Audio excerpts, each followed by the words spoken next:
Yeah, should be good. New team, same car, new colours. Is that going to be in the way, that microphone? That speaker thing? Any coffee? Yeah. So, flirting already? Have you been waiting all day for it? Yeah. God, You want me in here? Yeah. Tremendous. Do I get a snappy board?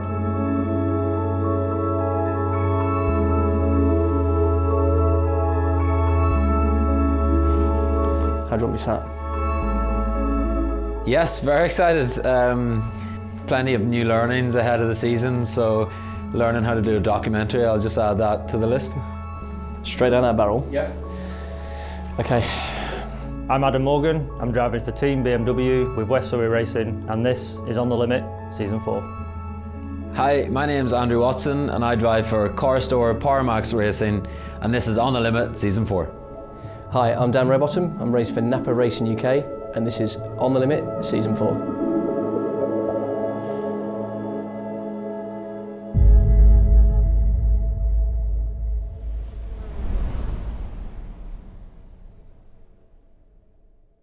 So when I suppose started my on-track explorations, I mean I started really with junior rallying in Northern Ireland and had quite a bit of fun, and then probably realised that was a bit dangerous.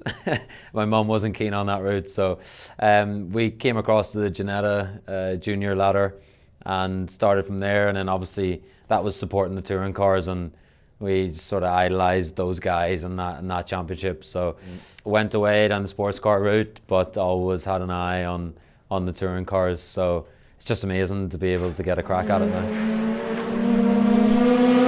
The sprint racing, side of things, and having 30 cars in the same class on track, and only 24 laps to get the result from a standing start, that the racecraft is a big part of it. We might have 7-8 races in an endurance one championship season. Here we've got 30. So yeah, there's just so many elements, but we're going to pick them off one by one and try and get to the front. So this year the aspirations goal number 1 is the Jack Sears Trophy for the rookies in the championship, which is a great it's a great addition to the championship, and it's a really good goal for us and the team. After that, it's really getting inside that top 10 in qualifying and also being there for the reverse grids for the overall results.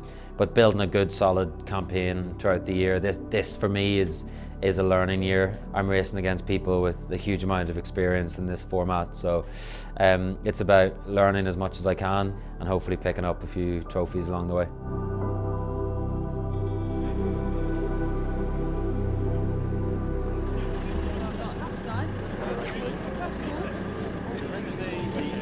So I got into BTCC in 2012. 2011 I won the Ginetta G55 Championship, and the prize for winning that was a fully funded drive in the BTCC. So I had a bit of a quick step up into the BTCC, and I've been here ever since. I think I grew up watching my dad. My dad rallied, raced, all sorts, from GT to Caterhams, and I grew up going to racetracks watching him. He was my inspiration, he was my hero. So I've always had a really keen interest in racing. Whether the British touring cars was my aspiration, I don't really know. It just sort of all happened pretty quickly, and within 2 or 3 years of racing, found myself winning that championship and then into the BTCC.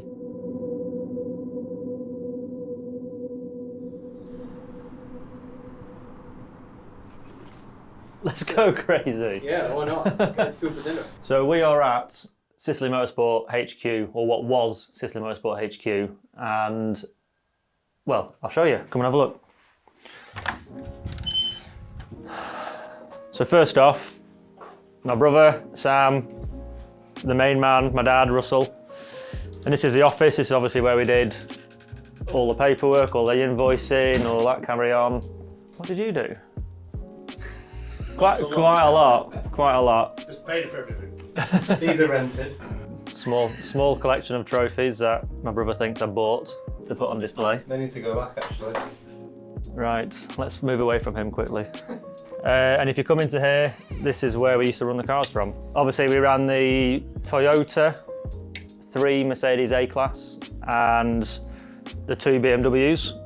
It's been pretty busy over the years. We've had Aidan Moffat, Jack Butel, Dan Rowbottom, George Gamble, Tom Oliphant. Yeah, it's been busy. What was it like having Dan? Dan, he was good, was Dan. He was quick. Obviously, the A-Class at the time was, I think, the oldest car on the grid. So it's difficult to step into the championship like touring cars in a very old car. It was a tough year, was that one. But yeah, Dan's great. Love him to bits. Most of the time.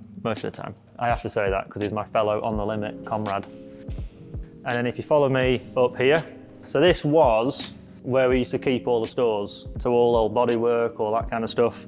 As you can see, now we don't have the motorsport team anymore. We've turned it into the Rusty Hole, which we've just kind of changed into a bit of a, I don't know, a bit of a lads pad, bit of a getaway area, I don't know. Table tennis, pool table, big TV, my dad's bike, a bar. So if you guys want a beer, let me know, just give me a shout. Right behind you, this is the boardroom. So we have quite a few meetings in here, sorting out contracts and a few trophies from over the years as well. And I think this one is probably one of my favourite trophies. That's a Silverstone Classic. That's when I raced a Mini. I think there was something like 80 cars on the grid, and it was the first time I jumped in one. It was in Nick Swift's Mini, Willow 3. Best race I've ever done. It was just mega, 80 minis on track, fine for position, and it was just such good fun. And yeah, we won that one. That is Adam Morgan. He is going to win it. Disqualified is the number 3 car, Chris Middlehurst. So who will be second behind our race winner? Adam Morgan claims victory, and in the charge to the line, it will be Ian Curley. This is when I won at Alton Park, Freddie's first ever race, and very embarrassingly, I cried when I won. So we'll move on from that swiftly. Yeah, it is odd, because obviously for the last 8 years, I was in here every day. In fact, I've not been here for a few weeks, couple of months maybe. So every time I do come back, it's still getting used to the fact we haven't got Sicily. Being a family-run team, on the weekends race some cars, drive the truck back, unload, and just do it all over again for probably, like I said, yeah, 8 years. And then the thing that's happened is, for us, it was a family-run team, but it was a hobby. It was a very expensive hobby, and it was a hobby that was quite unsustainable for us. So we had to look at other options, and when the WSR deal came about, we thought this is our perfect opportunity to leave the championship with Sicily Motorsport, but I can stay in it, and I get to drive for arguably the best team on the grid. There's positives and negatives. You move to WSR, they are a factory team who've been at the forefront of the championship for many years. So you're going to get a good service. The car prep is going to be good. They are results driven and they've got a proven history. On the other side, shall we say, we're giving up control, we're losing control. I think that's going to be hard to sort of get used to because, that was always my job. I was the one ordering tyres and fuel and doing the invoicing and spare parts and all that kind of stuff. And now I'm not going to have any say in it, any say at all in how things are done or anything like that, which on one side might be quite good, on the other side it might be frustrating. Overall, I think the move to WSR for me personally is a good move. I've got Colin Turkington, Jake Hill, Stephen Jelly, all very experienced, all very fast, who I can learn from and race with. I think we all get on very well, so I think it should be good. So my journey to BTCC has been quite a long one. I didn't get in until I was 30 years old. Had a very long and quite successful karting career. Started karting when I was 5 years old, so a wee boy. And it sort of grew from there really. When I got to 14, 15 years old, the realisation that I wasn't going to be a Formula 1 driver probably came to light through budget and possibly talent and whatever else. Put in what you like. So we looked at BTCC. I got to drive a Peugeot 307, which was prepared by Vic Lee Racing at the time. In fact, that was a Halfords car when I was 15 years old. And that turned my head just like that. So after that, it was British touring car or nothing. So after quite a few years of trying and attempting it, we got in 2019.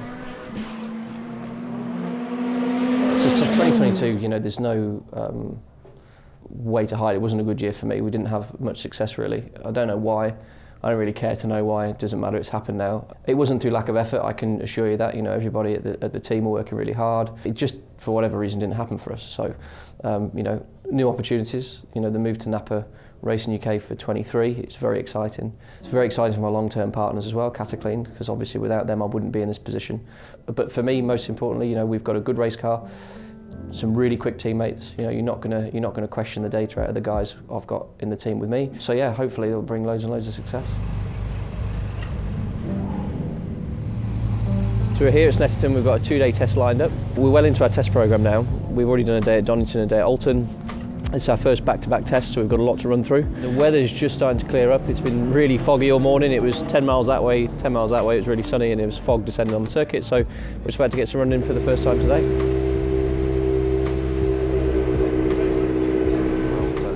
There'll be a bedding phase of that. Front brakes are new, pre-bedded as well, so it'll bring them in a little bit. Obviously, with a 2-day test, there's a lot more time. Unfortunately, all of the test days are session this year. Traditionally, we'll try and run on open pit lane days, so we've got unlimited time when the circuit's open, but we've got windows to do things. Obviously, we've got 4 cars running. There's myself, Dan, Ash, and Sam. So there's a lot of multiples to do on different setups, and we just need that time. So having 2 days, we've got a run plan for day 1 and a run plan for day 2 that's actually quite different to day 1. So just loads and loads of different things to try.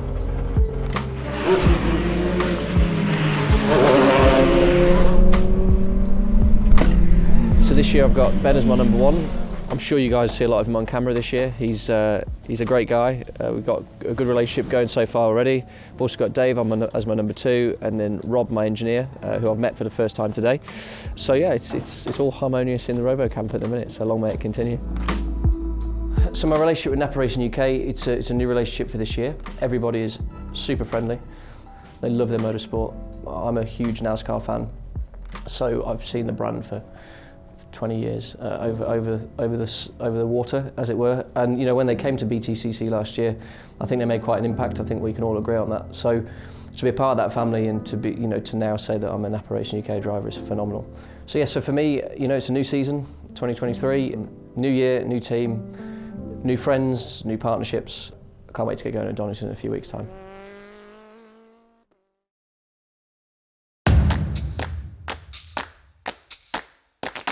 One word. Frantic. Crazy. Expensive. No. Carnage. Exhilarating. Carnage. Hectic. Hectic. Hectic. Crazy. I bet everyone's used that as they. More than one word, there's never a dull moment, that's for sure. 30 drivers heading into one corner all at the same time. It's a nightmare in terms of just how busy it is. It always comes down to the wire. You're all in. They're all a bunch of thieves out there, and they'll have you over in an instant. The British Touring Car Championship is the best tin top championship in the world. The pinnacle of British motorsport. It's been around for over 60 years. I think the best way you can relate to it, the cars that we race, you see driving down the road. We're the road version converted to the race version. There's 10 meetings in a year. It's kind of all go one end of the country to the other, from Knockhill to Brands Hatch to Thruxton. 10 weekends, 3 races on each weekend. So qualifying is the most stressful thing of the whole weekend.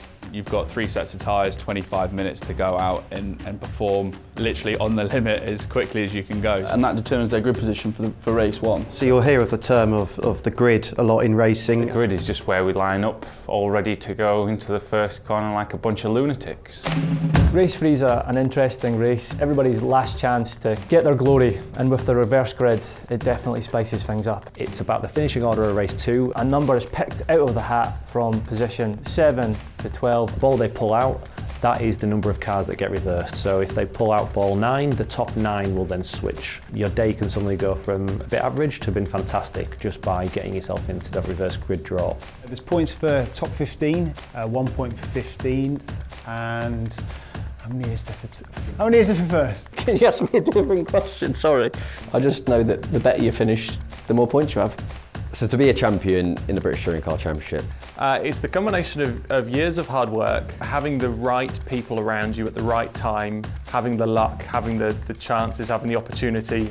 You know, one of the most prestigious championships to win, not only in the UK, but Europe and maybe worldwide, you know. To be a part of that legacy, that history, and for young drivers to look up to you is the ultimate goal. There's 1,000,001 stars that need to align to make it happen. And when you win it, you know you've worked hard for it.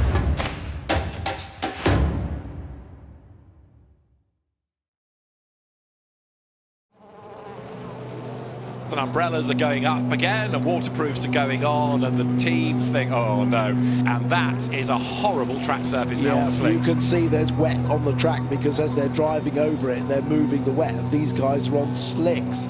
We could be heading for a very traumatic first lap here, but those who have taken the inspired choice to go in the pits, and there goes one of the BMWs, I think that could be... And it was Adam Morgan who has come in. In fact, Adam Morgan then in the pit lane. And basically I was driving around, I was getting no temperature in at all, and in my head I'm thinking, I'm just going to crash. I'm just going to crash at turn 1, or I'm going to crash at Old Hairpin, so I want to put wets on. I came in, put the wets on, and then prayed for rain. Hopefully that was the right call. Yeah. It's not often you hope for rain, is it? No.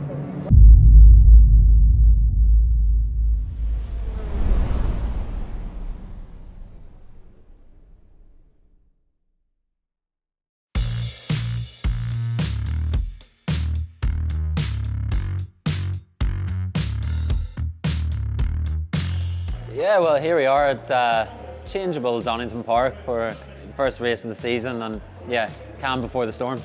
I'm feeling totally relaxed, fine at the minute. I can imagine that will probably ramp up slightly, but my main emotion is excitement. I'm just really, really looking forward to getting going, back in the sprint racing format of things. You know, I've been on the endurance side of the sports car world recently, so that racing's amazing, but you know, it's not the British touring cars. So really, really looking forward to getting back involved, and also figuring out where we are. You know, I have no idea whereabouts in the pack we're gonna feed out. So really looking forward to getting a good read on that, and then being able to progress from there.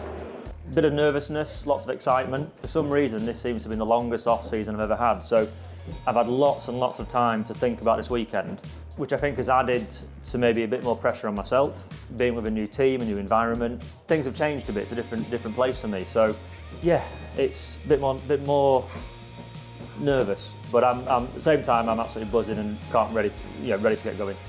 For this year, we need to adopt a bit more of a structured approach. You know, last year was really bitty for me.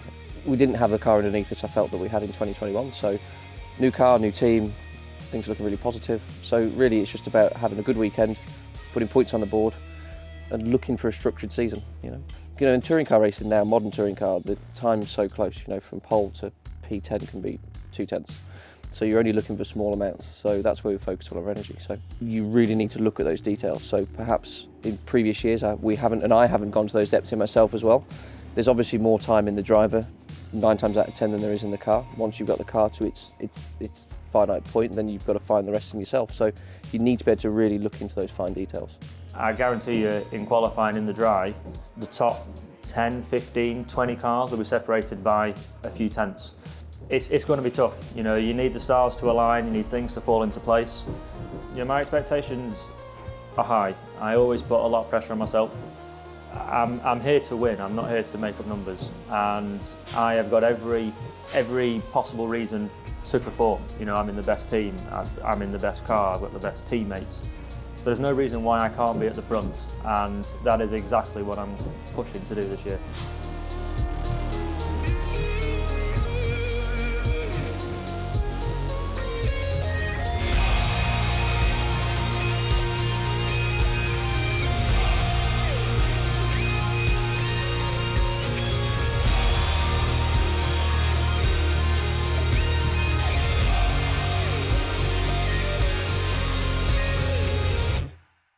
Here we go, first qualifying session of the season. Morgan goes second, Jelly goes second, Hill is on the hybrid behind them. So it's BMWs very much to the top four at the moment. Reference 68.6, 68.4. fastest lap we've seen so far this weekend. A 1 minute 7.7 for Dan Rowbottom. Scores on the doors. Somebody from Rowbottom P1. Oh, Watson got up to 8th on that last lap. Oh, fantastic job. Andrew Watson, 8th. He's becoming the hero of the session in a way. Yeah, fantastic performance. Mate, late nights, early mornings pays off now at 8, doesn't it? Andrew Watson, a brilliant 8th on his debut, but this is just to get in the top 10. Remember that the positions then will be reset. Okay, obviously just to keep in mind, is we've got one bite of the cherry here.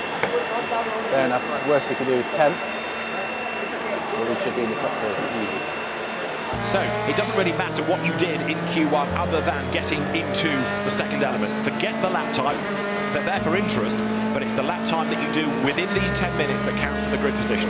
Sutton goes quickest, Ash Sutton onto pole position, 67.486. So Ash Sutton for Napa Racing, 7 pole positions to his name. Could this be an 8th? Not if the likes of Dan Rowbottom, for example, have anything to say about it. I mentioned Rowbottom because he's yet to do a lap time, so has Andrew Watson. What can they do to shuffle the order? Let's see. Turkington goes through, and that is up to 6th. Dan Camish goes 2nd on a 67.927, and Ash Sutton's had a lap time disallowed. Ash Sutton's lap time is disallowed, and that means he's back down the orders to 7th. So it's Hill, Camish, Ingram, Cook, Turkington, Morgan, Watson. Rowbottom has just done his start-up lap of a 1 minute 10. Watson's done a 69.2. There's more to come from both of them. Dan Rowbottom, absolute best sector 1. He's on the hybrid now, coming out of Coppice, down towards the chicane. He's done an absolute best in sector 1. He's done an absolute best in sector 2 then. And this ought to put him up towards the top. He's going to have it. He's going to do it. He's going to have it, isn't he?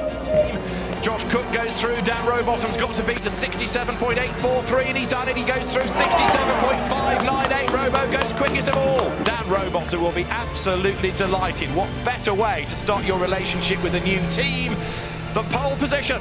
Come on!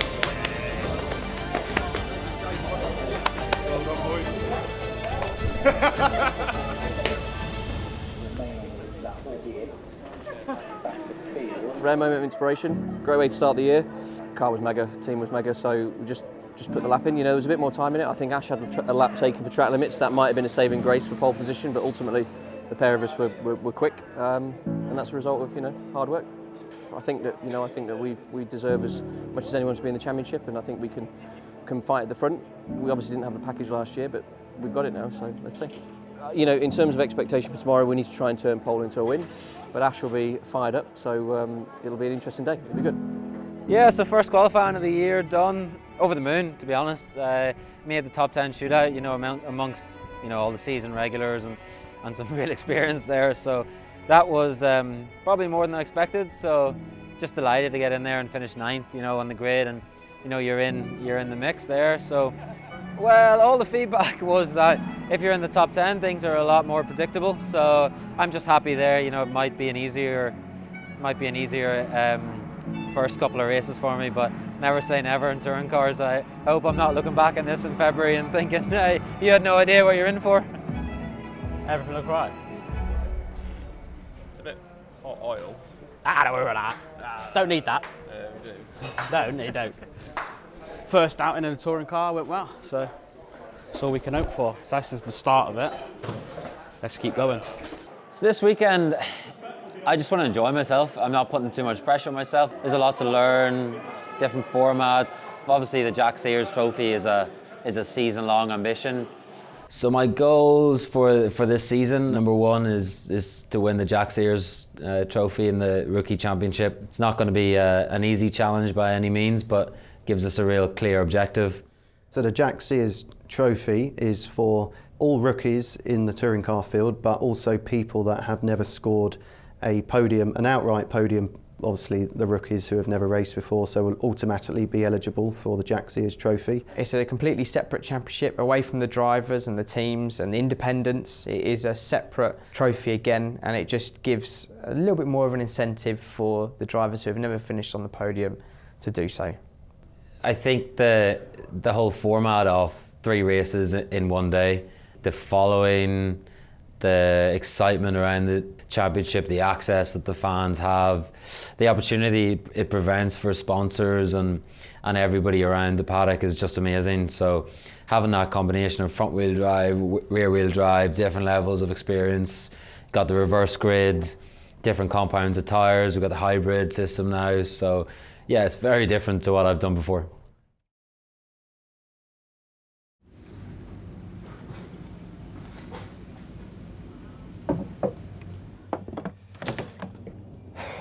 Morning. Good girl. So who is this? This is Ayla. She's 2 and a bit, aren't you? Yeah? How old are you? 2 and a bit. So yeah, so that's what we do in the morning, have a coffee, sit and chill, don't we? And then think about the day ahead. It's just apprehension now, isn't it? This is the worst part of the day, is waiting for race 1. Because you obviously run through different scenarios in your head.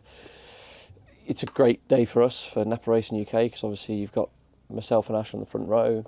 Dan Cam's only a couple of rows behind in P5, so there's a really good opportunity here to get 3 cars on the podium, which would be amazing. What a great way to start the season. So, but there's a few scenarios that are going to happen to make that happen. So, and obviously we can't afford to trip over each other. We've all had a chat. We all know what the plan is, but whether it'll happen, we've got those 2 pesky BMWs sat just behind us. They'll be quick. They always are. Obviously, it goes without saying it's round 1, so the championship isn't going to be won today. There's no point in damaging another's race if if just to hang on to a place and then maybe compromising the team. So you just got to be sensible about it. We'll be what it'll be. You need points, don't you, in this championship? So to have a good first weekend will just set us on the board nicely. It's a nice feeling to take the first pole of the year. Ash and I have both looked at the data, and to be honest, we both left a couple of tenths on the table. So that's really confidence inspiring for me because, as a yardstick, you haven't got really anyone better on the circuit than Ash Sutton. So to look through the data and go, well, he gave 2 tenths there and I gave 2 tenths here. What a better place to judge yourself from. So, we need a good weekend, points on the board, and then look forward. But it's a long year, isn't it? Everyone's going to have a bad weekend, including ourselves. So we've just got to get points while they're there and then capitalise the best. You win championships by making your bad days the best they can be. You can't win everything. So when we have a bad weekend, we just need to get as many points as possible. But, we've got the opportunity for a good one here. So, again, points mean prizes.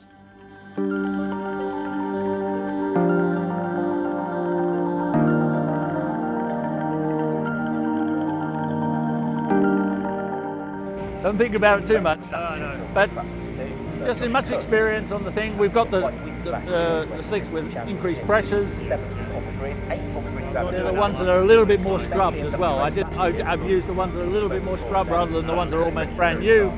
So they'll be fine. Engine 4, hybrid 2. Because you've got a red switch and a blue switch. Would that work? All of this is about routine. As long as you follow the routine, you can't use your brains on the things that aren't part of the routine, so you've got more cognitive ability. Perhaps I oversimplify it, I don't know. We'll find out soon, won't we? Okay, a couple of checklists. One is Rimba Hybrid 2, lap 2 in the wet. You are on wet tyres, new wets. Reminder then on brake balance, please. So the green flag is shown and this final formation lap is underway. At the end of this, they'll re-grid and we will go racing, and the man on pole position is Dan Rowbottom, a 3rd career pole in the Napa Racing UK with Cataclean Ford Focus as he heads down towards Redgate.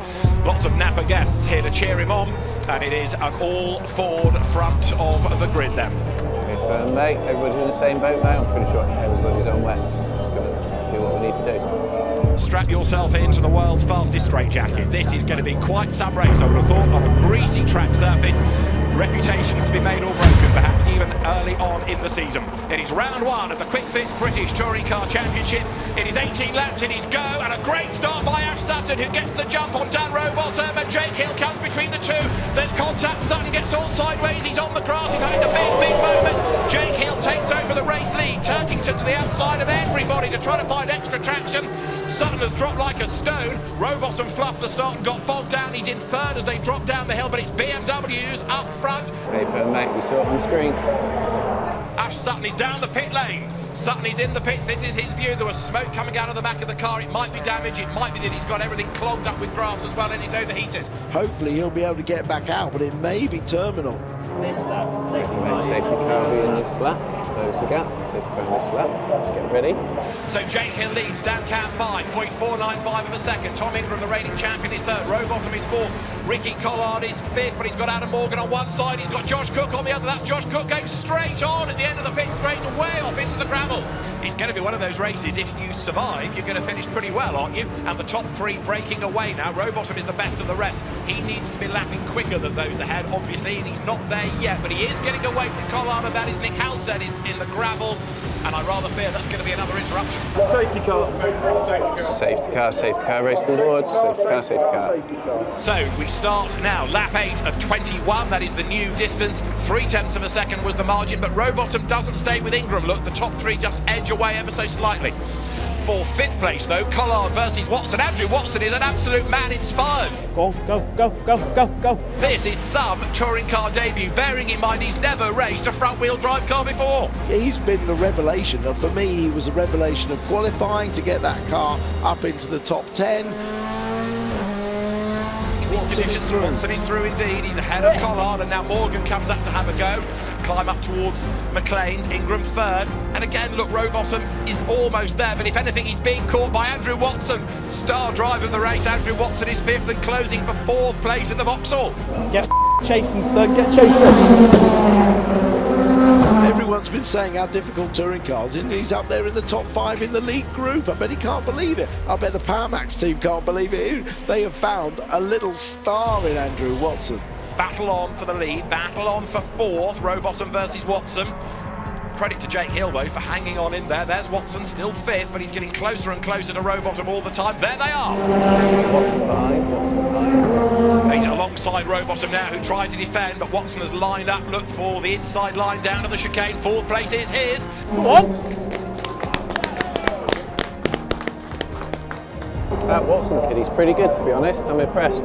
Andrew Watson's last lap was a 16.7. He's lapping quicker than the three ahead of him.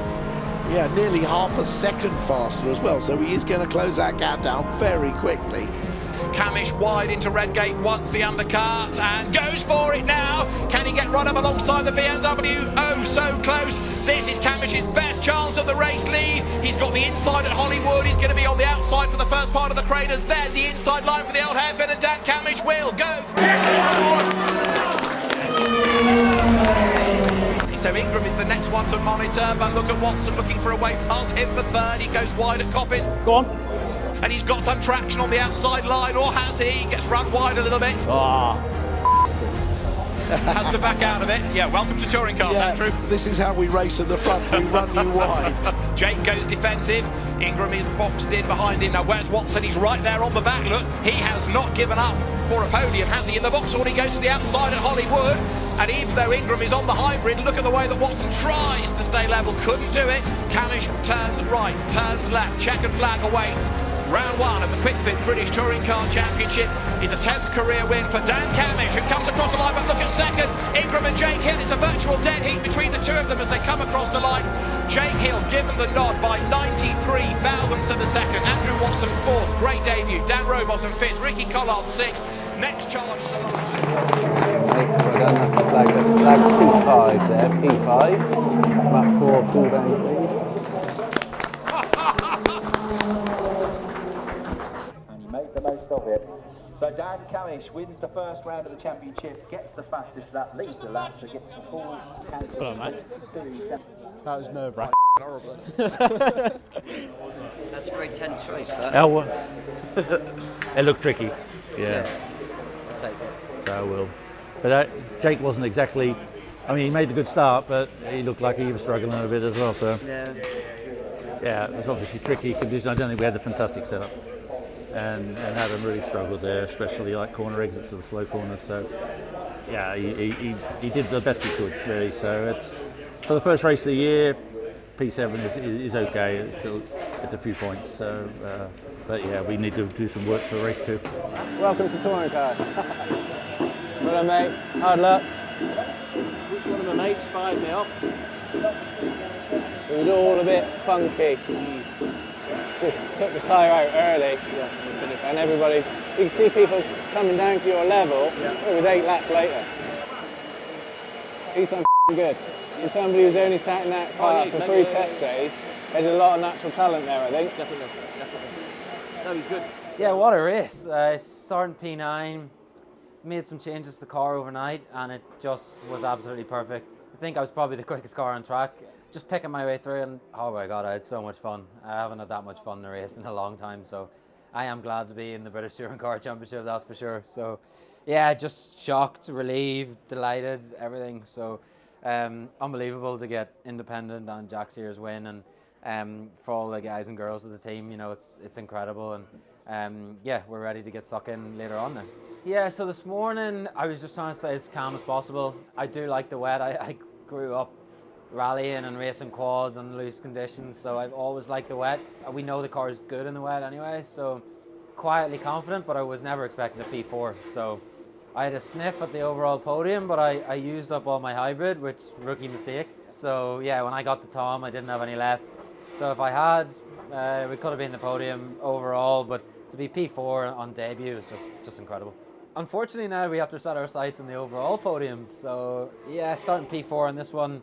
Let's see what happens. Hopefully it, get a bit more rain, because slightly different story in the dry, I think. But yeah, let's hope it stays changeable, and we can stay in the mix. Who knows later on, reverse grid, but keeping our noses clean and bagging points today. We will be having a podium, but it's got to be for a while. So there's a weather front coming in. We don't really know when it's going to hit and how intense it's going to be. So it's going to be a case of hope for the best. We're going to go to the grid on slicks, and Dan will make a call as to what he wants on the car for the race.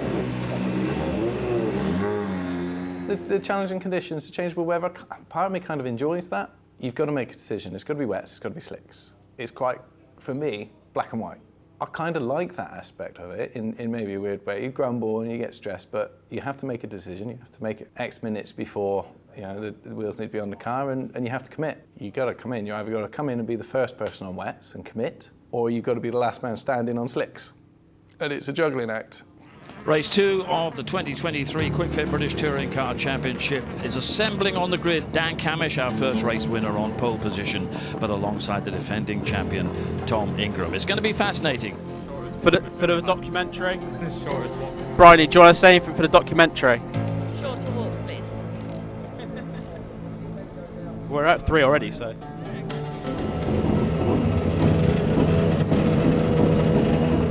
So then, the cars make their way now down through Redgate Corner. Chance to get some warmth into the tyres, and umbrellas are going up again, and waterproofs are going on, and the teams think, oh no. And that is a horrible track surface now. Yeah, you can see there's wet on the track, because as they're driving over it, they're moving the wet, and these guys are on slicks.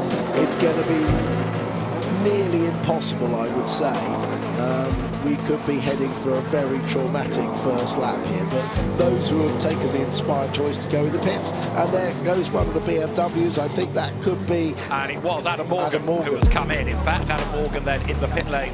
And basically I was driving around, I was getting no temperature in at all, and in my head I'm thinking, I'm just going to crash.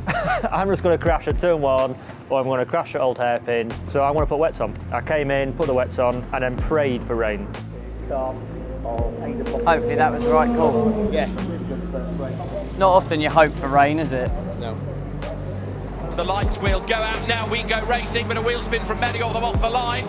But a good getaway by Dan Camish from pole position. Good start also then being made by Tom Ingram, who goes to the outside line. Andrew Watson tries to make the run up on the inside as they dive down towards Redgate for the first time. Yeah, but this is a voyage of trepidation on the first lap as they explore racing speeds on a damp track, and I think it's the further they get round the track, I think the damper it is. Hey firm, mate. Hey firm, everybody's in the same boat. Every man and his dogs on slicks. Right, we're ready if required. You're the eyes and ears on track. But all I can say is if you can get heat in the tyres, I reckon you'll be all right. Literally every time you hit the brakes, you're just not sure whether you've got the braking capability or not. One of the One Motorsport cars goes off. Can they keep it going? They can. Well done. It is Dan Camish from Tom Ingram. That's the top two then as they make their way up the hill. Third is Andrew Watson, and then behind him is Dan Rowbottom, then Jake Hill, then Josh Cook. And there's sort of, if you like, one wave of cars then. What we need to see is the likes of Adam Morgan, who is on wet and what progress. And that is Ricky Collard, who's got big damage. He's stranded on the circuit, and I rather fear we're going to have a safety car to get that out of the way. Safety car, race to the boards, mate. Safety car, race to the boards. So this, with the safety car out, gives you in a sense a free pit stop because you'll lose less time changing onto wets than you would under green flag conditions. Aidan Moffat comes in as well. Yeah, it does, and it also enables the ones that did come in the pits and change tyres the ability to get right onto the back of the Crocodile on the wet tyres. So they're going to be in the position A once this race restarts, but it's not going to be quick to clear that car. It'll need a lift. Oh, he's very upset. Interesting that still quite a few are staying out rather than risking a pit stop and losing places. Adam Morgan is the best placed of those on wets, now in 14th place. And now Adam Morgan trying to get the tyres up to temperature. This could be an inspired move, couldn't it, of being the Absolutely. first one to dive in from the grid. Yeah, he's in a really strong position, isn't he? Of course, Adam has now transferred from the Sicily Motorsport team, which was a family-owned business. He was part and parcel of the business. He, helped with every element of it, from loading the cars up to organising paperwork. Now he could just be a driver, but perhaps his experience of running a team gave him the confidence to make that early call to come in for wets. So Adam Morgan is in the pound seats here. He's 13th. Yeah. He is the best of those that are on wets. He is very much in the box seat for a race win here, as long as conditions are on his side. So the safety car peels in to get round 2 of the British Touring Car Championship back underway. We go racing. Dan Camish accelerates away. Tom Ingram chases after him. Rowbottom third. Watson, Hill and Cook rounding out the top 6. But then the one to watch is going to be number 33, Adam Morgan's Team BMW entry, to see what progress he can make. Those that are on wets then are 3 wide, going down towards Redgate Corner. They've got the grip. Look, Morgan is catching hand over fist onto the slower slick shot cars. He's taking Nick Hamilton with him, and also Tom Chilton and Ronan Pearson. But now, look, those that are on slicks, you can see the speed differential as they go downhill. Morgan, man on mission. Oh, I don't like this very much. That's Ash Sutton being chased by Adam Morgan. Sutton's on slicks, Morgan's on wets. 1 place gain. He's about to get a second as they head now in towards Coppice Corner. Through on the inside goes Morgan, goes ahead of Sutton. He is carving through the field. Yeah, well, it's just like candy from a baby, isn't it, for Adam Morgan. He could just drive anywhere he likes on the track, and the others are literally tippy-toeing round. I knew the position I was in. I knew I was on wet, I was on the right tyre. So I was just head down, go forward. If anyone's coming from behind, they're on wets, so I had to defend from them. Those that stayed on slicks will be really regretting their decision not to stop. Look at Morgan, it's so easy for him. Absolutely on rails. Adam Morgan is up into what now, 4th place? He certainly is. He's absolutely flying. Look, round the outside, 3rd. And look, whoops, gets sideways. We've got to change for the lead, though, because Ingram has got ahead of Camish. It's going to be short-lived, I think, with Morgan hunting them down. He's up to 3rd round the outside, and look, that's Chilton, I think, hustling on as well, and also Ronan Pearson. I think I actually lost a win because I was trying to get past 4 or 5 cars on slick tyres who were going so slow that allowed Chilton to come right around the outside of me, the old hairpin. So it is Chilton up front. He leads. Morgan is 2nd. Camish was 3rd over the line, but he's dropping down the order. Right, 4.9 seconds, Chilton to Morgan. That gap is not coming down, so it was an inspired choice, yes, for Adam to go onto wets, but actually the BMW is not matching the pace of the Hyundai. Getting a replay of Dan Rowbottom's Ford in the middle of all of that, and then behind, off the road, drops Andrew Watson, that is, who is currently where in the order? 23rd after that moment. Dan Rowbottom on the inside of Tom Ingram. That's for position. It is for 11th. The Robo goes through, gains ground. So the man that started the day on pole position gets ahead of the reigning champion, who gives him a little bit of a tap in the tail as he comes out of Redgate, but Robo is not to be dislodged. Rowbottom hangs on to the place. It is going to be a 15th win in his career for Tom Chilton then, who comes across the line to win round 2 of the championship at Donington. Tom Chilton wins. 2nd is going to be Adam Morgan. He flashes the lights as he comes across the line. Beautiful. Mate. That didn't go to plan, did it? Jack. So that didn't go to plan, did it? We called it a bit too late on the tyres, so it wasn't a great result for us.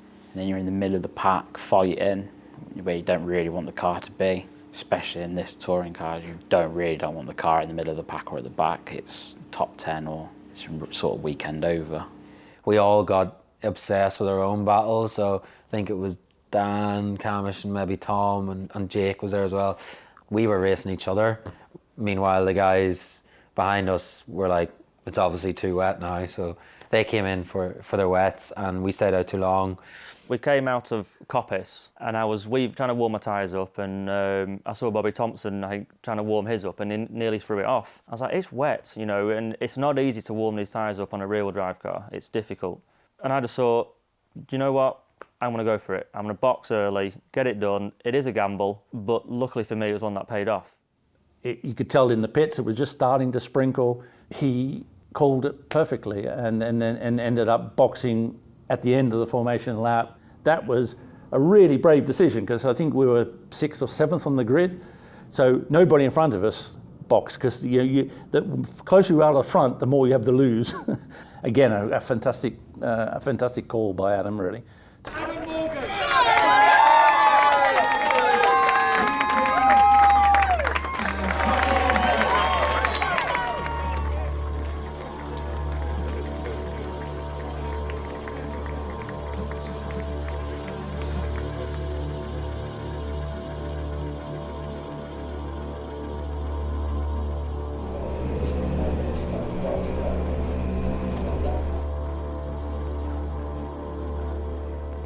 It's not really what I wanted to do on the grid, but we'll roll with it. I wasn't set out for this. Green flag shows we're ready to go. It is round 3 of the Kwik Fit British Touring Car Championship from Donington. The lights go out. Who makes the best start? Camish gets away nicely. So definitely does Turkington, as you might have anticipated, as he comes through the traffic, then down towards Redgate. It is going to be Camish that leads. Turkington is into 2nd. A good start also by Ingram for 3rd. Rowbottom is down to 4th. He's got Bobby Thompson alongside him. Slow start by Jack Butel. Drama in the mid-pack. Nick Halstead goes around and he goes off and he goes backwards and he goes along. Safety car, race to the boards. Over the timing line they will come. And Dan Camish, race 1 winner, leads race 3. And now everybody starts to weave around, trying to keep up the tyre temperature and pressure. And that's the reason that we are under caution. It's because Nick Halstead is well and truly beached down at Redgate. 3rd race of the day for the touring cars back underway. And a big spin as around goes Adam Morgan. And he takes Sam Osborne with him. And that's before they've got to the green flag. That does not tend to go down well with race officials. Adam Morgan has not got going. After the green flag lap, we caught the chicane and it just completely spun me out. And then I got collected by Sam Osborne and unfortunately I had to come in the pits and put a new tyre on it. Adam Morgan is in the pits, so his weekend hasn't finished well. And I wonder therefore whether there was some damage sustained in that drama when, as you were suspected, he was tapped into a spin. Dump it. Go.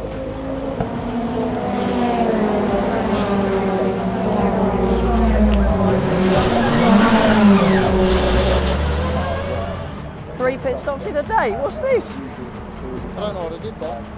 Oh well, we're out again.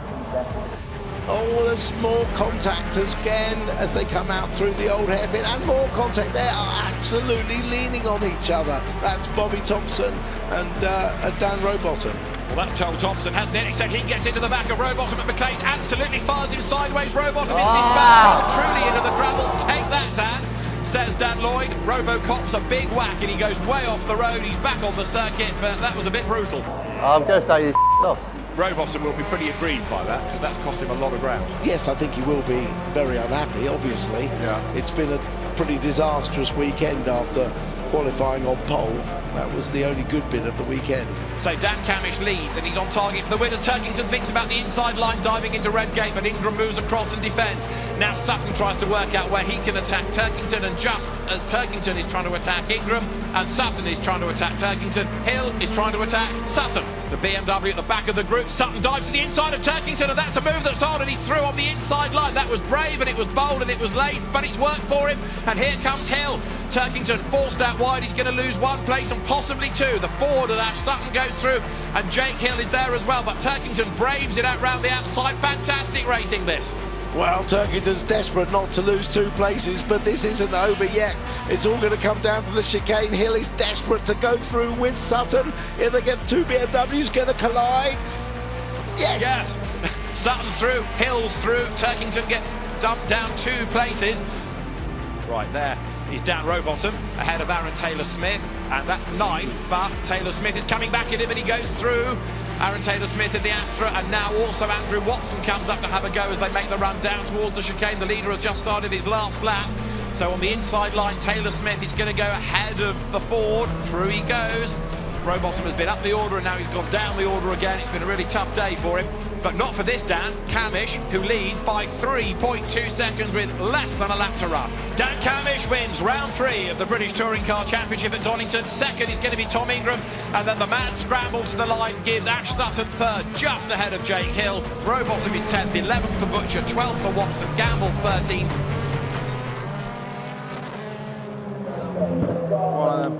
One of them. Well done, mate. Well done. Our first weekend together? Yeah. Successful. Had its ups and downs. Yeah. Loads of places in that race. It was okay. It was okay. It's just the way it goes. It's a touring car, would you expect? Yeah. Well done, you. Makes it all worthwhile, doesn't it? Jack's ears, yeah? Makes it worthwhile. Can I have the hat? Late nights, early mornings, podium. The Jackson's trophy winner is Andrew Watson. Well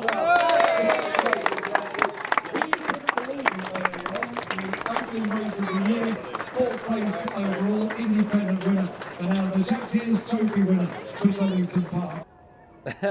yeah, not much more needed than that, but wow, today was up and down of touring cars.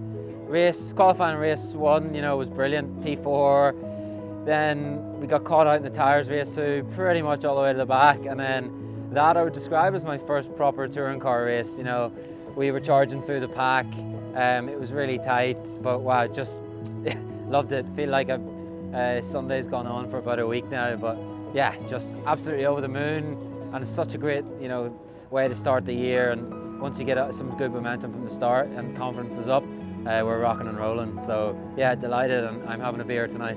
Expectations shifted after the first result. I'm thinking overall podium, but yeah, Jack's ears is what we came here to achieve. So, I want to win a championship this year, and that could be one of them. First weekend with West Surrey, to get a podium is mega, so I'm really happy with that. As a driver, the only thing I'm annoyed about is race 3, where I threw it off basically by myself.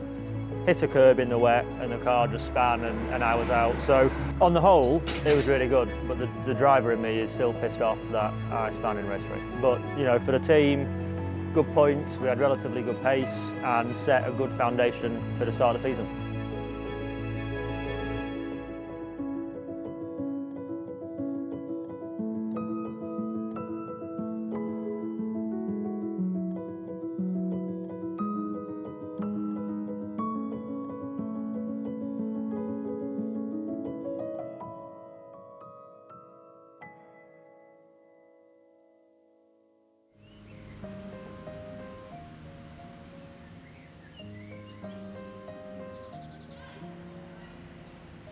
Hello, On The Limit.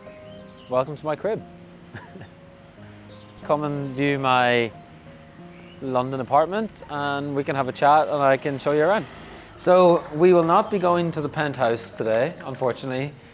We are on the ground floor, but we're working on trying to get up a little bit higher, but like motorsport, the higher you get, the more expensive it is. So yeah, come on in. So this is my apartment that I live in with my housemate Jamie at the minute, and yeah, this is where the magic happens, isn't that what you're meant to say? So yeah, here we are. Probably the most exciting bits of this room. I've got one of my Le Mans driver medals, which is pretty cool. A sponsor actually bought me this photo as well of the car that I did Le Mans in back in 2021, so that's quite cool. Current helmet, one of my favourites, so this is a podium 3rd place from Bahrain in the World Endurance Championship, so that's quite a cool one for me, and that's the replica of that media tower and control centre in Bahrain, which is quite cool. This is a Bathurst trophy, so 2nd place in the Silver Cup in Bathurst in Australia, which is, yeah, one of the coolest tracks in the world, so absolutely love it there. Totally terrifying, yeah, and there's no track limit issues there because the walls define that pretty clearly. So, you know, I drove with Scott McLaughlin, who V8 Supercar champ, was Shane Van Gisbergen and Craig Lowndes as well, so 3 of the biggest names in Australian motorsport, and fans have their tattoos all over their arms, and they're proper superstars over there, and all really, really great people. So really enjoyed my Australia experiences. Got a couple of models here, so one of the Bathurst cars, Le Mans car, and then yeah, the RSR that I did Le Mans, my first Le Mans in 2020 as well. So yeah, that's some of the best stuff. Simulator in the corner that I use, that I bought from my sponsor Murray Motorsport, and yeah, I do a couple hours on that before every race, especially if I haven't raced there in a while, which is every track this year.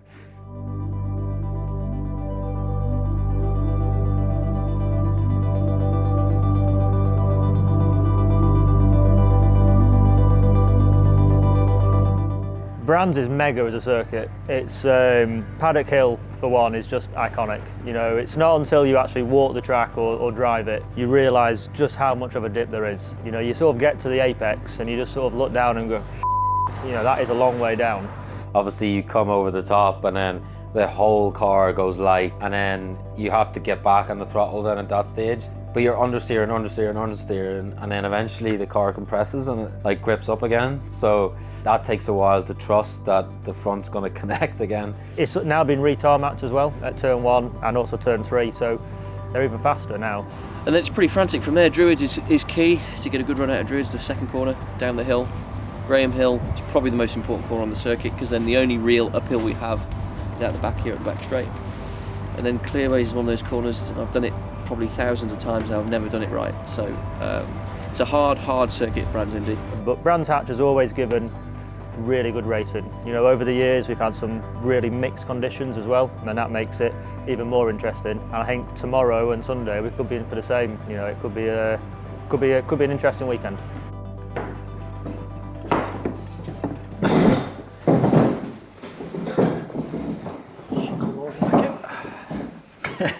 Hello. How are we doing? Good to see you. How's your season gone? Not as planned. What? So Brands Hatch Indy, you know, the qualifying when it was chucking it down, it was horrible. Yeah. If we've got 3 sets of wets. If we have to use 3 in the first bit, we'll use 3 just to get higher up the grid. Green flag waved, qualifying is underway. This our first qualifying session of the season where the hybrid will play a part. There's a lot more water on that track than There was a period of like just torrential rain. Yeah, a lot of cars going off there as you come down the hill from Graham Hill. I mean, these tyres are stone cold. I mean, there's loads more water, obviously. Part of it is we've got to get the tyres to be switched on, really. Green flag is shown, so qualifying back in business. The mechanics pull the cars back, fire them down the pit lane. Josh Cook 3rd, Bobby Thompson 4th, but he was looking good in the 2nd sector of the last lap. That's Camish heading up to the line, that's Nick Hamilton heading off the road, and he has got it wrong, I think, coming out of Paddock Hill Bend. He's going to try to rejoin. And I hadn't managed to put a lap in yet, but as it was like the wettest part of the track, I was trying my hardest, and I'm like, you know, looking back, you know, I think I need to get time on the board, Yeah. And then that's when I had my bit of a moment at Paddock.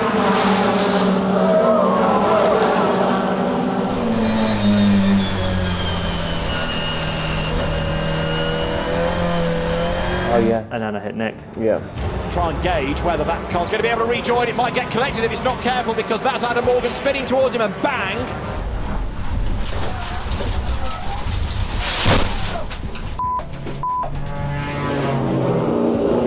funny, you know, either the car really works well in the wet or it doesn't work in the wet, or for us anyway. So it's a bit of a struggle, just being made slightly harder now. If the road is getting more and more treacherous, the rain is getting heavier, then improvements might be harder to come by. Dan Camish has gone quicker in sector 1, so also has Jake Hill, so also has Dan Rowbottom and Stephen Jelly. So we're not totally done yet. String it together, Sunshine, you can do it. That's right, that's Dan Rowbottom up towards the line. Rowbottom did improve last time, he improves this time to go 7th, 55.767. I'm learning. I think he is a guy who, if I see it, I know it can be done, I can do it. It's getting him to find it. Other cars here about to be pushed backward. Andrew Watson, who's not raced on this configuration of Brands Hatch since about 2014. This is Dan Rowbottom now. He's down to 14th, but he's done an absolute best in the first sector. He's down to 15th. He comes up towards the line, and Dan Rowbottom is into the top 6. The second sector was not that stunning, but the first sector saved him, so he's back into the top 10. Takes 2. Second one was good. Jake Hill goes 3rd. Gets a bit sideways at paddock, but he's in, and that means that Robo is out. This is Rowbottom up to the line. Can he do enough in sector 2 to get that car's time better? No is the answer. So he's down to 15th, and remember, it's not only 15th if that's where he ends up in Q1, because he's then got the 3-place grid drop. Annoyingly, it doesn't mean anything. It's inside. Good 8 for all it matters. Yeah. I don't know what was happening with the car that weekend, but we had just had nothing. We had no grip, no pace. We obviously knew we were good in those conditions, you know, 2 weeks before, and we just couldn't get the thing to work. So no one faster on that last lap. So have they had the last roll of the dice? That's Andrew Watson very wide, but gets it back on the track. But the checkered flag is at the ready, and Jake Hill comes up towards the timing line now. Is this going to be the fastest of the session? The answer is yes.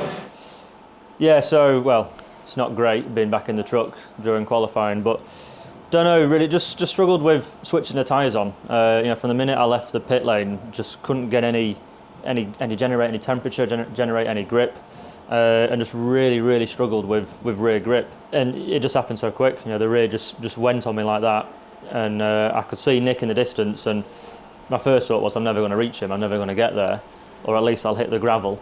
And no, I didn't. I just pirouetted on the green stuff, which is even slippier, so I just skated right into him. So it's a massive shame. You know, I'm really sorry for all the guys in the team. You know, I want to give them a late night tonight, getting the car ready for tomorrow, but I'm going to be giving it full beans tomorrow to make up for it. So qualifying was really tricky conditions, and bang, straight into Nick. So I think because of that left me pretty much stone dead last in race 1. Brands Hatch was quite the challenge. Yesterday was tough to take, but you know, this is where it counts today, and like it can change. In 2 corners we could be in 10th place, and all of a sudden the day's changed. And yeah, anything can happen in touring car racing. See how we get on. He's normally a lot quicker if, like race 1, he's been punted off, because then he gets fed up. Angry Adam is faster. Yeah. It is round 4 of the Kwik Fit British Touring Car Championship. We made a good start. I think we made 3 or 4 places on the first lap. Get ready then, because the lights go red. Lights will go out now. We're racing. Good getaway by the BMWs. Demon start by Turkington, away like a stab rat. But great getaway by Turkington. He leads Camish on the run to Druids. And then coming out the last corner, I remember setting myself up for a good run onto the start-finish straight. 3 or 4 drivers not prepared to lift for a gap that was there. Stevens ran wide, and I've got a really clean hookup. So I'm like, right, that's my space. And Stephen starts to move over, and I'm like, well, okay, I can move a bit. And he's still coming across. I'm like, well, I ain't moving anymore. Dan, he went for a gap that, in my own opinion, was always going to close.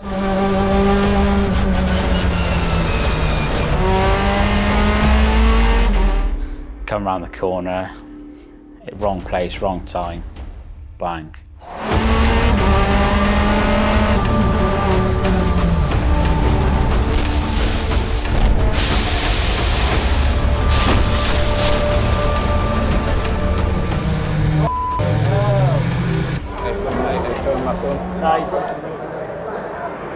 Red flag, red flag.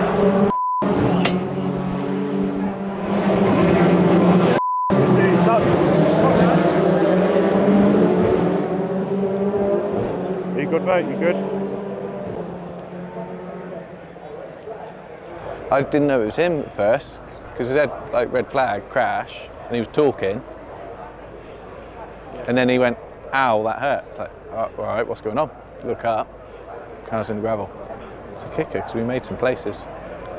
So that's qualifying ruined, race 1 ruined, and that also means you start race 2 at the back. So it was like just a snowball effect of things going wrong, which is tough. You know, it's not where you want to be. Yeah, it was quite a big shunt actually, to be fair. I'm not saying it was Rowbottom's fault, but it was. You know, he'll try and defend it, but I'm blaming it on Robo. There was contact ahead, I think, with Rowbottom and Jelly, and then I chose to go left, go the high side and get in the grass and try and avoid everybody. But as soon as I went left, the cars came up and did quite a lot of damage. The team, you know, did an unreal job to fix the car between race 1 and 2.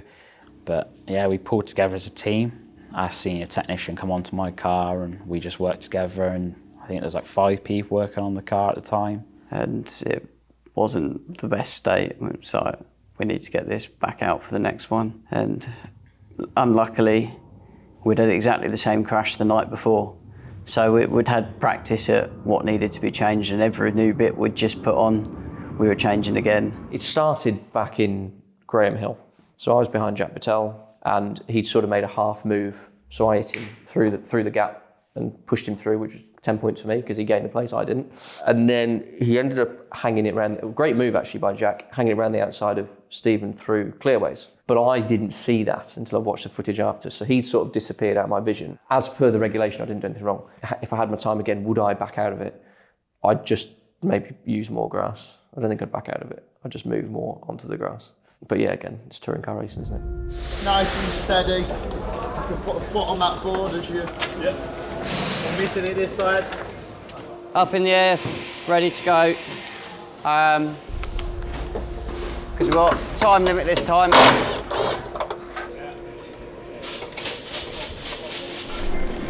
Come on, Tash, get her in, son. Once you're up in the air and get the wheels off, we'll just try and clear the damaged stuff as we did last night. We'll make sure the car's good first. If we've got time, we'll do the rear ride out. All right?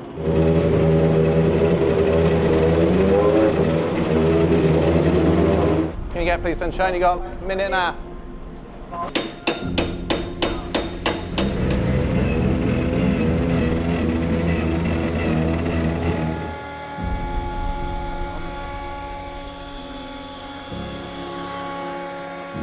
You know, race 2, I think we got the car out just before the race. My steering wheel was somewhere over here, so that made life difficult. So if I was you, I would join the back of the green flag lap so you can get some temperature in your tyres. We can do that? Yes. Okay. Yes. Let's just start going into the process of... You'll have a start, don't worry about it. It's not going to stall. No change there.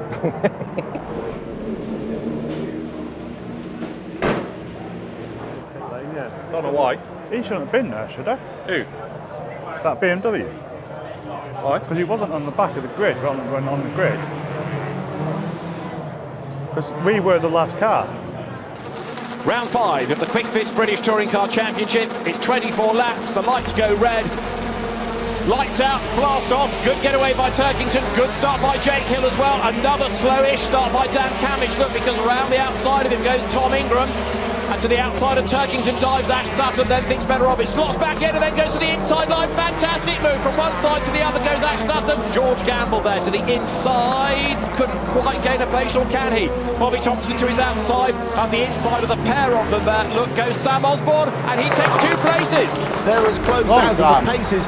Red hot right from the start, coming down the inside. Adam Morgan passing off the grass down the inside, and he gets through.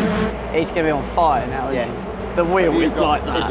Yeah. Now Sam Osborne in 9th place is the leading driver on soft tyres, and you can see, at least at this stage of the race, how they are working for him, because yes, he's racing well, but they are helping him with a bit of pace as well. Look, he's on the back now of Josh Cook. Okay, 17 to go, P16. days. Here comes Rowbottom next in the queue. He's still 16th, but he might not be there for much longer because that car looks like he's going to be able to gobble up the Honda.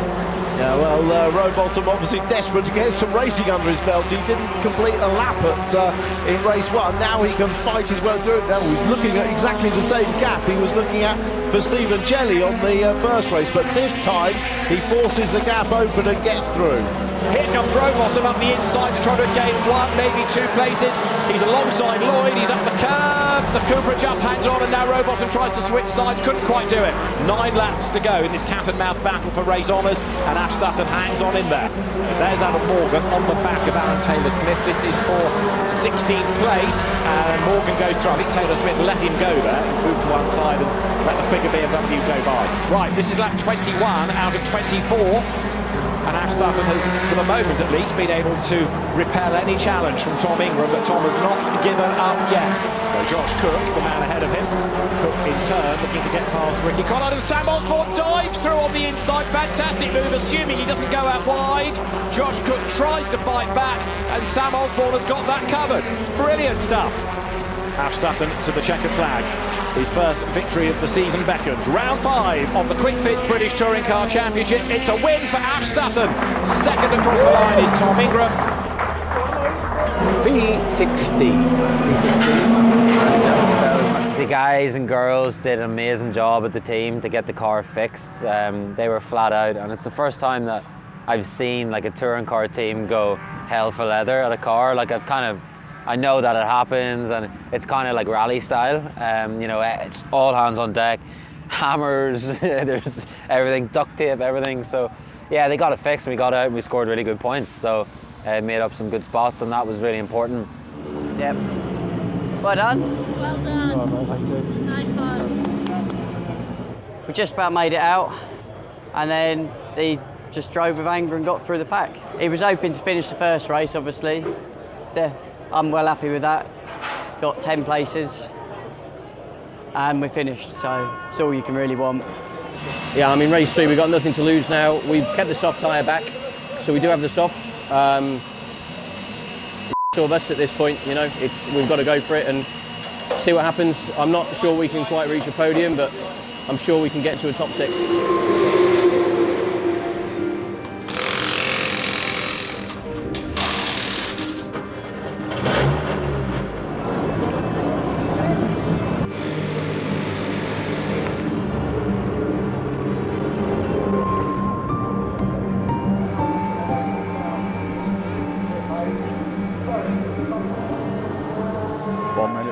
1 minute board. Square in the box, now for you tape. I mean, the old rule that we used to have was every kilo equals a pint. He's not doing well. And he's not doing well there, is he? Round 6 of the Kwik Fit British Touring Car Championship. Bobby Thompson on pole position. Lights are red. Lights go out in his blast off.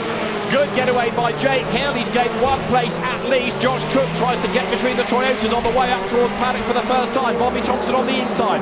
On the outside, Ricky Collard. Sam Osborne has made a good start, and he goes third. And here comes Josh Cook up the inside. I was going to say Ash Sutton started 11th, and he was 5th across the line at the end of lap 1. Will he now be 4th? What, 12th? My God.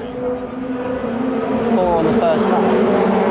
And Ash Sutton is crawling all over the back of him. There's just about a Ford's width on the inside line. Through goes Sutton for 3rd. Wow, that was a brilliant move. That is Andrew Watson, who's been off the road. Behind them is Jade Edwards, who's got a problem as well. Some other scratch lower down the order, involving Andrew Watson, who ran wide at Graham Hill Bend. That's where he filled the car up with grass. He actually got his right-hand wheels on the curb and couldn't turn in, could he? That was the problem there. And both Watson and Jade Edwards are in the pit lane.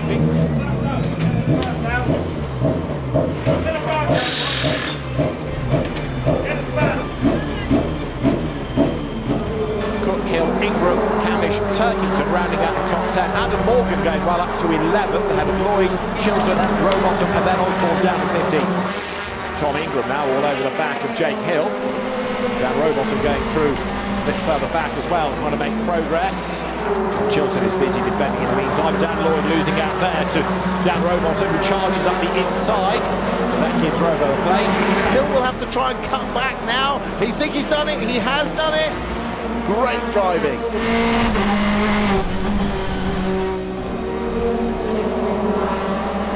Ricky does use the hybrid then on the run up towards the line there to try to pull away. So it's 4 laps of use for Collard, 3 laps of use for Sutton, but only 4 tenths between them. So Ricky Collard has got the penalty exclamation mark graphic next to his name, and it's a 10-second penalty for Ricky Collard. Track limit offences, Ricky Collard, 10-second penalty. Ash Sutton's on for the win. Here they come, the penalised Toyota is in the lead on the road, and Sutton can't get up the inside as he did a lap ago, so the checkered flag is at the ready. It is going to be then Ricky Collard who wins on the road, but on corrected time, Ash Sutton it is to win for the second time today, ahead of Bobby Thompson in second place. Tom Ingram is going to inherit third, Dan Camish will be fourth, fifth Colin Turkington, 6th Adam Morgan, 7th Tom Chilton, and Ricky Collard 8th with that 10-second penalty. Beautiful.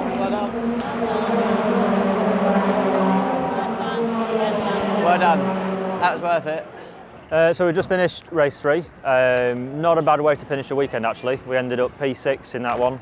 We started P16 on the soft tyres. So we moved up quite well, you know, to start P16, finish P6, you know, we had good pace, balance of the car was really good. It's a nice way to finish, but what shoulda, woulda, coulda. You know, we had a good pace for a weekend, but unfortunately it shows that if you don't get qualifying right, you don't qualify near the front, you can get caught up in these accidents, and race 1 goes to show what can happen, which just makes it a very long day and a very hard work day for a few points.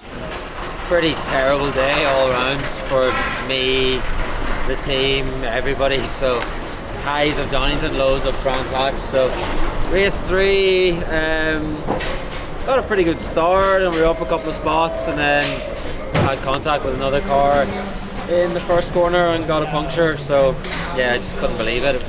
Probably an unlucky puncture, but sums up our day, you know, took us out of the race. So yeah, one to forget, and then at least when you have three bad ones, you can just delete the whole weekend. It's a hard weekend for us. You know, we had a racing incident in race 1 with Stephen, and we collected a few of the cars, which is a big shame. You know, you don't go racing for crashing, but it happened. It's touring car racing, it's close and it's tight, so it unfortunately, if you have a bad race 1 now, it kind of kills your weekend. So we just had to recover with a poorly car. Didn't all get fixed, but you know, the boys at Napa Racing did an incredible job to even get it back out for race 2. And then race 3 was a bit of damage limitation, but we dragged it back into the top 10, but it's not really what we want to be here for, you know.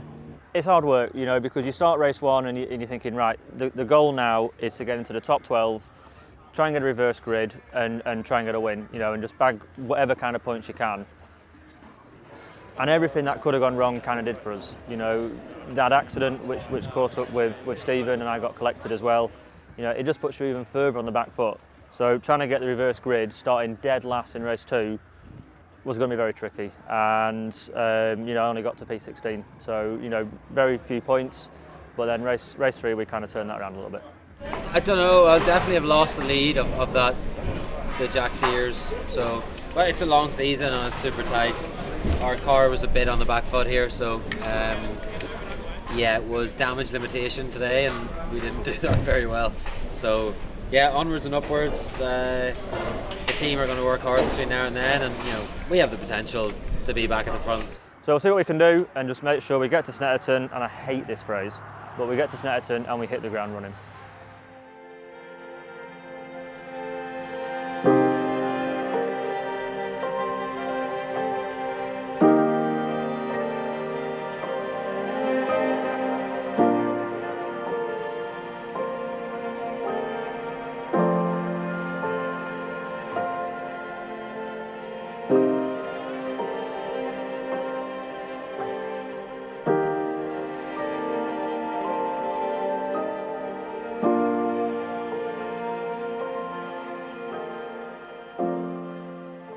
Well, first of all, I want to do the clapping, and considering you're not going to give me a clapper, I'm going to go Andrew Watson, round 3, Snetterton.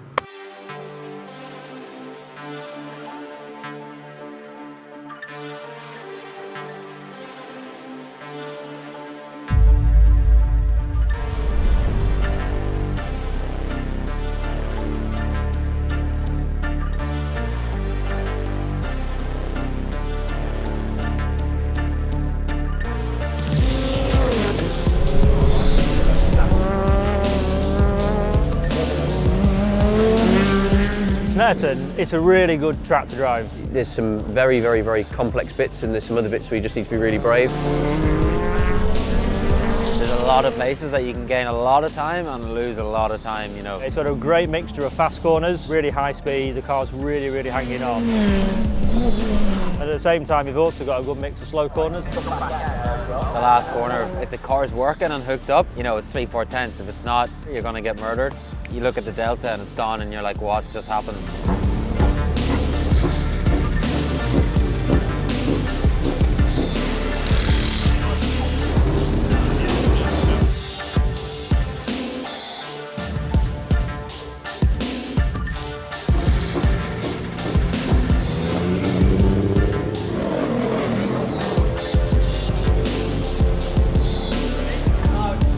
So yeah, this weekend at Snet we've got 3 different compounds of tyres. Last time out at Brands we had 2, and I used the soft tyre in race 1 and our race lasted a lap, so didn't get any feeling for that. So the initial plan is I need to learn this place again. I haven't been here since 2015 and we've got the soft, medium and hard. Never driven on the hard, did a lap on the soft, so there's a lot to overcome there. You know, if somebody's on a soft and somebody's on a hard, there's going to be a chunk of a difference there. And if you can be on the right tyre at the right time, sounds simple, but you can probably punch above your weight.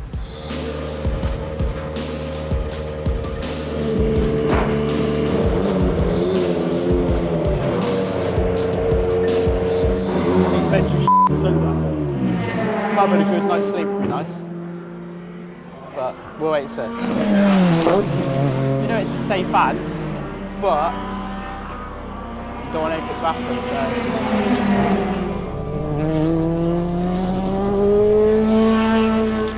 so. Someone's off wide at Coram.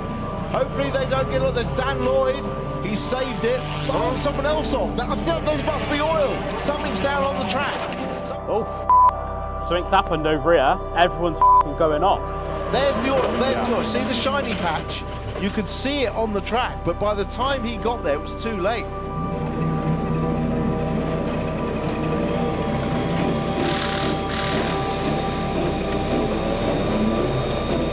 Did you see oil on the track?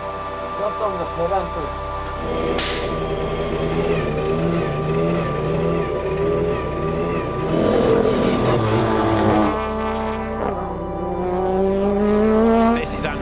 At Coram. He got wide, didn't he? Didn't manage to stay inside that dust line and just dragged him a little bit wider and wider and wider until he had no option but to go off.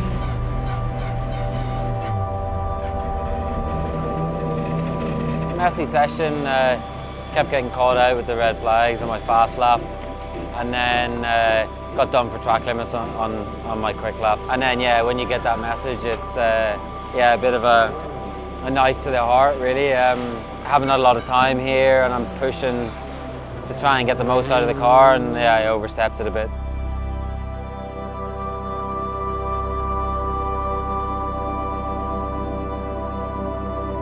Yeah, I let the team down slightly there. We should have been close to the top 10 there. Sorry. Completely deflating now, really, and angry at myself because the car was better than that today.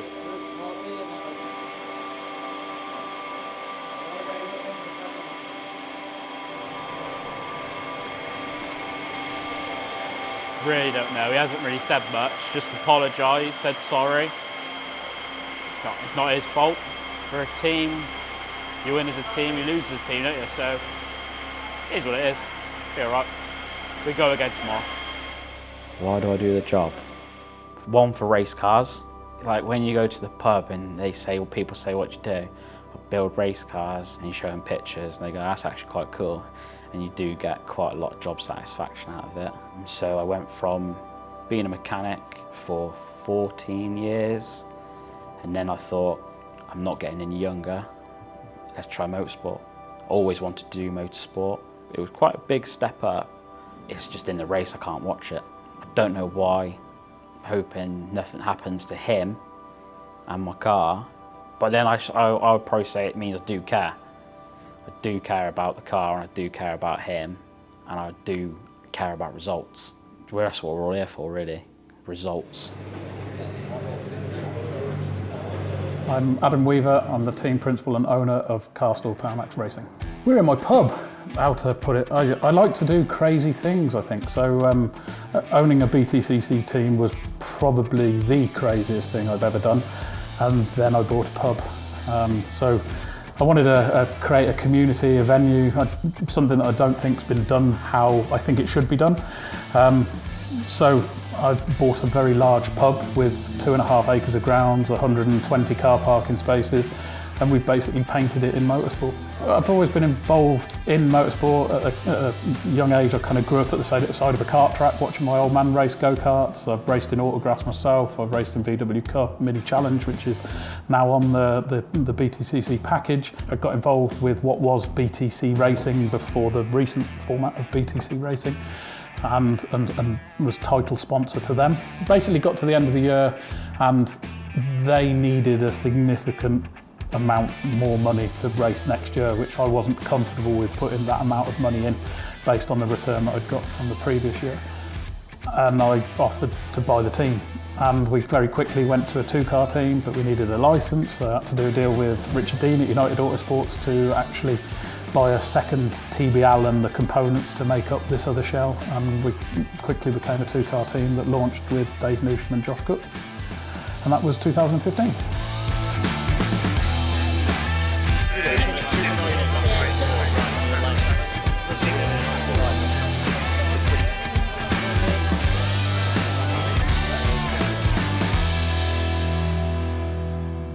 Hello, mate. Hi, Jake. Nice to meet you. Mate, nice to meet you as well. Welcome to the British Touring Car. Well, thank you. And also, I should say to you, welcome to Norfolk. You know, I live like literally 10 minutes from here. Well, yeah, we've been doing a bit of re-landscaping for you yesterday in qualifying. So how was it? Go on.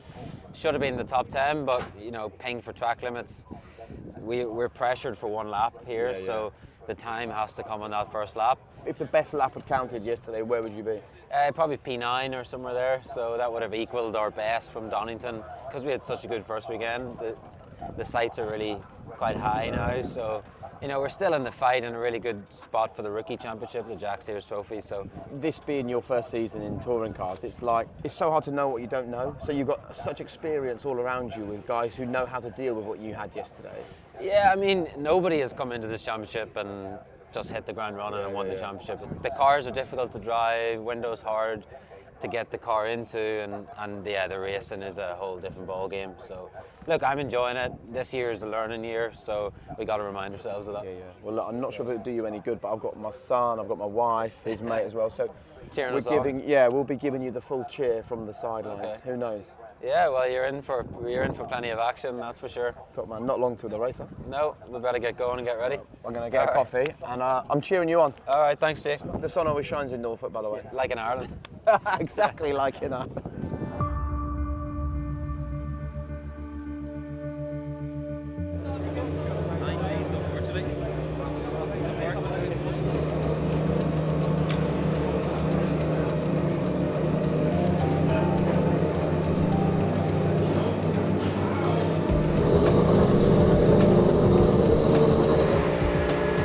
Qualifying, but we've got to keep our nose clean. Anything can happen at front, so you've got to be a bit aware. But you know, surviving the first 2 or 3 laps is the most important thing, and then hopefully dragging out a decent result in the end. You know, we could easily be on for a podium.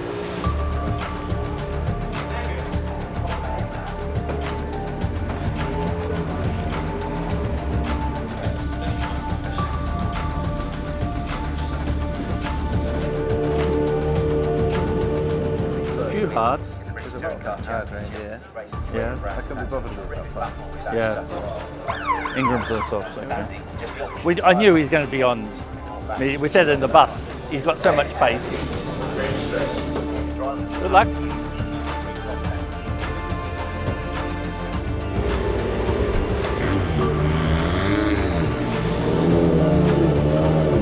No.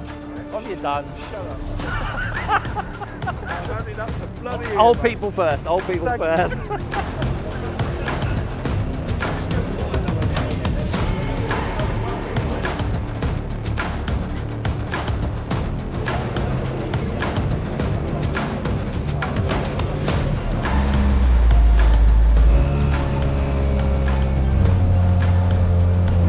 That's car in position. Lights go out, a good start is made by Sutton, not a very good start in contrast by Tom Ingram, so Turkington gets the drop on the good day as they go down towards Riches for the first time. Come on, hold it together.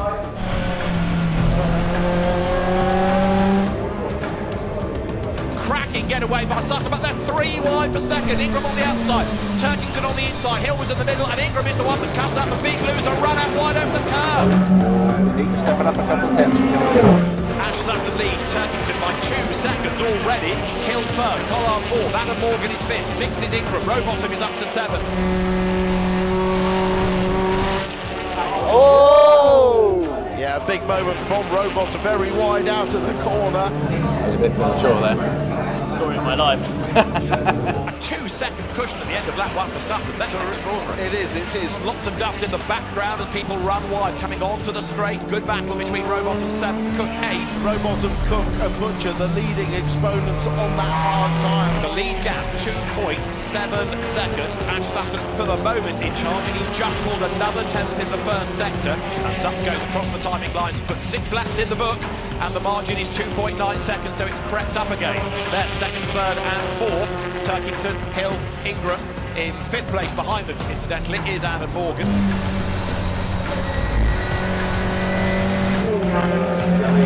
tenths faster this lap. 6 laps to go. And more for the track limit warning flag, incidentally, and now including Andrew Watson and Jade Edwards.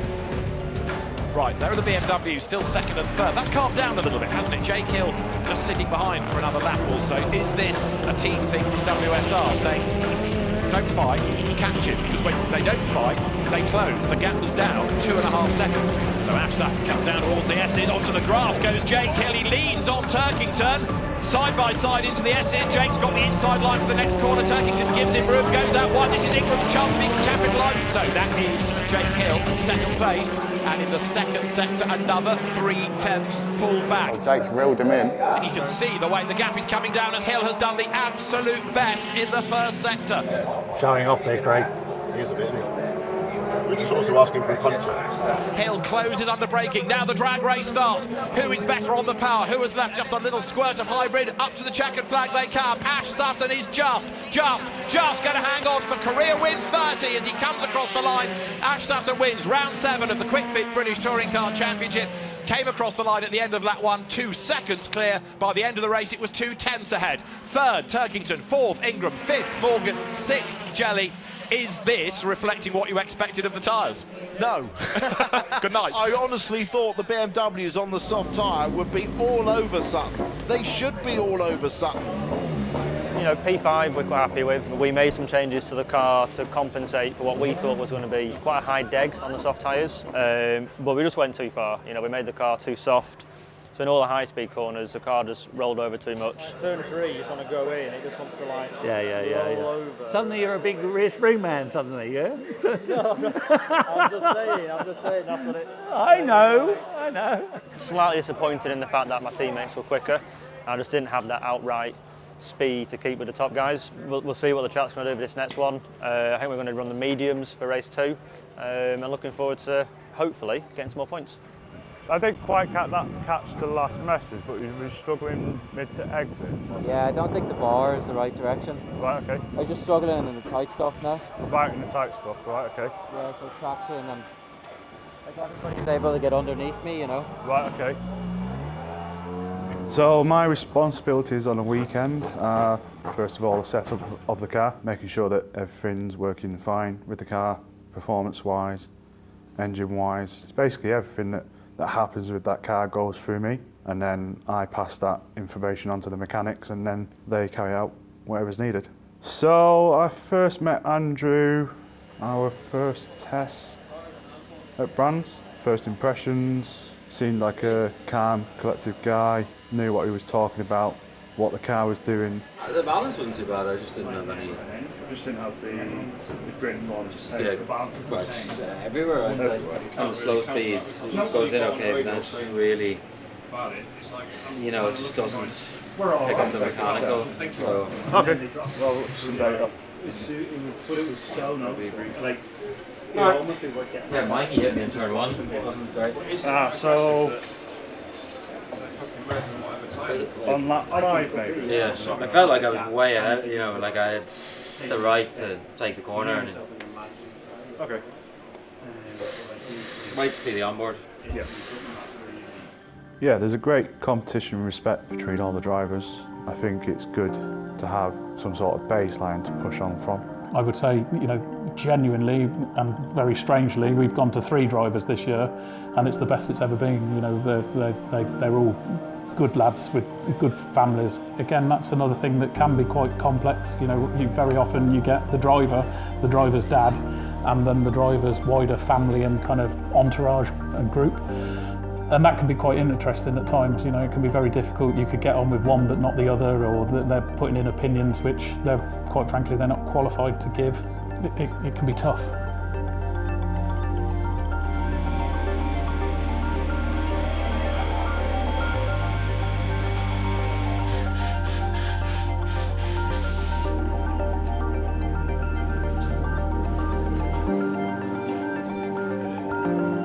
It's like trying to hit a moving target blindfolded. You know, there's so many variables. It costs so much money to go racing. So the vast majority of the drivers help the teams by bringing sponsorship to the team. So it's a case of having a conversation with a lot of drivers, understanding what sponsorship they can bring, who those sponsors are likely to be. So if we've got a massive oil sponsor, for example, and their main part of their budget comes from an oil sponsor, we can't then take them or their oil sponsor because there's a conflict. So we talk to a lot of people. You know, I had lots of conversations with Mark Blundell, who actually represents Andrew. You know, we got very close to actually doing a deal to put Mark Blundell in one of our cars when he joined the championship, but we couldn't quite make it work. So when he had a driver that was interested in coming to the championship, I believe we were one of, if not the only team that he approached to basically put his driver in, and that was Andrew. Again, like we said, the family, the background, meeting him as a person, and the support network that he'd got, and obviously the results that he'd achieved in GTs and what he'd managed to achieve in Ginetta, I had no doubt that he'd be able to get in a touring car and be competitive. All the 2 Powermax cars coming into Oggie's side by side. They come out together, still side by side. Everybody out wide on the first lap. And here goes Collard up the inside of Andrew Watson, bouncing over the curbs and pushes it out wide. At the end of lap 1, Ash Sutton led by 2.2 seconds. At the end of lap 2, he led by 4.2 seconds. Dan Rowbottom is indeed making progress. He is up to 5th, the second of the soft tyres. Good job, mate. Let's get foot down. That's Rowbottom on the inside of Morgan. Former teammates, remember, in Sicily Motorsport Mercedes days. Rowbottom goes one side, goes the other. He's got the quicker tyre, but he hasn't got the width of the road then to try to find a way through. Into bomb hole they come for the moment. Morgan fends him off. Yeah, great sector 2. This is it. This is what we need. Contact there with Morgan and Rowbottom. Rowbottom had gone through and Morgan hit him. Yeah, that was aggressive. So Dan Rowbottom then is up 1 place. That puts him 4th. Now there is a little bit of inter-knee-side argument as you see Mikey Doble and Andrew Watson squabbling. 19th and 20th, the Castor Powermax Racing Vauxhalls, and it was Mikey Doble losing out to Andrew Watson. So the battle between the teammates continues. Yeah, no rear.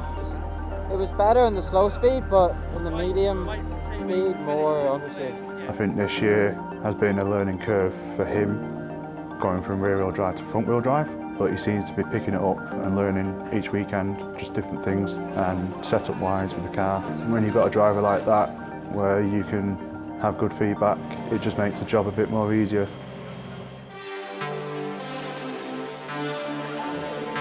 Three-minute board. See you on your side. Have fun. Good stop by all of the BMWs. Dan Rowbottom tries to fend off at least one of them. The car of Colin Turkington, but Stephen Jelly will lead Adam Morgan. Rowbottom on the inside, Turkington on the outside. Jake Hill is next in the queue. Rowbottom's up to 2nd place. Oh, Rowbottom's got a chance here. Has he gone up the inside? Yes, he has. Will Ingram and Butcher follow through? Look at the grip that they've got. Right, this is going to be absolutely fascinating. Rowbottom on mediums versus Ingram on softs. And Ingram looking the quicker at the moment. Rowbottom is going to have to make that car very, very wide for another 9 laps. Ingram behind has 7 laps of high grid. Let's make this car wide. Camish just slipped past Sutton. I think Sutton let him through because Sutton's on the hard, Camish is on the soft. He's now caught up behind Rowbottom. These are the BMWs scrapping it out. That was Hill making contact with Jelly. Cars running together, look. This is why I think they should have split their strategy, because they're now fighting amongst themselves. That's Morgan versus Jelly. Adam Morgan up on the inside line, Stephen Jelly alongside him. Same tyre choice, Jake Hill likewise right there behind them. Nose to tail, Rowbottom again has to go defensive as they come up towards Richards, and this is the lap on which Ingram makes his move on the inside line, and he's done it, he's gone by. Tom Ingram goes through to take over the race lead. Rowbottom might be able to fight back. Calling a clip, isn't he? Look at that. Rowbottom is now being given a tough time by Dan Cam, who is on the soft tyre. So here you are, this is another reminder of how a touring car weekend can come back to you. Dan Cam started the first race from very nearly last on the grid, and here he is pitching for a podium at the end of the day. Yeah, and look, he's been let through. Rowbottom's let him through. Teamwork, good teammates, doing the right thing there. So the 4 BMWs running together as a pack, but not what they want to be. Big lock-up by Turkington as he tries to attack Hill, who tries to attack Morgan, who tries to attack Jelly. Camish makes his move then on Rory Butcher for second place. Through he goes. Hill gets up the inside of Morgan, clatters past his teammate. Turkington goes through as well, and then Morgan and Hill collide on exit. That's exactly what WSR did not need. There's no love lost there, is there? There'll be an internal discussion at West Surrey Racing about their tyre strategy, I'm sure. Tom Ingram, I think, is just about going to be able to hang on. Then the reigning champion, rather overdue a win. It's going to be a race win for Tom Ingram, and what a race it has been. Tom Ingram wins round 9 here at Snetterton. Dan Camish half a second behind for second place.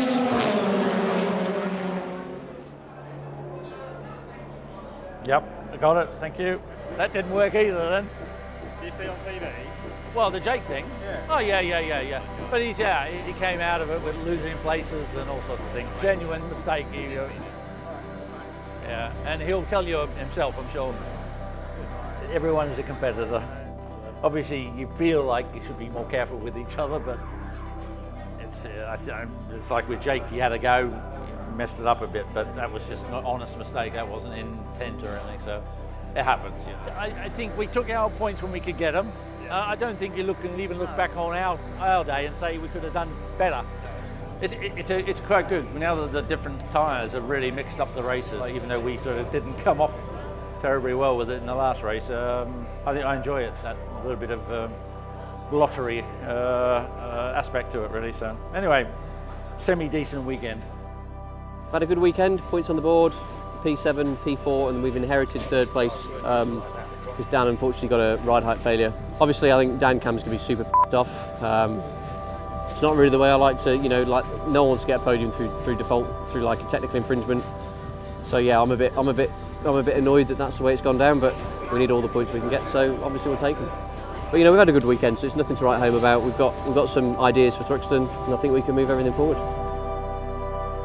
I probably knew that Snetterton was going to be tough because it's the longest lap of the year, so the most amount of lap to lose time over.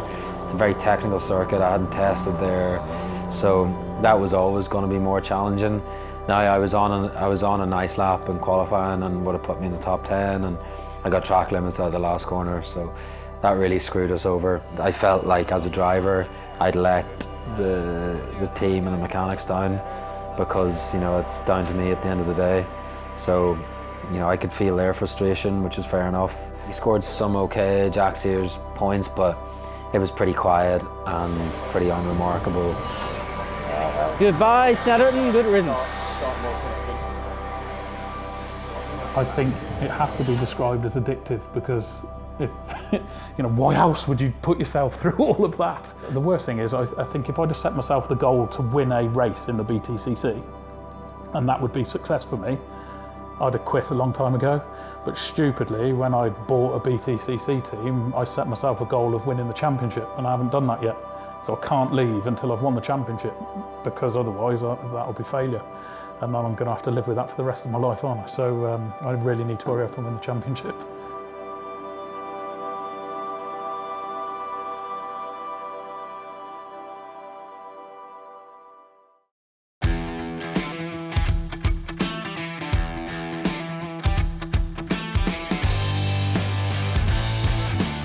turned up. It's sunny, I'm energized, I'm motivated, I'm looking forward to it. Sun's out, blue skies, meant to be nice weather all weekend. You'll find me in the shade, covered in sun cream. Spirits are high on a Friday afternoon, and the key to this game is if you can keep them like that on a Sunday afternoon, you've done a good job. So Thruxton's one of my most favourite circuits, really high speed, fast paced. It's pretty unique. The speed, the actual stones in the asphalt on the track are really, really big, really hard on tyres. You definitely only get one lap in qualifying on each set of tyres. It's mega to drive. You set yourself up out the complex, and from there onwards you touch the brake once. You're just hanging on, just waiting for the back end just to rotate enough, but it's fast. Turn 1 in particular is horrendous.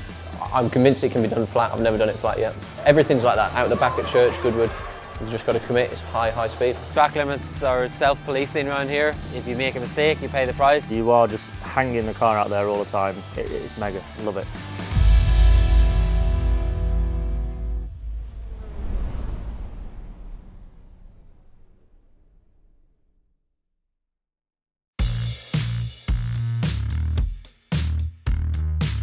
Snetterton was a good weekend. We scored some decent points. I'm feeling pretty fired up for this weekend. So Snetterton, the last round, going into quali, it was so disrupted. Made a mistake in the last corner and ran wide and had the lap deleted. That really screws up your weekend. The team likes this place. They've gone well here in the past. So yeah, really enthused for this one.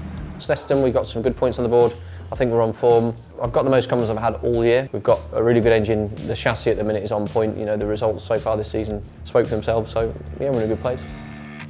So the car's in the pit lane getting ready to be released, and as ever this is a circuit that always favours the brave drivers. One of the topics that became a little bit lively at the drivers' briefing this morning was track limits. There's only actually one point they're really monitoring, which is the exit of Church. The green flag is shown, and that means that Mikey Doble heads them out then, with Andrew Watson behind, then the Napa fleet venture out. Josh Cook has the full hybrid deployment. It is looking very good for him. And Rowbottom as well, because we know how good that car is, and you know, he's looking good as well. Well, we know this is going to be lively. Fingers crossed we get through this without significant drama. Come on. This is Dan Rowbottom's view there. See the car looking a little bit nervous as he has to hang on to it. Don't give it up. Drops to 8th in the times, up towards the B, drops to 9th in the times, goes through. He's up to 4th in the times now, and the current top 7 within a second of each other, except Rowbottom's lap time is disallowed. Currently we haven't got a good time in because we've got Bolt in the last second, so it's Saturn on P10. Ash Sutton does a 15.8, so Ash Sutton goes to the top. Andrew Watson has gone second in the Astra. He's one of the newest drivers in the championship, a rookie this year, but boy, what an impression he's made right from the word go. Rowbottom has lost another lap as well. Mikey Doble is the next one to lose the lap time, by the way. That lap was taken away. Yeah, it'd be interesting to know what the grid would have been if we hadn't had all these lap times disallowed, wouldn't it? Adam Morgan is the latest victim of the judges of fact for identifying that he has been going a little bit too wide. Now, George Gamble, 3rd offence. Rory Butcher, 2nd offence for track limits. Another one for Rowbottom. Rowbottom has lost another lap as well. Jade Edwards loses the lap. Dan Camish clips the tyre stack. He's got away without damage. If he does get away from that, he'll have done very, very well for himself. And potentially some of the teams will be on the radio to say to drivers, you can push a bit more at the chicane, because they will have seen what we've just been watching. They will take maximum advantage of it because there's no judge of fact on track limits there. You've got a best rear-wheel drive Sector 3. Sector 3 was great. Just had another lap ding before track limits. We're on 5 and red sort itself out. There's 2.5 minutes left. Maximum we can get is 2 laps. The red flag is shown, the session is stopped with 2.5 minutes to go, and we've now had 24 track limit penalties. If I make red flag, red flag. Okay, safety tyres, box. Red flag. Box. Big push tomorrow. Something. Something. Yeah, so the track limit regulations and how they've changed this year, I don't personally think it affects the racing. It doesn't make it any less exciting. As a driver, you know, from the purest point of view, you want to go flat out and up against walls and, you know, kicking up dirt, and that's what everybody likes to see, and on the limit, I suppose, you know. Whereas with the track limits things, you know, you're not actually on the limit, because the limit, a curb 20 feet inside the actual limit. So it's so hard for everyone, because you've got to put a limit somewhere. If you use the grass, we're going to destroy all the grass and create potholes and more danger, so you can't really win. That makes tomorrow very dead would have put us back in there then. Yeah, we would have been in the mix. Turn 8 would be 1, 2, 3, 4, 5, 6, 7, 8 is church. We need to get to P10 by the end of the complex, otherwise it's day over. Well, you need to brace yourself for the Rickard Rydell first lap at the chicane, at the complex. Just got to do it. Just finished qualifying at Thruxton. I was not very good, P14. We had every quick lap taken away for track limits. I'm pissed off at myself because, you know, we all know the track limit thing is an issue. It just means it's hard, you know, touring car's hard at the best of times, and qualifying in anywhere outside the top 6 now means your day's going to be difficult. The toughest aspect of my job, I think, is it's always having the feeling of not doing enough. Difficult parts was when I was doing full-time, I had a young family, and it's just the time away from home. Yeah, motorsport's not something you can dip your toe into. It's something where you have to put the effort in, get used to doing all the routines. A lot of it's based on routines and consistency. You can't just drop into it and know everything from the off. But now, at this point in time, time seems to be the word, is either whether you feel that you're putting enough time in to get the results, or whether there is enough time in the day.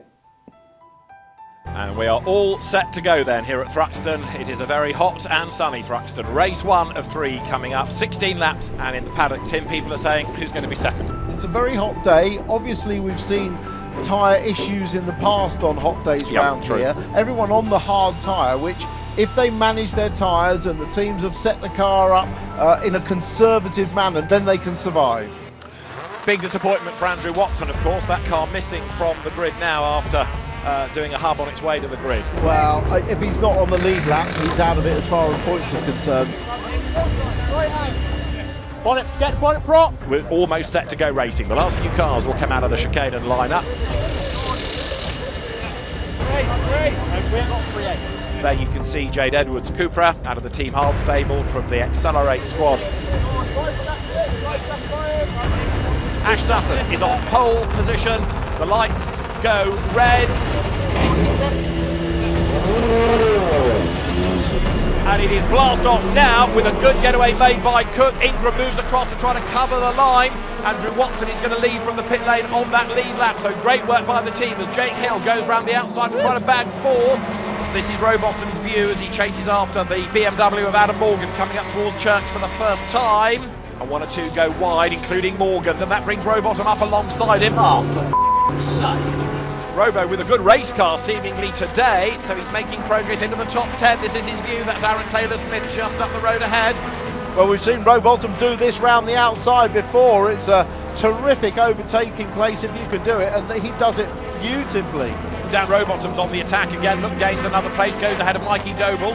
So 14th to 8th for Rowbottom. Good effort this. So the Napa Racing Ford hunting forward.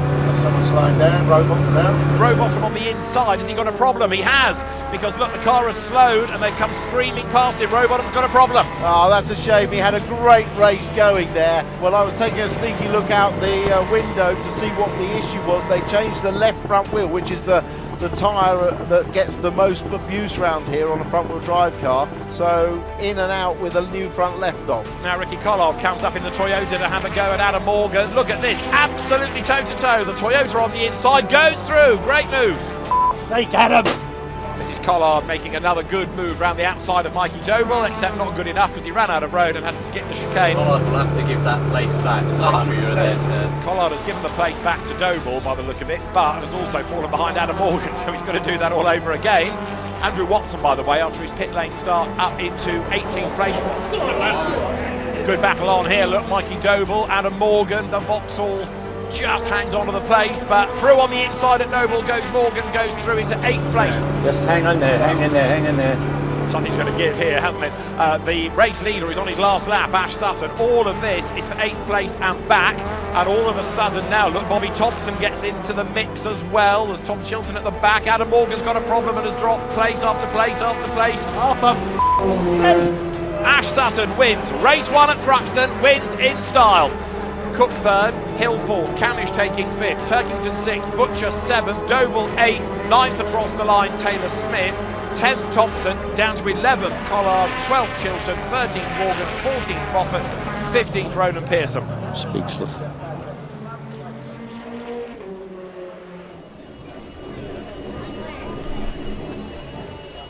So I met Steve over in China when I was asked to go and race out there, and I'd never heard of him, didn't know anything about him, and we just kind of got chatting and we got on really well, and he started telling me about his history. And hell, he has worked in F1, WRC, the Group C car era. You know, he has done everything and worked with some of the biggest names you can think of. He was keeping an eye on how I was doing in the touring cars, and at the time we were sort of having a dip in form. So I asked him, I said, would you be interested in engineering us? And he literally jumped off his chair and was like, I'm there, get me in, I'm involved. And the first race we did was at Thruxton with Steve, and he went back to basics with the A-class. And I think we went out and got 3 top 5s that weekend. And then from then, you know, we've just worked together ever since. But he never stops. He never ever stops working, and he's constantly on the phone to me. You know, he's always positive. He can't wait to get to the next racetrack. He just literally gets home, he's like, right, I'm already counting down the days. Yeah, he's some boy, for sure.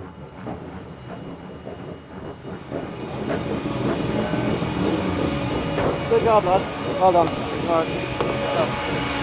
He's innit? Just try f***ing hardest. Yeah. He's f***ing put on 7, and he's going to move forward because he's one of the fastest here, and we just f***ing let him down. And it just makes you feel like a Well done, lads. They did a great job getting that fixed. Sorry, mate. Good job. No, it's not your fault. Sorry, mate. No, it's not your fault. It is, innit? We've let you down. We're in this together, so I'm 36 laps. Yeah. Alright, well done.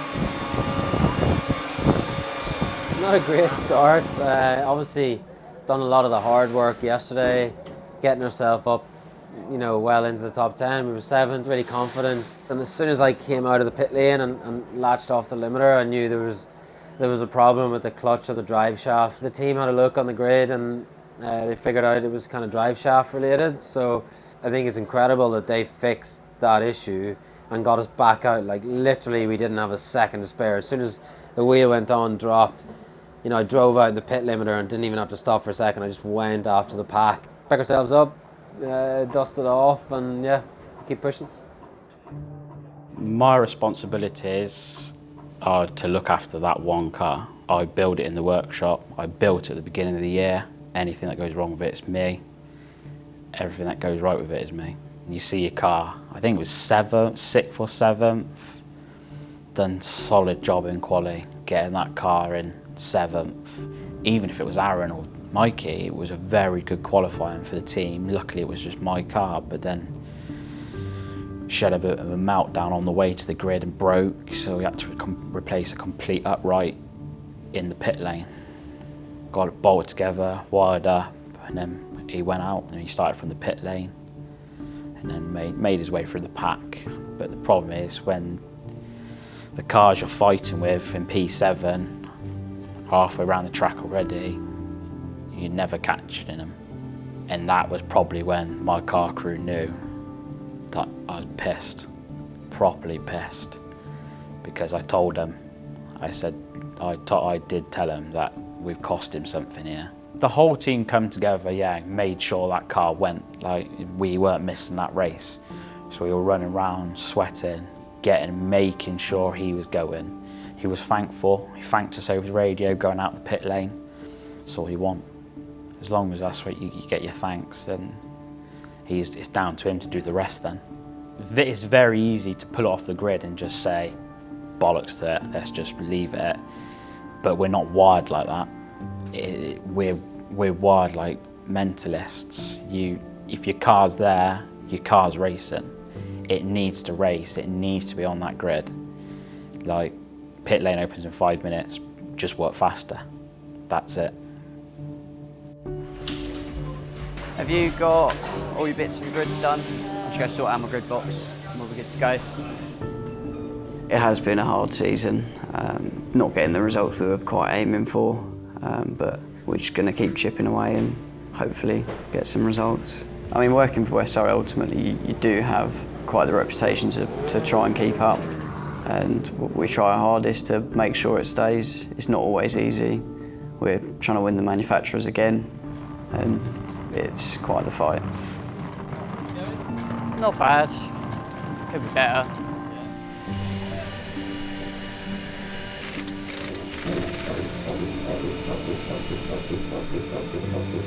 We'll have quite a good team, we'll laugh, we'll have our banter, but ultimately we still get the job done, and it's a good balance. 2 minutes. The walk doesn't get any shorter, does it? Drivers look towards the 5-second board shown first of all, then to the lights which go red. Who is going to make the best getaway this time around as the lights go out? Answer is Sutton. Good start by Cook. He's going to try and jump Ingram, but he's not quite been able to do it. Jake Hill comes up on the outside line of the Honda. Dan Rowbottom is up into 18th, incidentally, with one of the drivers pushing on from near the back of the grid. Andrew Watson just ahead of him in 17th place, and of course they want to get in that top 12 for the reverse grid. Dan Rowbottom getting himself up the order. He's 16th is Ronan Pearson, and Rowbottom gets into the back of him, gets him sideways, and goes through on the inside. Dispatch Pearson, all right. Track temp's probably come up a bit. Another wave of cars coming over the timing line. And in the midst of all of that, Dan Rowbottom goes through. He's into 15th now, he's into the points. We could do it. Get to P12. We're getting track limit warnings to Dan Lloyd, Josh Cook, Dan Rowbottom. Warning flag. Track limits. Last warning. Yeah, be careful. Robo thinks about the inside. Couldn't quite do it there. Now let's see how many brave pills he's taken to sit on the outside line heading up towards Noble. Here we go. This is the view, and he's done it even in advance of the corner. Through he's gone. So Robo now up into 13th. Next target, former teammate Adam Morgan in the BMW. Make good passes. P13 now. P13. It'll be 7 to go.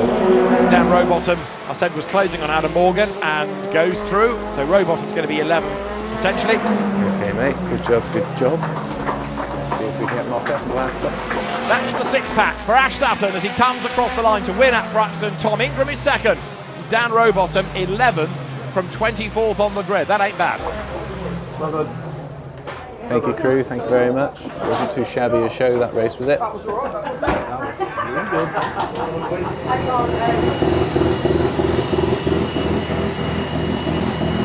good. Did you enjoy that? Yeah. Your move at turn 5 seemed to be a bit too easy. No one does it. I've done it for years. As long as you've got a bit of overlap, there's nowhere they can go. Fair enough. How are we going to do there? Like 4 cars in that same move? Yeah, we're just watching on telly every time. It's like, well, you put yourself in a half-decent place, go have yourself an ice cream. And find out what ball gets pulled out. Hopefully P11 or P12. P11 will be all right. Yeah, P12 will be better because that's the bet starts. It'll be Morgan in front of you then.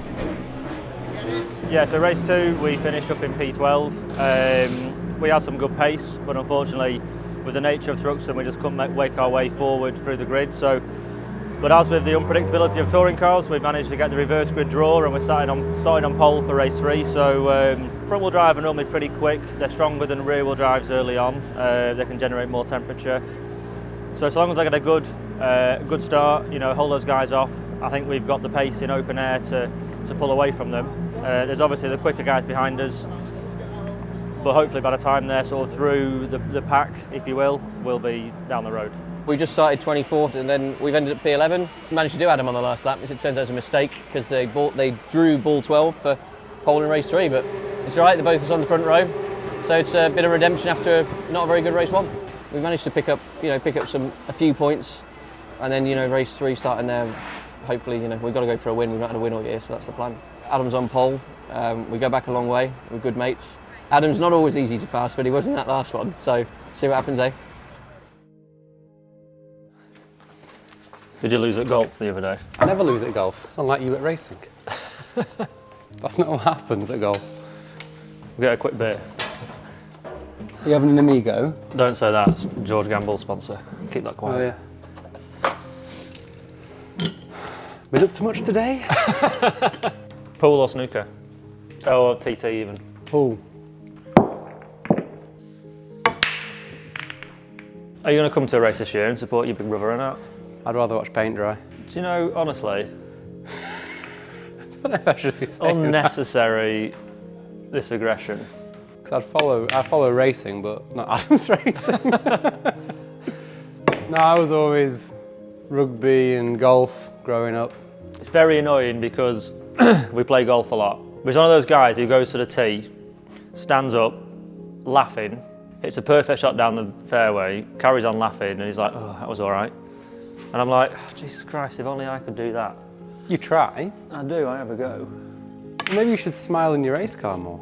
Oh, yeah. This is where we used to run Sicily Motorsport from.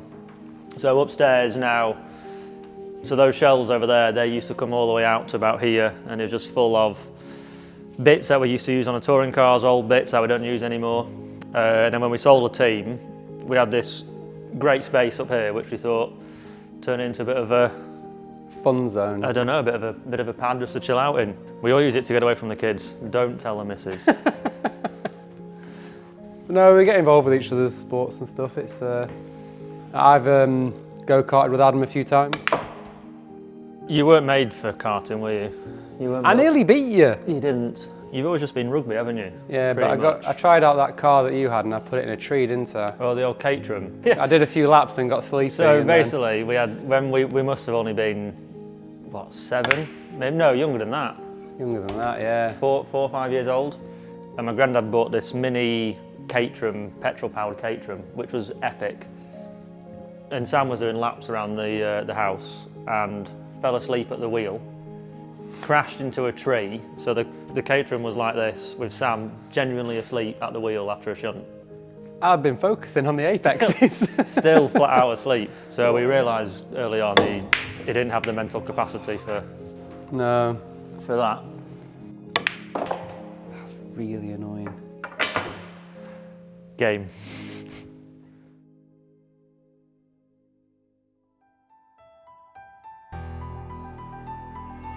We had a 3-place grid penalty over P5. Still do something from there. Good luck, Rogers. Okay, that's 60 seconds into stop. Get set for round 12 of the Kwik Fit British Touring Car Championship. Lights out, blast off, good start by Morgan, good start by Rowbottom round the outside, but he's not quite got himself into the top 3. So Adam Morgan led by 6/10 at the end of lap 1. Breathing heavy. Dan Rowbottom up the inside of Ricky Collard through at Seagrave. That puts the Napa Racing UK with Cataclean Ford up into 3rd place now. I'll take that. It was clean. To the complex they come, and now Morgan is building that lead. But no threats from behind. Robo tries his move on the inside line again. Not quite able to make it stick, and now he's got to be mindful that Collard is on the attack once more. Morgan loving this as Collard comes back round the outside of Rowbottom. Collard sideways going out of church, hangs on to it. Rowbottom lines up for the inside line. He's going to go through surely this time. Absolutely dead set level, and a little mistake by Collard. Getting the car loose, plays into the hands of Rowbottom. He's back through. Right, so Morgan still leading, and again Rowbottom starting to get onto the back of Aidan Moffat, but Turkington is not far away, so Rowbottom knows that he's got to clear that Honda pretty soon. There's a big gap behind now, so just focus on this and no track limits, okay? So Morgan is 2.2 seconds up the road ahead of Aidan Moffat. Rowbottom is then 4/10 back. Robo needs to make the move, and he knows that. Here they come up towards the complex. Yeah, on board. Will he dive for the inside? No. He forces Moffat to defend. Oh, he's going to try and go all the way around the outside. This is a different move from Rowbottom. He's done it early, right in the middle of the complex. Terrific move. Okay, mate, good job. Let's catch Morgan now. Rowbottom has got to try and pull back 2.7 seconds against Adam Morgan, and he's got 12 laps in which to do it. Just smooth, no track limits. The lead gap is now 2.2 seconds. That last lap of Rowbottom's was nearly 6/10 quicker than Morgan's. Okay, from Nate, last lap, you were half a second quicker. Over the timing line, the lead gap is now 1 second between Morgan and Rowbottom. So there's the leader, that's Adam Morgan. But look how much closer Dan Rowbottom has got now. Another 10th pullback in the first sector. Dan Rowbottom in that Napa Racing with Cataclean backed Ford Focus, hunting down the WSR Team BMW entry of Adam Morgan.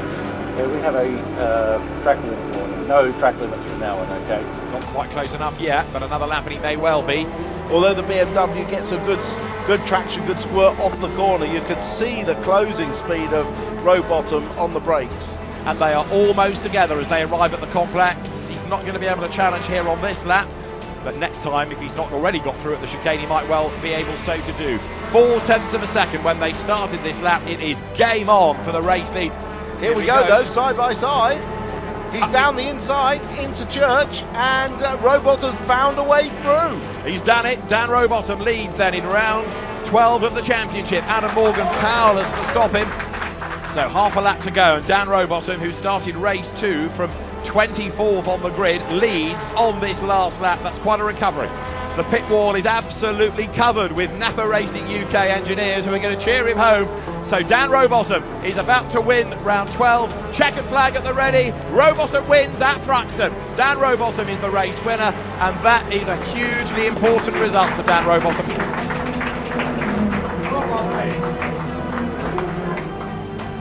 Lots of pickup, please, lots of pickup. Still got to be parked firmly. Yeah. It's still another weekend of a what if.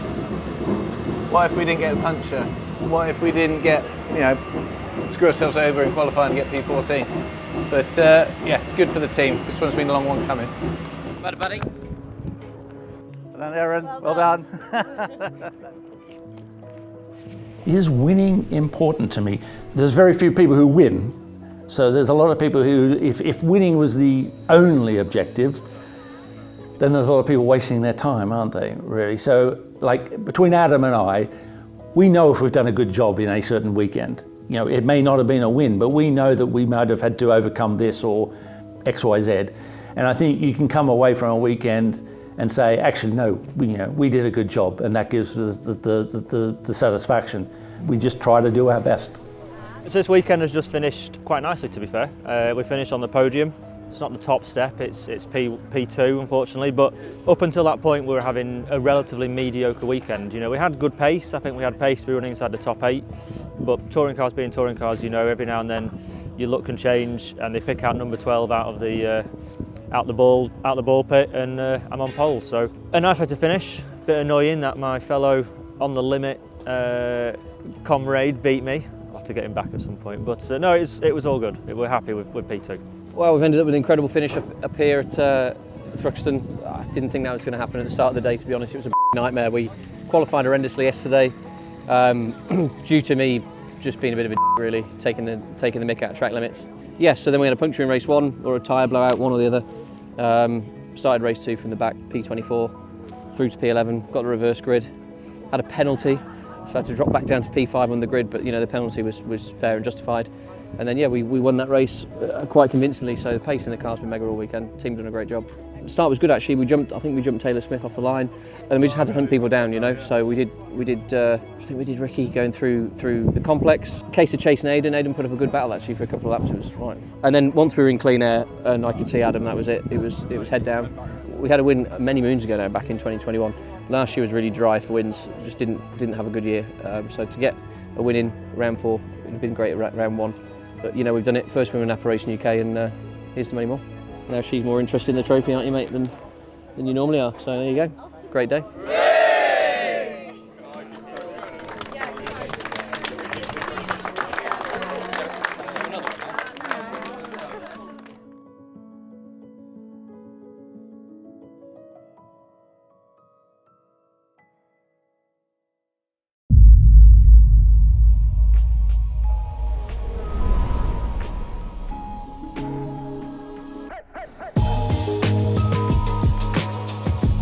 I've heard there's like a really cool motorsport museum here. I know it's a bit of a busman's holiday. I'm sorry. I promise you Nürburgring, but we're getting there tomorrow. Should we go check it out? Yeah, might as well. See what it's like. Let's go racing. Let's go racing.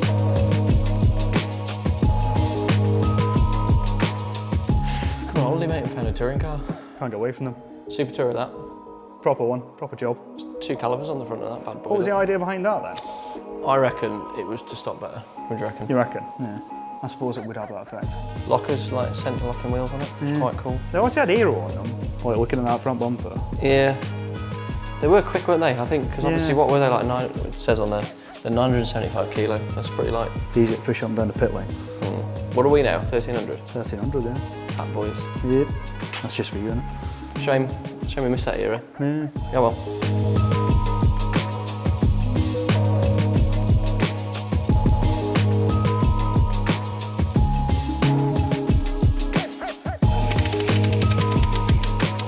It's quite cool, that. That is quite cool, I do quite like that. It's a nice little museum. Yeah, it's very nice. Show tracks for them.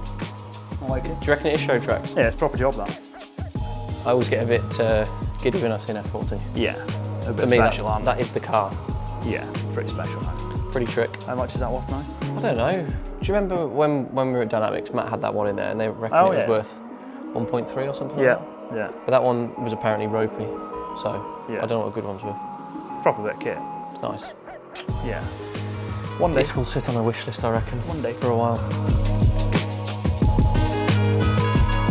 Formula 3, and that's a Formula Junior for juniors.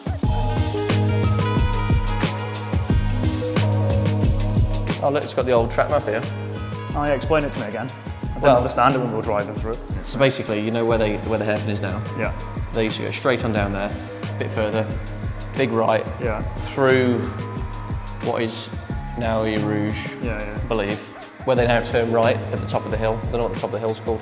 Is it called Rodillion? I think it's called Rodillion. Come out of Rodillion, Yeah. up the hill, that right left, they used to go straight there. They used to go up to Malmedy, Yeah. which is a village, down to Master, down to Stavolo, which I think is where we are now. It would have been quick, Yeah. especially at like, what were they? 450 kilos and 600 horsepower. Obviously, it wasn't just the speed, it was the fact that they were going past people's driveways and houses. It's like going down to 449. Front guard, yeah, it's exactly the same. Do you reckon that's what they use in BTCC for Judge of Fact Day? I think it's very similar. I MSA reckon. approved, yeah. Yeah, I reckon. Yeah. Probably. Yeah. That was alright, to be fair. Yeah, something a bit different. Killed 20 minutes. Yeah, it is. What do you want to do now? Beer? Yes, beer. Let's go. Immediately. Just let it. Not very cultured though, am I? The colour's all wrong. It's like apple juice.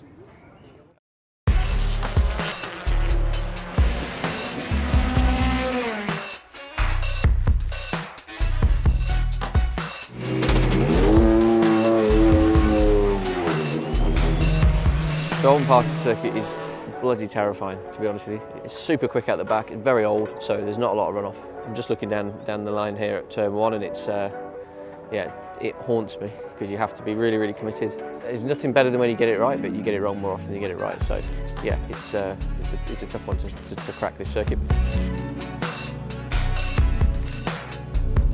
For some reason, mentally, I always assumed Donington's my local track, but actually by mileage, it's Alton. It's a special place for me, you know. This is where I got my first win in touring car, and obviously bigger than that, it's my title partner category. It's their home circuit, so it's always really well supported by their guests, their partners, their family. So there's a bit more pressure because obviously we want to deliver for them. But yeah, I think now we've had the win. Obviously we want more, or everyone wants more, but I'm not really looking too hard to compare to anybody. From where I am in the championship with P6, there's no point in strategising too much. There's a big points deficit to get to P1, so all we can do is just try and optimise points, you know, and ultimately, if Ash were to have a bad weekend, I hope he doesn't, because obviously for Napa Racing UK, for Ash to be leading the championship's great, but for me as my own personal ambitions to catch Ash, I need him to have a bad weekend, you know, so there's always that 50-50 of, you know, I need that to happen, but I don't want it to happen. So I think we've just got to balls to the wall, you know, run with it, and let's see where we end up at the end of the weekend, and it'll be a good weekend.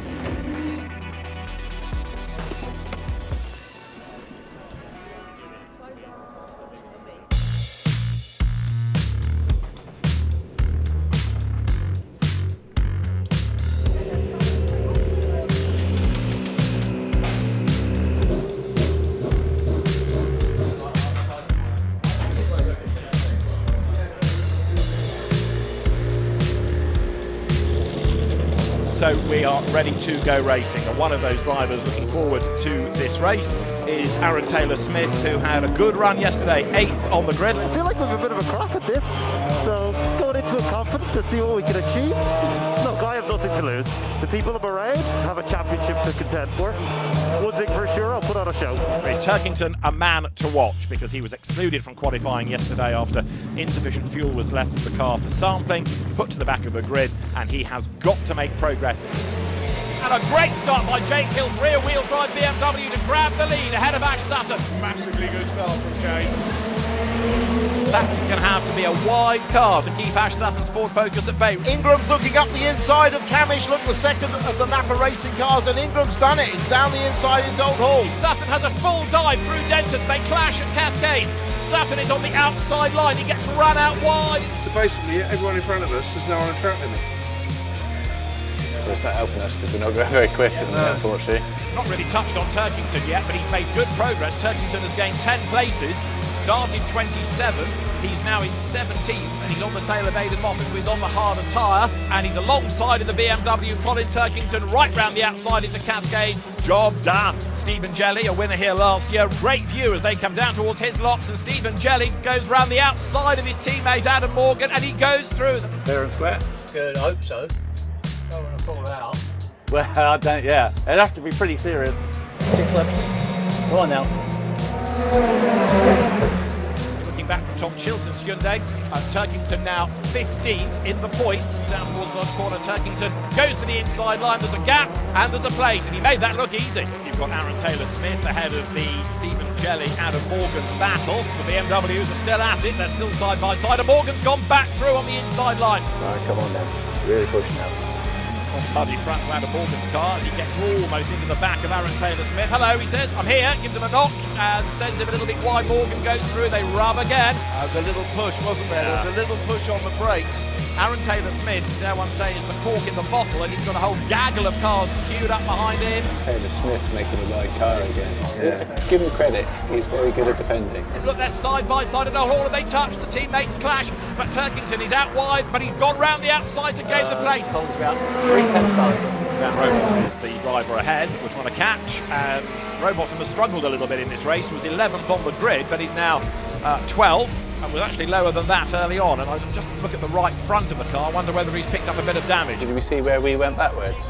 We must have just got muscled out. 3 to go, mate, 3 to go. This is very hard on brakes, this circuit, particularly into that island hairpin, which is a dead stop down to first or second gear. There's a choice of brake pads these drivers can use, a couple of brake pads. One is slightly softer but wears quicker, the other is harder but wears less. Right, 1 lap to go this time round, 1 lap more to go. We have not had any track warnings.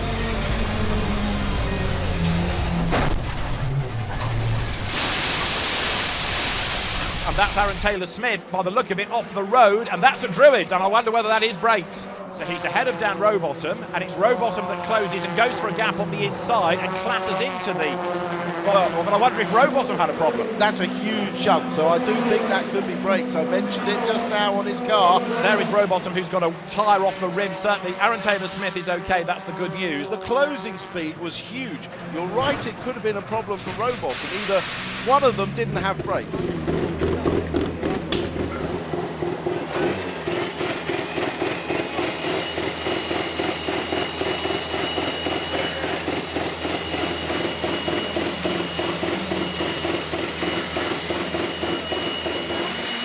Second time, but I hooked it, was solid, then he just went from under me. Okay. I'm on the pedal. And I mean, when I say to the floor, I mean to the floor. Hit the firewall. Right, I'm sorry, man. It's not your fault. Well, it's not your fault. It is what it is, but there's something not right on that system. I tried to do the side because I thought that'd be minimum damage compared to the front end. Yeah. Oh, it's good that you had enough time to think about that, at least. Hard work. We were having a good race, and the main thing is I have loads of respect and time for Dan and what Napa are doing. They're a superb team, but that to me was he just forgot how to drive. People make mistakes. Just say I made a mistake, and I'm fine with that. Because we all do it sometimes. I'm no oil paint, and I'm not Mr. Perfect. But it's a shame. Last lap of race 1 puts on the back foot for the weekend. And it's a sore pill to swallow. As much as it pains me to admit it, I think it was brake failure. Well, I don't think. I've seen it on board, mate, and there's nothing on the... But he has pressure, even that squiggly line. No, I've just watched it on board, and he literally puts both feet on the brake to try and get it to stop, and then he goes back on the throttle and tried to come up the inside, which was the kind of the safest thing, and you've probably stopped him from having a horrific accident, to be quite honest. He gave me a bit of a nudge. I'm sorry. I have just watched it. So sorry. Hello, mate. I was already turning. Sorry, mate. I was nervous when I saw you behind us. I thought you are optimistic at times, but obviously, but if the pedal don't work, the pedal don't work. I've just watched it as a boss. I've watched it. So, I mean, I come up here to apologise anyway. Both feet went on the brake. Both feet went on the brake, and then you went, that's not working, and you went back on the throttle soon. So. Just trying to blip it to get it out of the... And I'd say Aaron's just stopped you from having a massive He has. That's why I've come here to apologise. But sorry to you, because I know damage ain't cheap, mate. I know that. I had loads of respect for you, but it was either brake failure or brake failure, so... Look, it was both things. And then when I realised how we were, I let the throttle just try and get the different open and turn. Yeah. Sorry. Nah. You can watch you on board if you want. No, I probably will, but I understand. No, I understand, especially about that. No, I appreciate you being there. Thank you.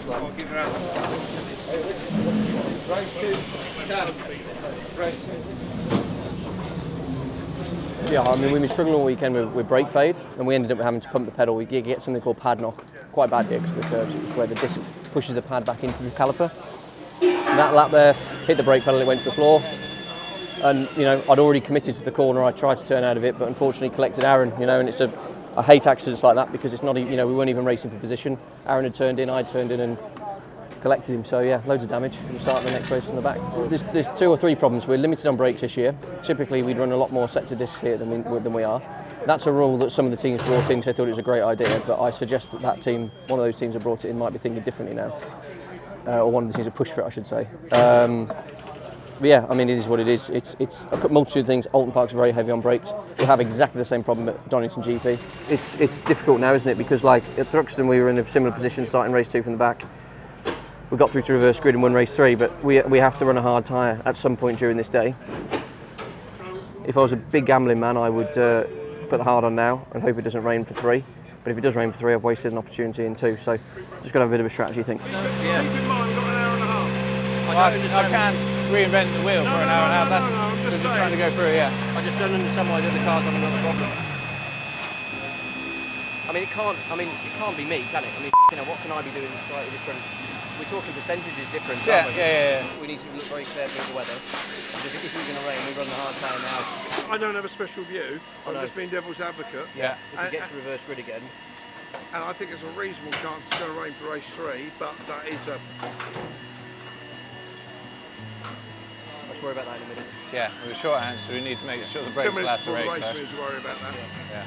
The only way I can rationalise why motorsport is you have direct influence, you get to see the fruits of your efforts very quickly. Even whether it's engineering, whether it's any aspect of motorsport, is a small close-knit team, and you have to do a lot.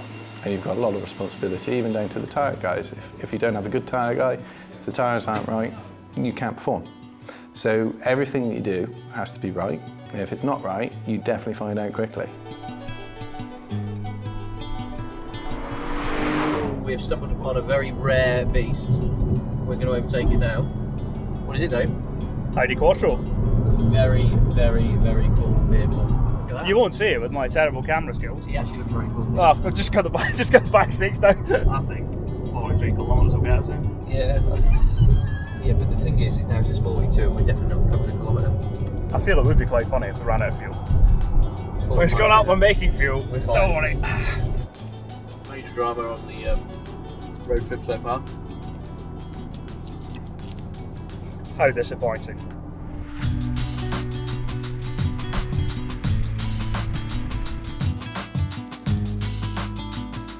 I've got quite a small, tight group of friends, so I took Dave Kelly with me. He's a good friend of mine.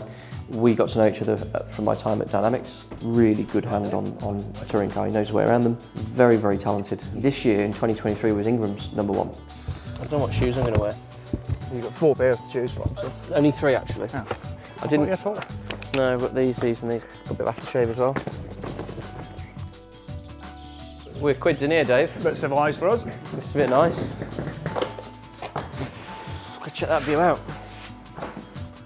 I saw some deer when we came in. Yeah, I noticed that. Well, that's a view. Very scenic. It's quite good, isn't it? Some reindeer. Oh dear, oh dear. Oh dear, oh dear. What's the plan? Beer and Barbie? Sounds good. Great start to the holiday. Yeah. Happy days. Let's get it on.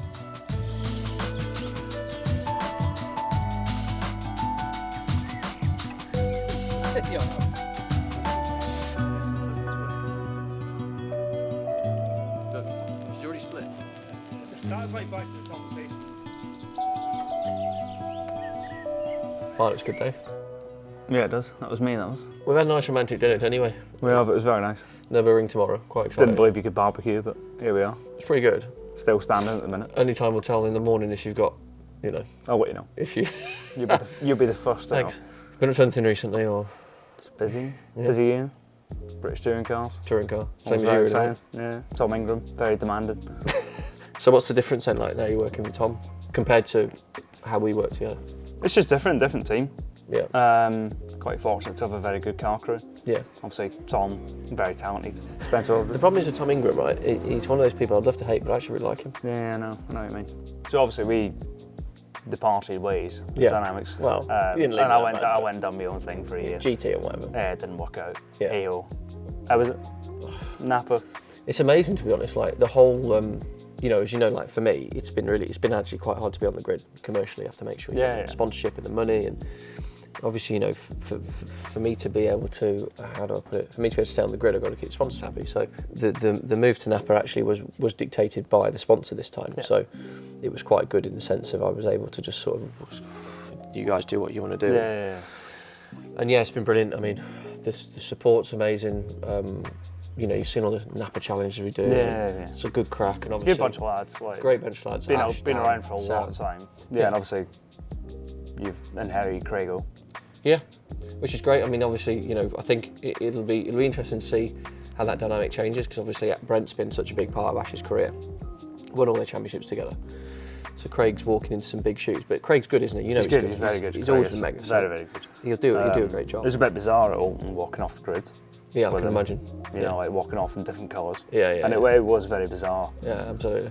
Yeah, and I think, you know, to see other people, you know, everyone else is in the paddock as well. So. Yeah, and obviously Baz and Matt and Tom are back in the paddock. Yeah. Which is great, you know. Yeah, it is. And but it's just bizarre to see everyone here, because it was such a part of dynamics for so many years. Really good bunch of people. Yeah. A lot of good people there. How long were you there for? Best part of 9 years. Cut my teeth there. I wouldn't know half of what I know about these cars now. No, quite privileged to have been there, and we had a good few years. It's such a massive name for such a long time. It was like my Halo team, I think. Yeah. Do you know what I mean? We had a good few years. No, it's good. I think it just shows how influential they were in the championship for a long time. But I'm quite looking forward to Nürburgring tomorrow. Yeah. Have a bit of a relax. Even though it's cars and circuits. It's cars, but it takes over your whole life. Yeah. And then you get the season break, which isn't the season break, 'cause you got the tyre test in the middle of it. Grand Prix, Goodyear. Grand Prix. Tyre test. We're doing some more touring car activity. So literally my 6-week break is 1 week. Yeah. It's crazy. So and you'll be the same. Yeah. When everyone sees this, and I've turned down Spa 24 because I was so busy. Yeah. That's why. But no, it does take over your life, it does. Yeah.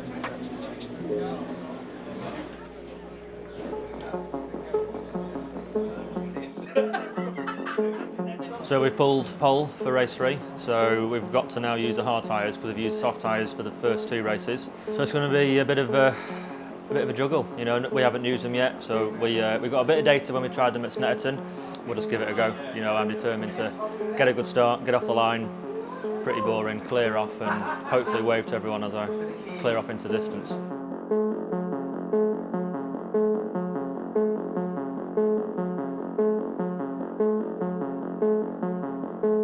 Him down there, if you can see him, he's going to be fast. But you know, everyone at the front has proved that they can be quick this weekend. So it's going to be a big battle, but one that I'm up for and one that I want to win.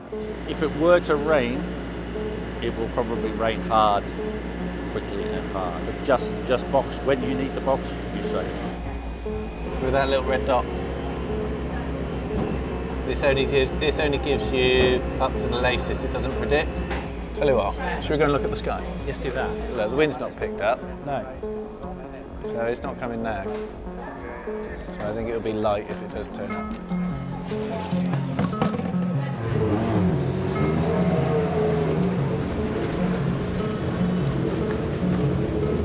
This has changed to an hour now. Oh, really? As soon as it went to 1 minute, it went rain in an hour. We might get wet. Yeah, I think it's now delayed by a bit. Right on the edge. Yeah, copy right hand side. It's down to a driver call then. Yeah. And he's good at that.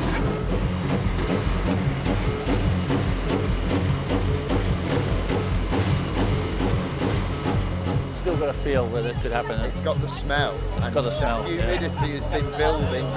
Yeah. Did you feel a spit on your face at all? I keep feeling bits. Yeah, I don't know, it's psychological. Yeah. The spots of rain are starting to fall, and we've been hearing from the grid just in those last few moments, people using certain expletives. They're not impressed that that rain is coming and throwing their plans into the air. Time to go racing then for the final time today at Alton Park. Good start made by Morgan, good start made by Turkington then as they make the run towards Old Hall Corner for the first time. Getting squeezed up against the barrier was Ash Sutton. That would have done the Ford some damage, I fear, as he turns there, look, with smoke, and he gets a tap in the back from Josh Cook. Championship leader in massive strides. Sutton is out. Unbelievable. Puncher, I think, because he got bashed into the wall.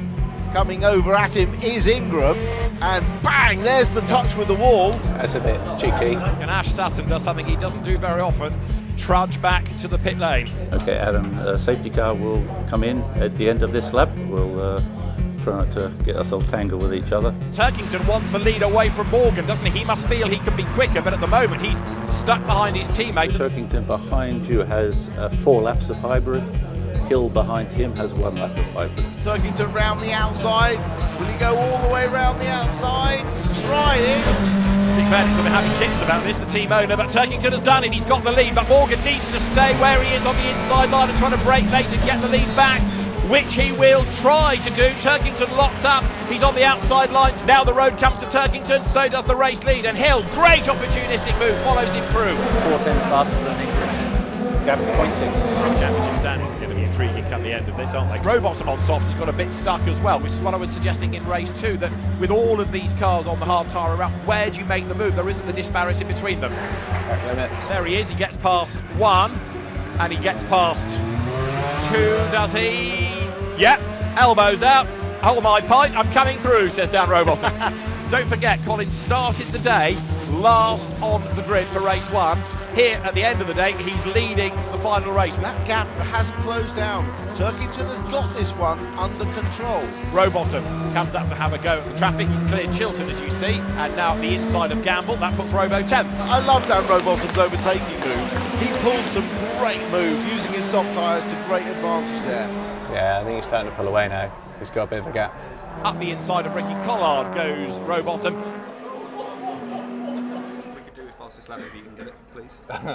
I'm trying. Aaron Taylor-Smith has come into the pit lane with quite a bit of frontal damage. Real shame, because qualifying was good. He raced well in race 1 before that clash with the brakeless Robotham, and then the day ends in a retirement. Big shame. The checkered flag is at the ready. Win number 65 in the British Touring Car Championship goes the way of Colin Turkington. Colin Turkington wins at Alton Park. Jake Hill second, Adam Morgan third. It's BMW. Well done for keeping the chin up. I'll say it's a P8. I'm not going to turn it away.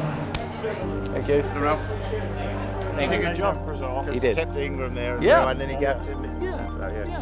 He did everything on he the could. hard tyre as well, that's pretty cool. Everything that could be expected of him, really, there, I think so. Happy days. Yeah. Well done, mate. Yeah, thank you very much. No, that's the last time I think we had a 1, 2, 3 was 1 6 here.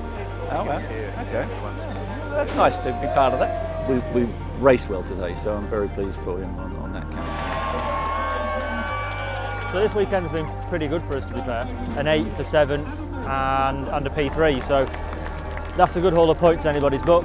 It's weird how things work, you know. We finished P8 in race 1. I got a 3 grid place penalty, which put me 11th for race 2. But as a result of that, I end up with reverse grid pole, and that's the beauty of touring cars. You just never know what's going to happen. And then Collins moved around the outside. I don't know where that came from. I mean, I thought I'd brake late enough, and he just absolutely sent it. But a 1, 2, 3 for West Surrey and BMW is amazing. So yeah, really good weekend. So I've just been told that this 3rd position is my 40th podium. Quite a nice little accolade to finish the weekend on. Our own part this weekend's not been very kind to us, really. Just magnitude of little issues, really. Just problems. The team have been fantastic. You know, Napa Racing have pulled out all the stops for us, but yeah, we just had little finicky issues, brake issues yesterday. Couldn't get to the bottom of it, and then obviously race 1, unfortunately, we had brake failure. They're just incidents you don't really come racing for. You know, at the end of the day, if you have a crash because you're going for first or podium finish, it's a different story. Obviously, there's still emotions involved in that, but at least there's some sort of point to crashing at that level. But crashing when you're like P12 or wherever we were, P10, It's not really what we do. Decided at that point that because it hadn't rained, it wasn't going to rain. We got it right. We put the hard time for race 2, took the pain, took the pill then, and then ultimately released us into race 3 as one of only 4 cars on the soft. So we got from 21st up to P8. It's not what we come here for, but it's better than going home with 3 out of the points finishes. I must say I'm glad to see the back of this place this year. Cannot wait to get in my RV and drive home. Got a few weeks of mischief. There's a certain group of people are off to the Nürburgring next week for a bit of fun in a M3, so that'll be a bit of a laugh.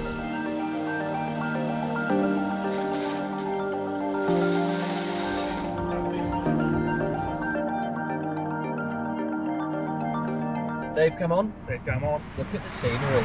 We are 7.8 miles from the Nordschleife. Nordschleife.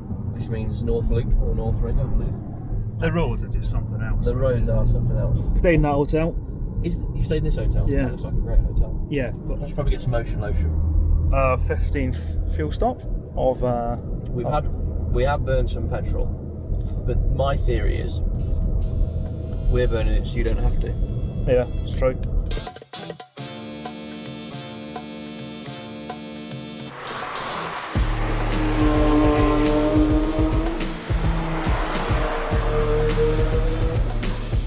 I promised you a Nürburgring holiday. We're finally here. Yeah, We're going to do it today. Sun's out, happy so days. yeah, we're looking forward to it. Tractor's not open for TF until 5 o'clock-ish. We've got a couple of hours to kill. We're watching racing cars. Dave's a bit more nervous after seeing some of the cars go around because there are some atrocious levels of driving standards that we've noticed. To be honest, after reading 1010s, yeah, and you've had a few incidents this year. Thanks, Dave. Thanks, mate. Oh, go on.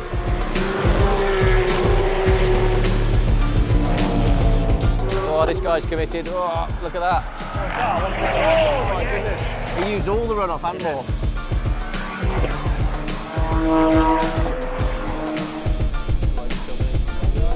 GT3. Could be a Ferrari challenge car, actually. Moderately so. This section does give me the willies. Man It's of the your- undulation that gets me. Man of your calibre. Well, we'll be right. Not according I to hope. 1010's driver. Right, Dave, I've had enough of watching now. I'm a bit bored. Yeah. Should we have a go? Yeah, come on. Let's go. He's warming his tyres up there. He is. I'll do the same. Is this a bad time to tell you I'm a very nervous passenger? Oh, no, So Dave is a nervous passenger. Yes. This is my sighting lap. I see that. Just to figure out where we've got to go. First overtake done, and that's into turn 3. Oh, forgot about this. Oh, God, go. Turn 5. Oh, God, this. Well, I'm not going to do this flat. I'm going to do this flat. It's flat. And I do not want to take so up here. bumpy and undulating. Yeah, I'm going to... Is this the GT3 Oh, that to felt go? like, yeah. Yeah. Yeah, we'll have a big break here. Man, oh my goodness. It's also flat here. Whoa, no it's not. No it's not. What point was that ever flat? In a GT3 car it's flat. Yes, that's right. Coming to Athens. So uphill, it's unbelievable, isn't it? It's amazing. This is a quick car. Yes. I decided this is a very High car. very fast car. We're coming to the very famous carousel. We've got it here quick, haven't we? Well, I don't know surprised how quick it's going. I suggested it should be a lap record. Drop it here a little Drop it bit. in. There's a spin show. Oh, yeah. Wow. That was quick, wasn't it? That was ridiculous. Oh my goodness. This thing's a machine. It is a machine. Right, so where do we go now? We go on. You have to pull in here, don't you? And you're pretty good spread. Good spread canvas set, perfect. Yeah. BMW have done a fantastic job setting this car. It's like they've done a few. Basically what happened, I think, Dave, was the sighting lap actually was the quickest lap. Sighting lap was purple sectors all round. It was purple sectors. A better cap. Track limits. Won't be on a talking weekend. In a GT3, do you reckon that's flat? That would be absolutely terrifying. I could not be a racing driver. Yeah, no, it's not good, is it?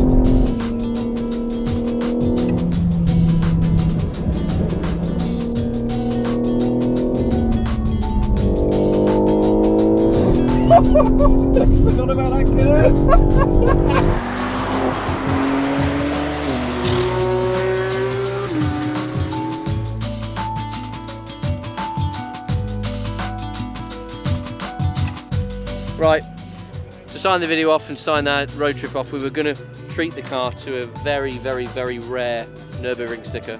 You can only really buy one if you've certified pro, which I think we class as pros, Dave. You do. Anyway, we brought the sticker and we've lost it, so we can't put it on the car, but we've had a great holiday.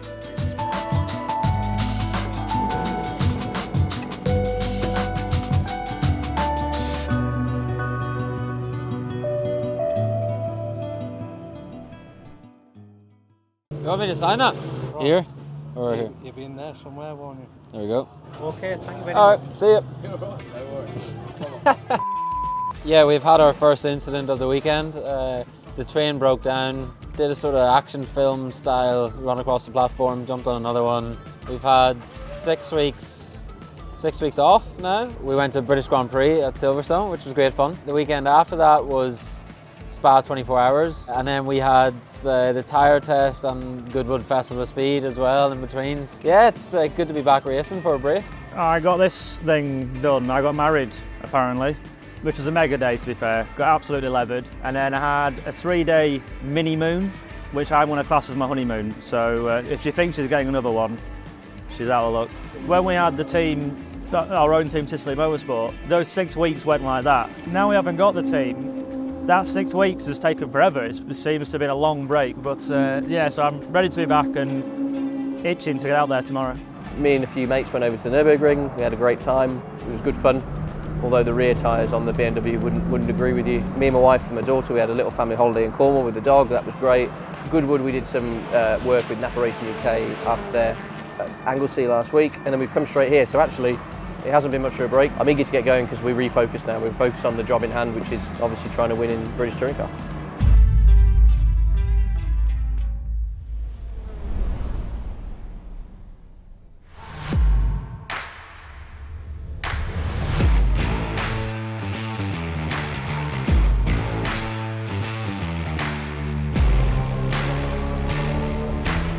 Yeah, so today we are at Goodwood for the Festival of Speed. Behind us you've got the amazing BMW stand. It's one of the biggest motor shows worldwide. I've been lucky enough to drive up the hill today in a BMW 3 Series CS, which scared the hell out of me. Because if you do put it in the wall, you become a YouTube sensation and everyone remembers you for crashing at Festival of Speed.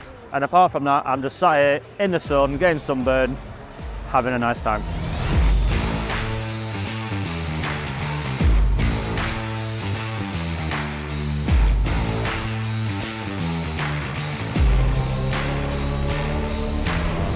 I think these supercars, and I'm annoyed that they've had a go before us.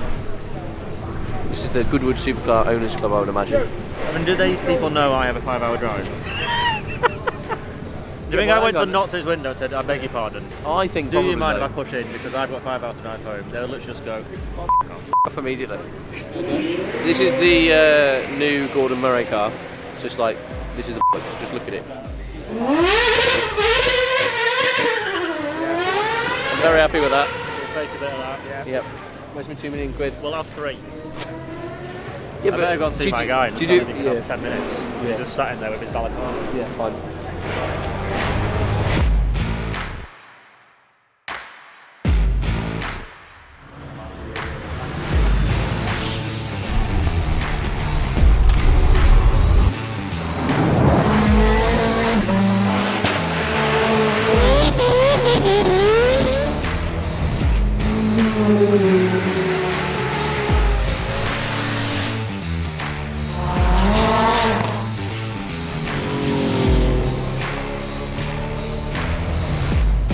Okay, so just finished at Goodwood Festival of Speed. Day is done, car's in one piece. We're now ready and let's head to Croft.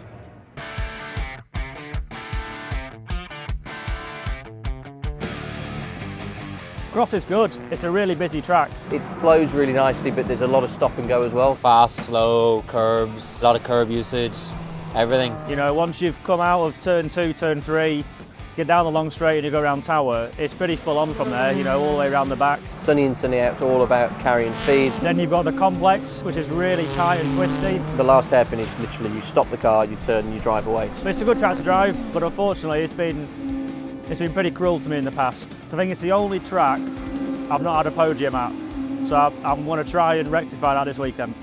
If you look back at the results over the years, there were times when WSR and the BMWs were dominant here. But since they re-tarmac the track, I think that rear-wheel drive advantage has slightly gone. Makes life more difficult, but there are corners, for example, the last corner, where we will still have an advantage because of the traction. It's just the nature of it. So the last time I was here was 2014 in Ginetta GT Super Cup, and it's so long ago I can't even remember how it went. I've always found, rightly or wrongly, that knowing the car is probably more important than knowing the track. I'm not worried about the lack of track experience, just worried about making sure we get the car in a good window, because qualifying is everything here. Very hard place to overtake, so that's job number one. Had a couple of weird years really. 21 we had an incident in one of the races where I think we got collected at the hairpin through usual touring car lap 1, and then last year I think we had a good weekend, and maybe race 2 we picked up a puncture with 1 lap to go, and again it kills the weekend because you start the last race in the back, etc. So I don't tend to have negative thoughts about circuits, so I think that puts you in the wrong frame of mind, but for sure if you come somewhere and you enjoy it and you're positive about it, it definitely helps. So, qualifying is a few moments away. It promises, as ever, to be another fascinating session. We are imminent, I think. Drivers are now in cars. Green flag is shown. We are in business, and it's the BMW fleet out first. Target time about to be offered up by Adam Morgan then, but it's about 6 seconds of what they were doing in free practice. Trying to get something in the 22s on the board. Dan Rowbottom, absolute best in the first sector. So Robo, 32, the Napa Racing Ford. He's down in the middle sector, which I fear was because of traffic, but the lap started off okay. Sorry, bugger. Andrew Watson, who's not raced here for a long, long time, back to his Ginetta days, he's 6th. Who's like Jack Sears? Andrew. So Dan Rowbottom has gone quickest. No, Camish's teammate has beaten him already in that first sector. So the 2 Napa Racing cars, Rowbottom and Camish, both on fast laps. Not happy. It's a Napa Racing 1, 2, 3. Now Camish, Rowbottom and Sutton. That is Daryl De Leon, who has gone into the tyres, and that I would fear is going to bring out a red flag because he's occupied most of the runoff area there. Red flag, save the tyres. Red flag, mate, red flag, box.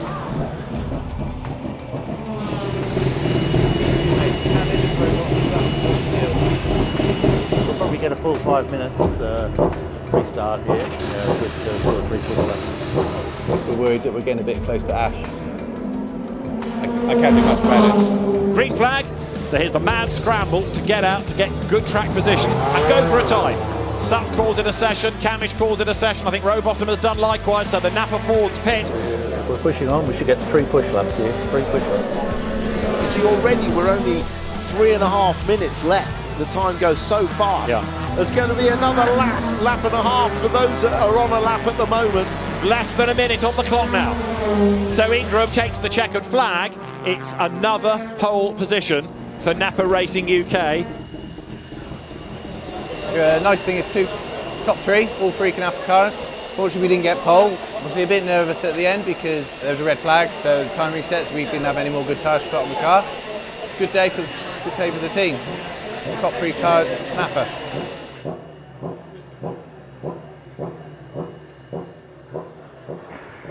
Not one of our better days though. I just find it so frustrating. But it's a very frustrating sport. I mean, I seem to get in the right groove. Yeah. I just don't know what I need. I had my lights on, doing all my mental, Yeah, no. Let's well, we'll see tomorrow. We might do something tomorrow. We can probably in a position we can do something more clever on tyres even as well tomorrow. So anyway, see you. We'll walk to the grid tomorrow then.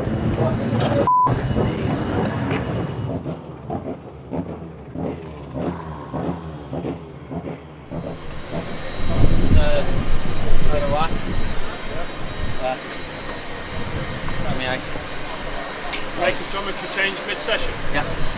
No, we made a tone change mid-session. Yeah, geometry change mid-session. Is it after that? Yeah. I think that was the right call. For me, something's with the tracking. So you need to have a look. What, like? It was just the rear was moving around like so much. Like it was too much, and then we came back on the toes, and then when I went out, it was like really crabbing and everything. So whether it's Like really got- sketchy? Or? Yeah, like every lap, like broadside. So, you know, and then we just missed the best of the tyre. Okay, mate. No So worries. just, We'll have a look. Quali was a bit of a disaster for us. Made some setup, a plan to change the setup, and it just didn't go on the car correctly, and then the team compounded that during the session in the pit lane. So shouting at people and screaming at people and tarnishing any relationships is not the right way to handle things. It's not how I like to do it. Like, I've made mistakes this year, and I've admitted to those. So the team, they feel that as well. It's not as if they don't care. They care as much, if not more, than we do sometimes. So yeah, one of them days. So we're starting way outside where we should be, but we've got to do everything right, every lap, every corner, to go forward. So if we can take a Jack Sears win out of it, I'll be happy at the end of the day.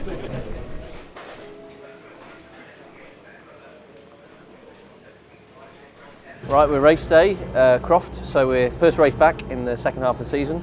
P123 for Dan, myself and Ash. Great way to start the weekend, but obviously everything kicks off now and we've got to be sensible. 3 Napa cars going into the gravel in turn 1 won't work, will it? Obviously, we've got to bear in mind that Ash is leading the championship, so I do have to play a part here a little bit. We need to convert front row into a win, I think. At very least, we need to come out of this weekend with a couple of podiums, so that's what we're going to aim to do. Whether it'll happen or not, I don't know. And it is almost time then to go racing. And the two Dans, Dan Camish and Dan Rowbottom, on the front of the grid, maintaining this 100% record of a Napa Racing UK Ford Focus on pole. Feeling good, feeling confident. I think it should be okay.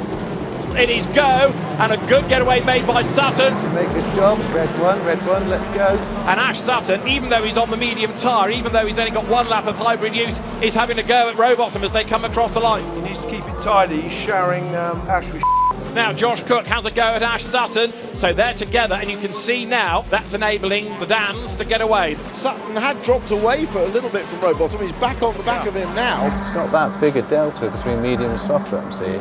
Sutton is still, at this stage of the race, looking like he's being held up by Rowbottom. Rowbottom and Sutton still tied together, soft tyre versus medium, and all of this is enabling Camish to get away. 9 to go, mate, 9 to go. Good job. Sutton on that medium tyre with only 1 lap of hybrid use that he hasn't yet got around to deploying is still on the back of Robo for second place. That in stripe is Adam Morgan. That was up at Tower. Adam Morgan was 16th at the start of the lap. He's had a moment. Sutton has just literally followed Rowbottom the whole way around this race, hasn't he? Yeah. There's never been a defence mounted or an attack mounted. I don't want to pass that message on. Up to the checkered flag, a 1-2-3 in qualifying, it's a 1-2-3 in the race. Dan Camish is going to win race 1 at Croft because Ash gets ahead on the line. So Ash Sutton through into second place. That, I suspect, was Rowbottom playing the team game and allowing him through. I hate that. I know. It is what it is, unfortunately. Why is he apologising? It's only him he's got to apologise to. How has that happened? That's our weekend gone. Be alright. Drive alright. Felt alright. Yeah. Just bodywork then, we'll be good. Yeah, it's a podium lockout for Napa, which was very good. He was keeping up with us on the mediums, which was very good, and obviously there was discussion in the garage about the wider team challenges for playing the long game, so it was an indicated switch, shall we say. Because obviously we got your team points and you got your drivers' points. Ash is top of the championship, and we've got to take that into consideration. If everybody just went blindly in, got to win, we probably won't have 3 cars on the podium. I think it's as simple as that. So we've got to be sensible about it. Yeah, so just finish up race 1. We struggled a little bit on the first lap. We had an issue with the gear cut. I couldn't cleanly get the gears, so we dropped a bit of time to Camo, which was a bit annoying. So I think if we'd have been on the back of him, we could have stayed with him. But ultimately, we didn't have the pace for later on in the race. Ash made an early move. Again, we ran wide, coming out the chicane. So got back past Ash and tried to press on to catch Camo, but we just didn't have the pace in the car. So overall, a good result. Napa Racing 1-2-3, can't go wrong. Last lap, we had a switch around in position. purely and simply because, you know, obviously we're racing as a big team, and we want to win the Drivers' Championship. So the decision was made, and that, you know, that's cool, and it will come around, I'm sure, in the future. So in any team of our size, you need to have some structure. You know, the realistic chance of me winning the Drivers' Championship this year is nil now. So either Camo or Ash can do it. So I'm here to help.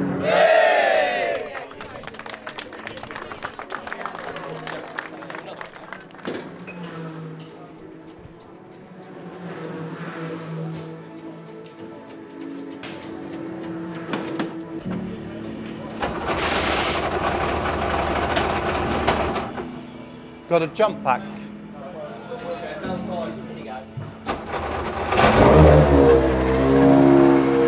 Great success. My missus messaged me and was like, I hate it when you lot swap positions. And I was like, can you imagine if you got to the end and you lost the championship by a point? Yeah. That's the thing. You look at last year, how close it was. Really, what do we lose out of it? Nothing. I think if it's a win, it's a lot more gutted, isn't it? Yeah. But you also know for a fact if we win the championship, I should have to give it up, wouldn't we? Yeah. I'd also much rather be celebrating the championship at the end of the year rather than going home. Yeah, I'd much rather be in the Toker Awards going. This weather cannot decide what it wants to do. One moment you think it's about to rain, the next moment you think it's all blown through and it's going to be dry. And it's as big a quandary for the teams and the drivers as for all the fans trackside at Croft. This weather is keeping everybody on their toes.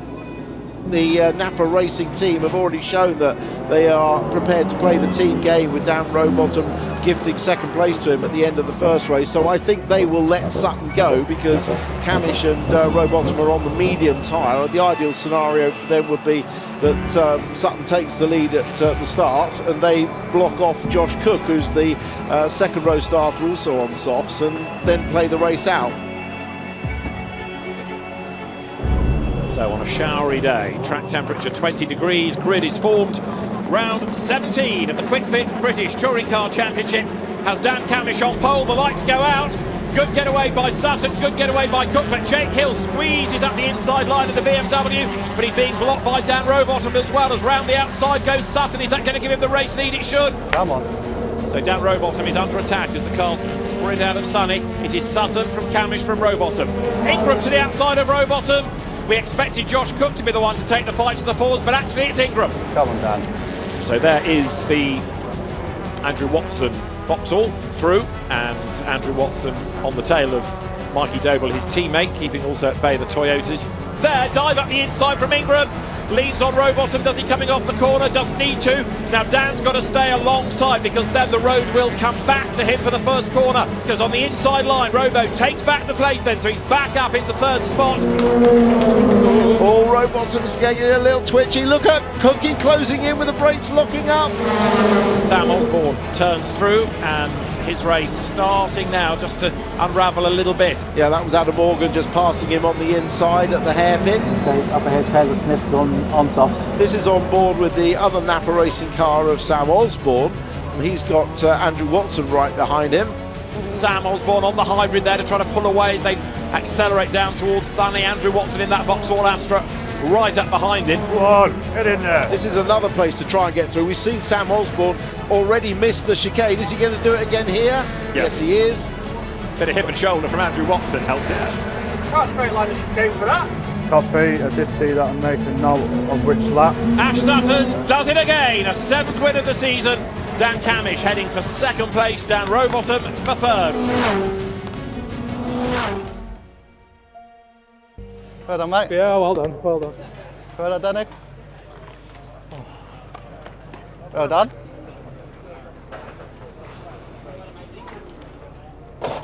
Alright, not bad. So. That one place, just one Yeah, place, I know. and he might be in there.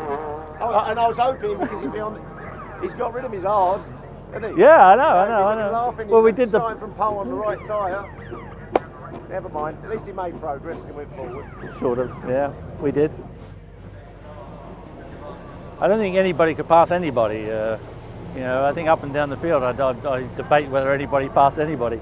But no, it's all right. I think I said pace felt okay. Yeah, brakes were good. Brakes were good. Yeah, brakes were good.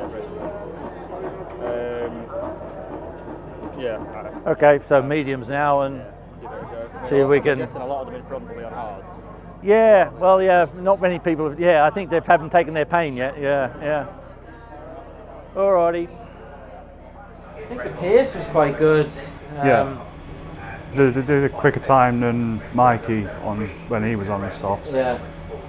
See, I got a bit stuck in traffic, and then obviously I caught Osborne, and then he was defending, but I was along in. Was it on TV? I've seen it. Yeah, and we're gonna say something about it.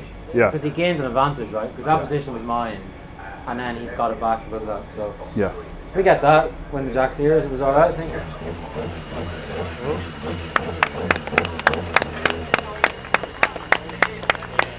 Well done, mate.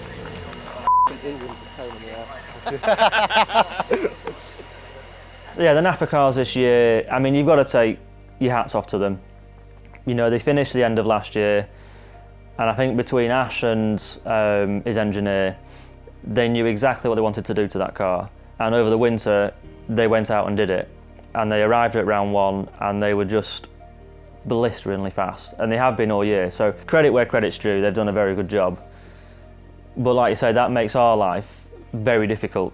So it's up to us now to up our game, try and find every little bit of advantage we can in terms of setup, in terms of my prep. Steve's working behind the scenes as hard as he can to get the car as fast as it can be. But yeah, Napa are running away with it this year, aren't they? You know, that car is just working so well at the minute, which is very annoying. Very annoying. On to the top three drivers. Third place, Dan Rowbottom. Fourth podium of the year for Robo, and about to climb onto the second step of the podium, Dan Camish. Well done, Dan. Congratulations. And the winner's trophy for round 17 goes the way of Ash Sutton.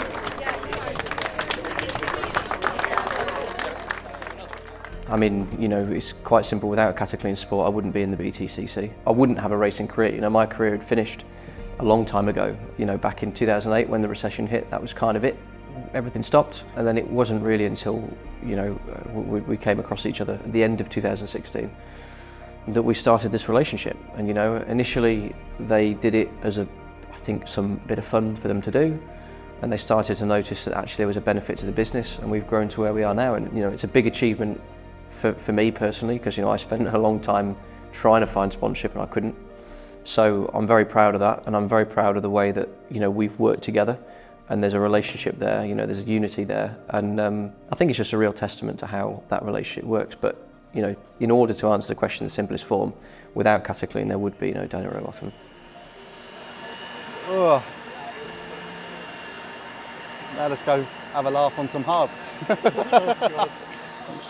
So going into Croft, we wasn't expecting too much. Rear-wheel drive circuit predominantly in the past. So yeah, to come out and qualifying as 1, 2, 3 as a team, but then to carry that into race 1 and 2, which I don't believe has ever been done before, was huge. Absolutely massive for the team, for Napa, for everyone involved. That, yeah, got to be the highlight of my year, at least. To be part of that, to see everyone, to set records, really. That's why we're here.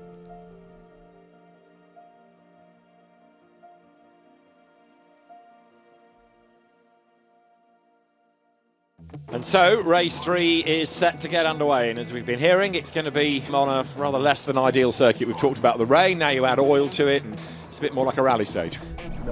I'll go and have a look at our spot now. It's looking like it's going to be an exciting first lap. Throw in reverse grid, throw in cold tyres, throw in a greasy track, and you've got a recipe for an exciting race. The first 2 races may have been slightly processional, but certainly I don't think this one will. There's just some oil down on the start line. I think one of the previous races actually dropped oil about from turn 12 onwards.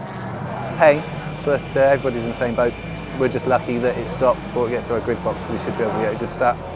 And I think there's scope of, obviously race 3 is always a bit more interesting, there's scope of a podium again, so fingers crossed, we'll see what happens.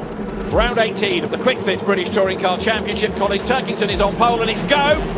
Good start from Turkington, good getaway by Josh Cook and also by Stephen Jelly as the cars accelerate down towards Clervaux for the first time. Okay mate, head down, let's go. Oh, now that was one of the BMWs going across the inside of Hawthorne's tyre stack, wasn't it? No break. And this is the Osborne versus Watson fight. Repeat, was that Osborne hit you? Yeah, calm down on that one. They're working that after. There's a Napa racing car off the road there. That looked like Sutton, didn't it? I think it was 3 digits on the windows. It's another race 3 disaster for Ash Sutton. Safety car, safety car.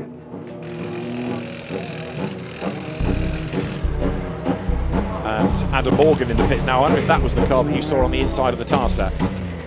Get safety, please. No, don't get out. Do not get out.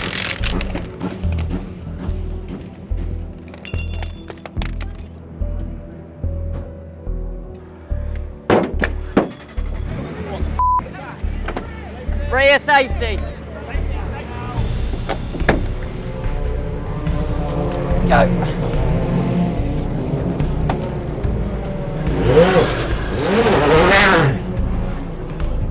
Tell him keep going, the pins. Someone broke it when they opened it. Someone broke the latch when they opened it. Broke it? Yeah, it's f***ing shattered. Oh, loose bonnet there on Morgan's car. That's good, he's come out of the pits, but the bonnet is loose. Just to clarify, the car is coming here.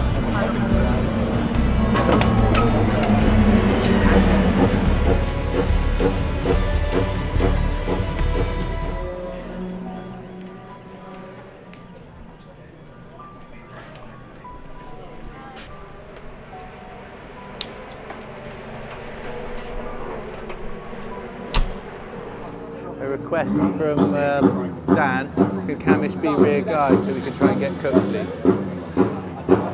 Yeah, I'll try. Right. Passing the message on. Yeah, definitely. Dan said if he gets Kurt, he'll back him into Camish for him. Okay, mate, Ollie's on the radio, passing the message on now.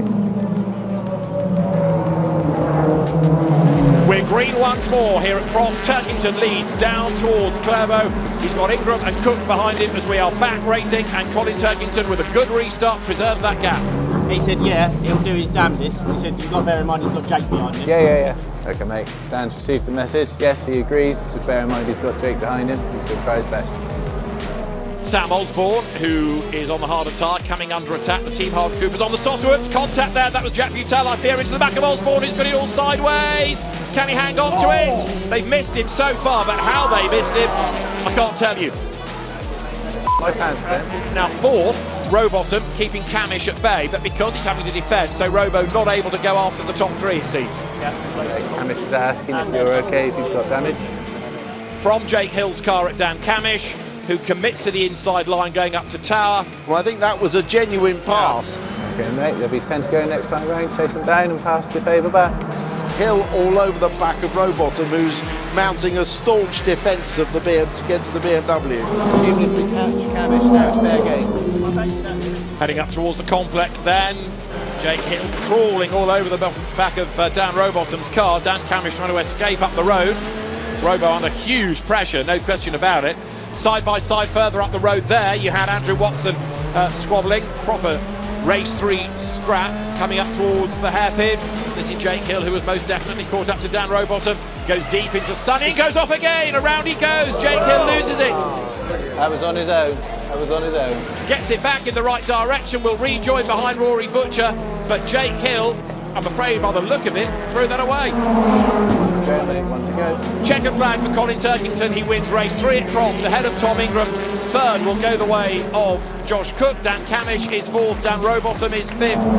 Well done. That's the flag. P5 there. P5. So, pull down lots of pickup, please. Pull down lots of pickup.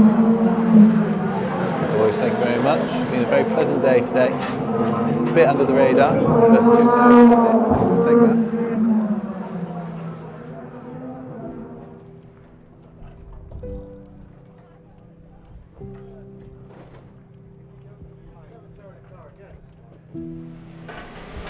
Hate Croft, never ever been good to us. You know, we're in a good position there on the medium tyre, and could have made some headway, got some points, but unfortunately we just went out And then on the first lap, hit the brake pedal, and the brake pedal went to the floor, so it's just too risky to carry on. Got it back in, got it stopped, got it repaired, went a lap down, but then the bonnet catch came loose and just an ongoing errors. So day ruined, no points.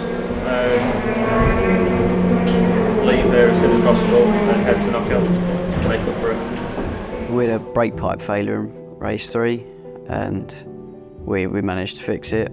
But wasn't ideal. Within the rush of that stop, the latch got broken and we thought we managed to wedge it down, and unfortunately it didn't hold. There was nothing you could do. It had been done. Yeah, we have debriefs after the weekend. Some of them are longer than others, and we go over the whole weekend in great detail. What happened here? What happened to there? What can we fix? And that's how we progress. Because if you don't, you sort of brush it under the carpet and you forget about it. So we make sure things don't happen twice. Annoyed, really. I got ran off there in the first lap. I don't really understand the rules of this championship yet, because they tell us that you have to leave people a car width on the outside, but I got smashed off there, so yeah, just annoyed because we should have won the Jack Sears trophy, but yeah, I've had worse days. In the Jack Sears we're up to second in the championship, you know, me and Mikey 1 and 2 now, so yeah, I've had worse days, but yeah, a little bit annoyed for that. I was absolutely going crazy on the radio, shouting and swearing. I was just so annoyed at that stage of the race, you know, just first lap. You know, I think I'm good enough for this level. It's good fun, it works for everyone involved, but don't know about next season yet. You know, the realities are it comes down to budget really in a lot of scenarios, so we're working hard on that at the minute. And yeah, of course the plates start spinning at this time of the year, don't they? The rumour mill's swirling, so we're keeping our ear to the ground, and we'll see where we end up. Do I need to go over there? Huh? Do I need to go over there? Are they having a bar now? No, I don't think so. I didn't realise that was like that. What's that? I didn't realise that was like that. That might have gone some way to the old... struggling a bit. The video at James, I'm just like, I think Dan's here. Like, I can see. Yeah, no, Ollie came over and I was having a chat with Ollie when you went into Tower. Yeah. Well, all I could see with that, I thought surely the splitter's missing or something, because now we're having a bit of a more, and then it seemed to clear and off it went. We were just waiting for the car to calm down. A few extra laps. And then I had a video, so I was like, oh, maybe I've done a disservice here actually.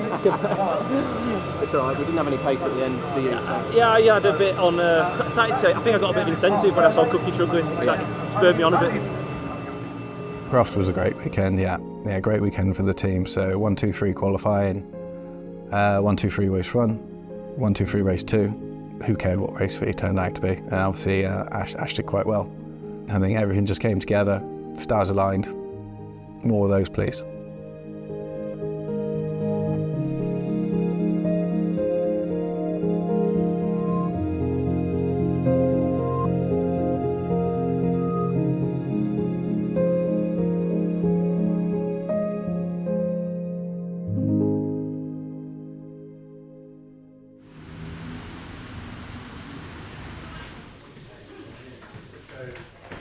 Welcome to Fulham.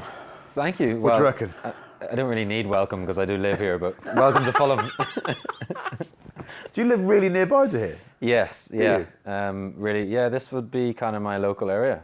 So we're outside a piece of green land called Parsons Green. There's a pub on that green. Have you heard of it? I have, yeah. Have you been there before? A couple of times, yeah. Quite recently, in fact. But look, we're not here to talk about that. We're here to talk about racing.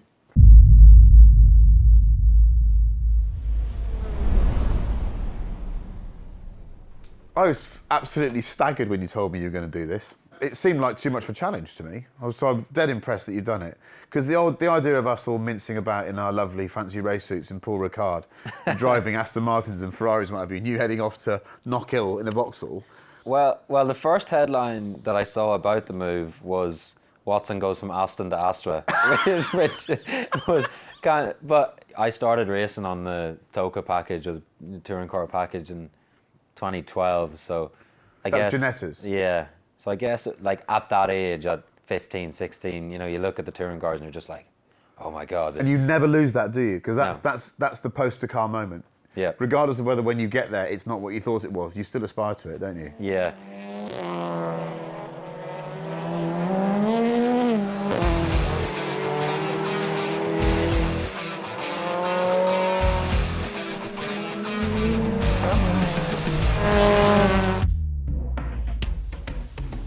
We're back on the championship trail as we head north of the border. We're at Knockhill, our annual visit to the Scottish circuit for rounds 19, 20 and 21 of the championship.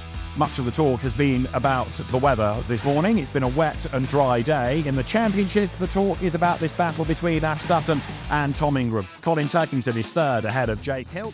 Knockhill's completely different to any of the tracks we go to. And small track, tight and twisty, a lot of commitment, bravery.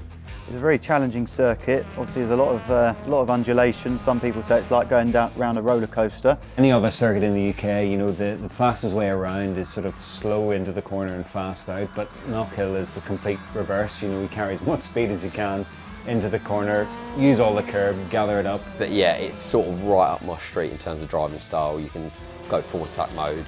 Quite a lot of airtime as well, which is quite cool. It's a unique circuit in the calendar, that's for sure. You've got to have excellent precision round here and a good car underneath you to make a good lap time work, but it's something that always produces very stellar racing and one that the crowd always love.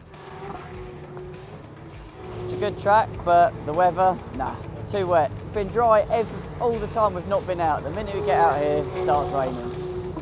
Not fun. Honestly, I can't believe how much it rained a minute ago. Woo! Well, the track's wet, it stopped raining, but the Porsches were out doing qualifying before, and there was a lot of spray still, so it's going to be wet for first run, then it's going to be a drying track I expect, so it's the person bravest to go out on slicks first, I think, probably going to be in a good position.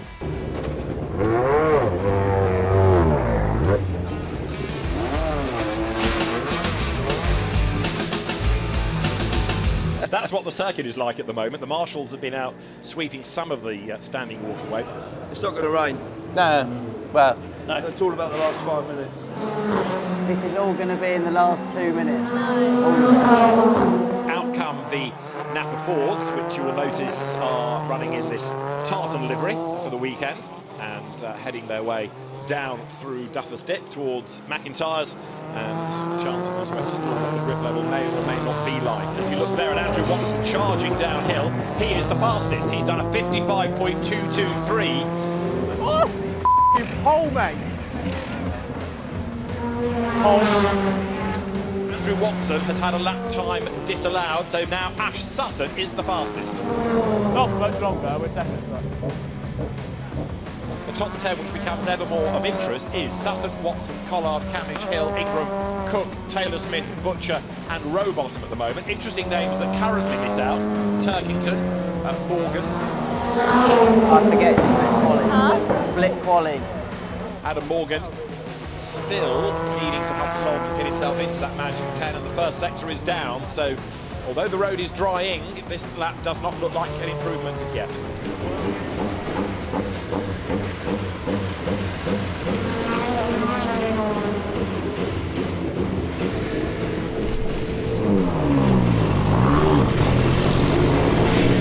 Robo has dropped to 11th, but he's about to fight back as he comes across the line and goes quickest of all on a 54.072. That's 4 tenths quicker than anybody else. Well, we're going to see an absolute plethora of green personal bests and purple fastest of everybody's sectors now as everyone gets their slicks up to speed. So the Tartan Ford, Napa Racing of Dan Camish then finds its way through the traffic, gets all sideways, he's off the road, he's heading for something, is he? He's heading for gravel if he's not careful, but Dan just about saved it, but he's brought a whole load of muck onto the road. Rowbottom now vulnerable, 78 thousandths up on Chiltern.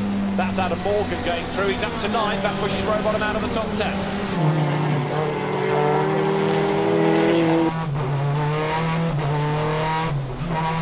Rowbottom did not get himself in. He's 13th, he did not get in the top 10. Man was on pole for the very first race. He was on the front row last time out at Croft. Doesn't make it into the top 10.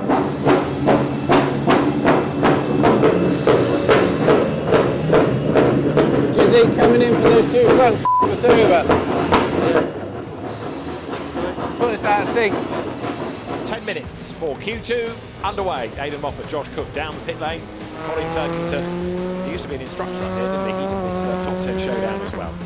Yeah, only just got in though in 9th place, so it was close, but he managed to get in. That's all that matters at this point. And now Tingram fires it up towards the line. Morgan goes 4th, incidentally, and Turkington goes 5th. Ingram 10th at the start of the lap, is 4th by the end of it. Sutton, Crook, Moffat, Ingram, Morgan is the top 5. Right, that is Ash Sutton dancing. Couldn't be anyone else, no. Don't know why I paused. Then Ash Sutton presses on, and as he comes up towards the line, let's see what the lap time is going to be. Goes fastest. Ash Sutton does a 51.267, the best lap of the day. Morgan moves up. Morgan gets up to 6th. So Turkington is the slowest of the BMWs in this final section at the moment. Yeah. I think that's going to be it. It's going to be another pole position for Napa Racing and Ash Sutton. So the 100% record for the team continues. This is Colin Turkington. We thought he'd been off the road. He hit the chicane curb and that really unsettled the car, and off the road he rattled.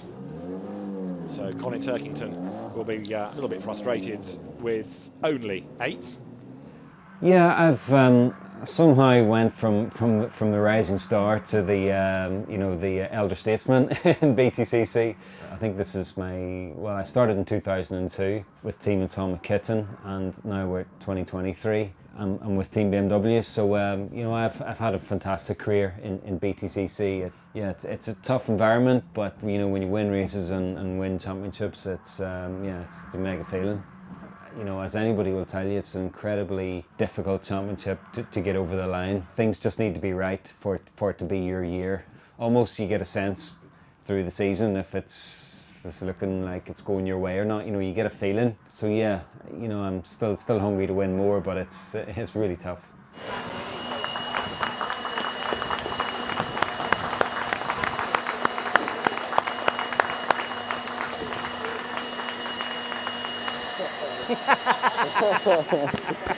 Well done, that was insane. Mega. I'm out of breath.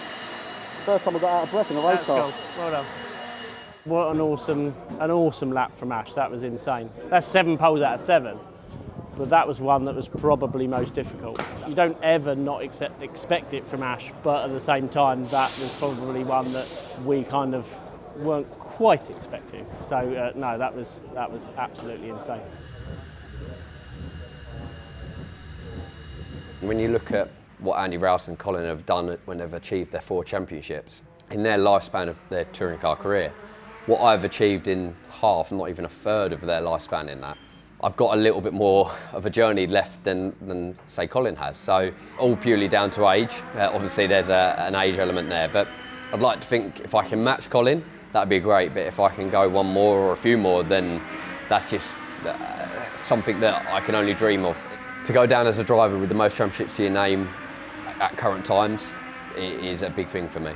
Some people say and ask, how do you keep that hunger going when you're sort of 3 championships in?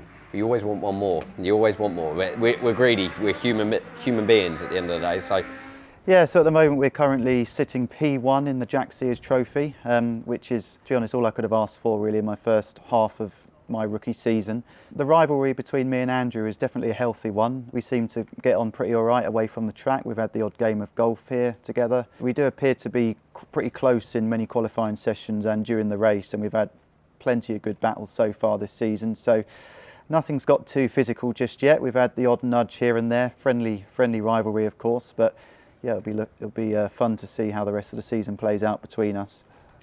Yeah, so winning the Jack Sears Trophy would be, it'd be great. To win any championship is difficult. To win a championship at this level is even more difficult. So, yeah, that would be awesome. Be a great launch pads, hopefully for a nice, long and successful touring car career. Yeah, it'd be massive, but there's a lot of work to be done before we can start dreaming about that. Now we're looking forward, of course, to the first of 3 races at one of the most spectacular venues that we come to in the championship. Tim, we always get good racing here. We get great racing here, and no surprise that almost all of the field, bar 4 cars near the back, are starting on the faster soft tyre. Now, it is Ash Sutton on pole position yet again. Every qualifying session has been claimed by Napa Racing UK. Can he hang on in there? Because this is going to be tough.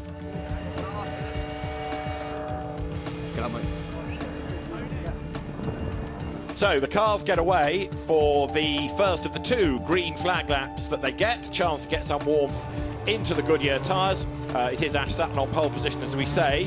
Very nervous for some reason. Nervous?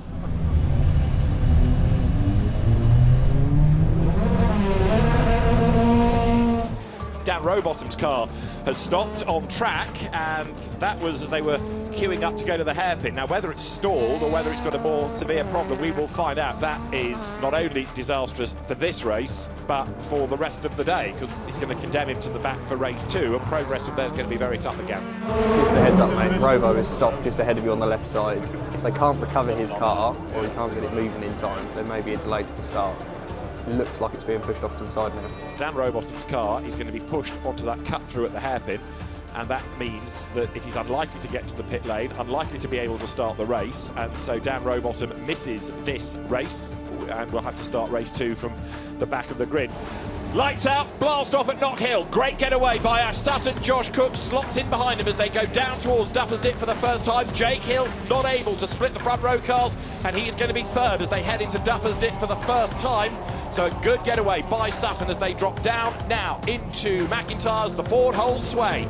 Jack Butel started from the pits. Dan Rowbottom, as you can see, standing by the car, did not start at all as the leaders are nose to tail. And Cook now is thinking about where to make the move. So good work. Obviously, watch for a lunge from Cookie here. There's a big gap to Jake behind. Josh Cook lines up to have his first serious bid on the outside line, brakes hard, going down towards the hairpin. Can't do it on the outside, looks for the undercut coming out of the corner. Sutton just stays ahead. It's one of the raciest performances we've seen out of the One Motorsport and Starline Racing Hondas this year. In a sense, a home race. One of the drivers, Aidan Moffat, of course, Scottish driver, as out wide goes Sutton, through goes Cook, they touch. Josh Cook takes the lead. Fantastic move, and he's done it. Damage to both cars, but Cookie is through. He leads. Okay, let's keep an eye on Jake behind.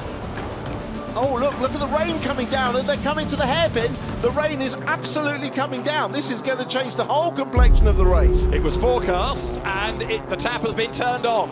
So it's a very greasy circuit. Look, it's wet everywhere. Yeah. They're going to have to stop for wets now. Now is the time to stop for wets, absolutely. Looks like there's quite a chunk of rain there, so just watch braking point here. Ingram comes in, he's the first of the leading group to bail, so Ingram becomes the focus of attention. Who else is going to come in? Nobody else in that leading group has as yet blinked, apart from Adam Morgan. He's bailed as well, hasn't he? So Morgan is in for wets as well. He was running in that leading group. He's pitted, so Ingram and Morgan, they are the 2 to watch. Ash Sutton on the inside line, should get the race lead back. Josh Cook tries to stay on the outside, which he does, and goes through on the drag up the hill. Josh Cook with his nose in front. Jake Hill goes for the pit lane this time as Ash Sutton gets crowded to the inside. Cook leads, and then he's got to slow the car down for Duffer's Dip. Takes a big deep breath. Round the outside comes Sutton. There's contact and off goes Cook. He's heading for the tyres. Josh Cook off the road, into the gravel, into retirement. Well, all it takes in slippery conditions is the slightest touch, but I do feel for Josh Cook. He'd driven beautifully in really tricky conditions. Because the rain has come back, this gamble of staying on slicks is not going to work. Ingram is going to be the big beneficiary, I can guarantee you. The rain's coming down really hard again now. And Ash Sutton paddles his way through the chicane. Now it looks properly horrible. He's just managed to catch the slide. He's off, he's through the gravel, he's back on the road. Ash Sutton is having a horrible drive out there. He's on the wrong tyres for the conditions, and he's just got to either survive this as best he can, or sooner or later he's got to bail. Oh, the safety car's out. Well, this is going to change the whole complexion. Those that have already changed tyres are going to massively close up their track position. This is not what Sutton wanted to see. Safety car. Safety car, safety car. What are you doing? Oh, I don't know. It's a big ask to gamble it, but I would personally be going in the pits for wets now, even if you're in the first 5 positions. At the minute we got stick, I think we're going to struggle because it will put us at the back of the grid if we box now. We're going to go back racing this time. And as Ash Sutton stacks them all up down to the hairpin, the cars directly behind aren't on the lead lap, but they're on wet and they're going to pounce. Ingram is going to win this race. Oh, look, Sutton comes in the pits. It's too late. It is. So we go green for a 26-lap race now.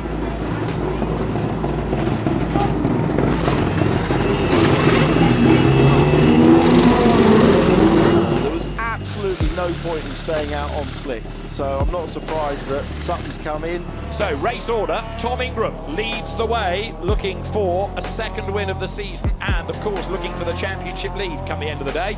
So Tom Ingram is on his last lap then, and what a race this has turned out to be. It was the right time to pit, and circumstances subsequent to the pit stop have helped to a degree, but Tom Ingram it is who is going to come down now to the hairpin. He is on target for a 27th career win, a second of the season, and to win race 1 of the day. It's been wet, it's been dry, it has been dramatic. Tom Ingram wins race 1 at Knockhill. Is Andrew Watson going to hang on to 4th place? He's got Stephen Jelly right with him as they come up to the line. It is Watson for 4th, Jelly 5th, Collard 6th, Sutton 7th ahead of Taylor Smith. No, mate, Ingram has failed the roller. Ingram has failed the roller.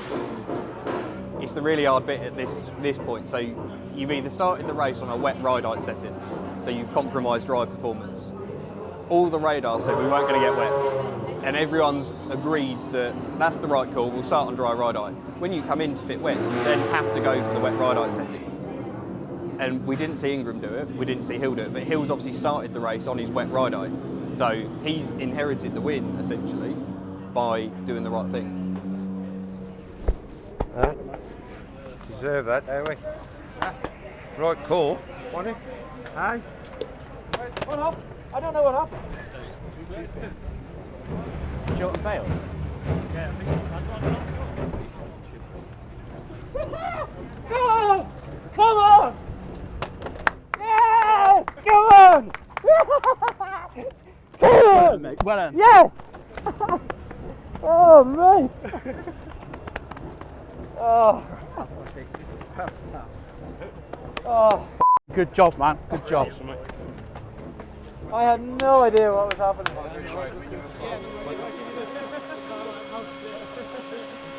Probably the craziest race I've ever been in. I had zero idea what position we were in. Then onto the safety car, I was second in the train and Ash pulled off, so I thought we were winning, and then I heard 4th, and then there's some other things going on, so I'm just delighted to be back up the front. And taking his 2nd independent win of the year. Well done to Andrew Watson. Absolutely delighted he was in Parkett, and he is again.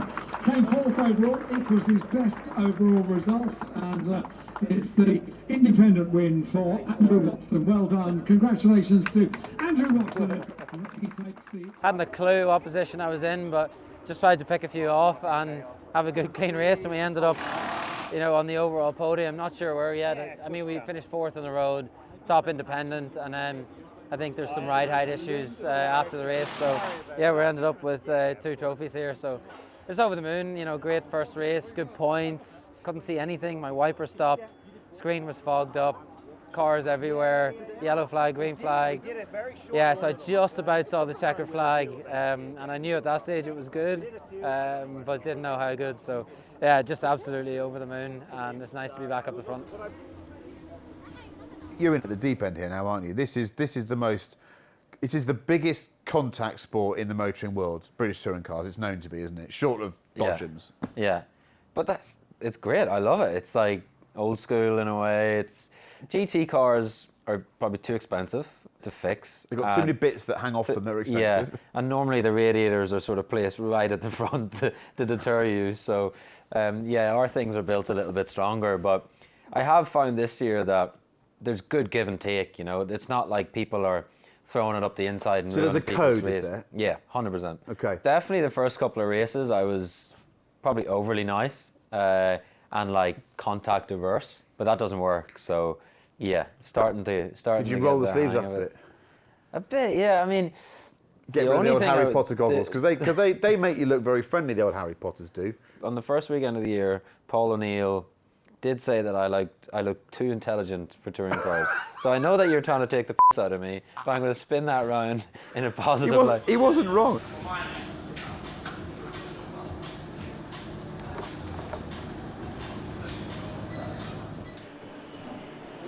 Just having no luck, absolutely none.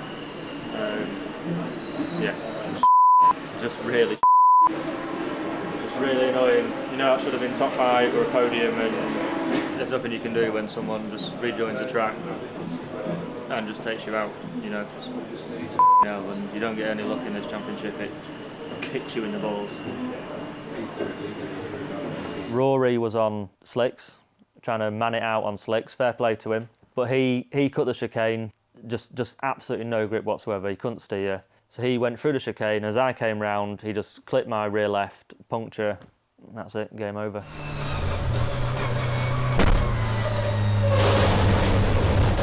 Yeah, that's just one of those things. You know, it's incredibly annoying. And, you know, our weekend could have been completely different, because if we were P4 on the road, we would have been P2 because the 2 Hyundais got kicked out. Adam made the perfect time to come in, the pit stop went great, and then he gets hit off by somebody in a position where ultimately we would have been P2. I mean, at that moment when the radio message came out and he said, "I'm out," that was a knife in the heart, really. Yeah, but anyway, we've forgotten about that one now. Just have to move on. Yeah, move on. Yeah. 1 minute you have an hour, and the next minute it's time to go. So.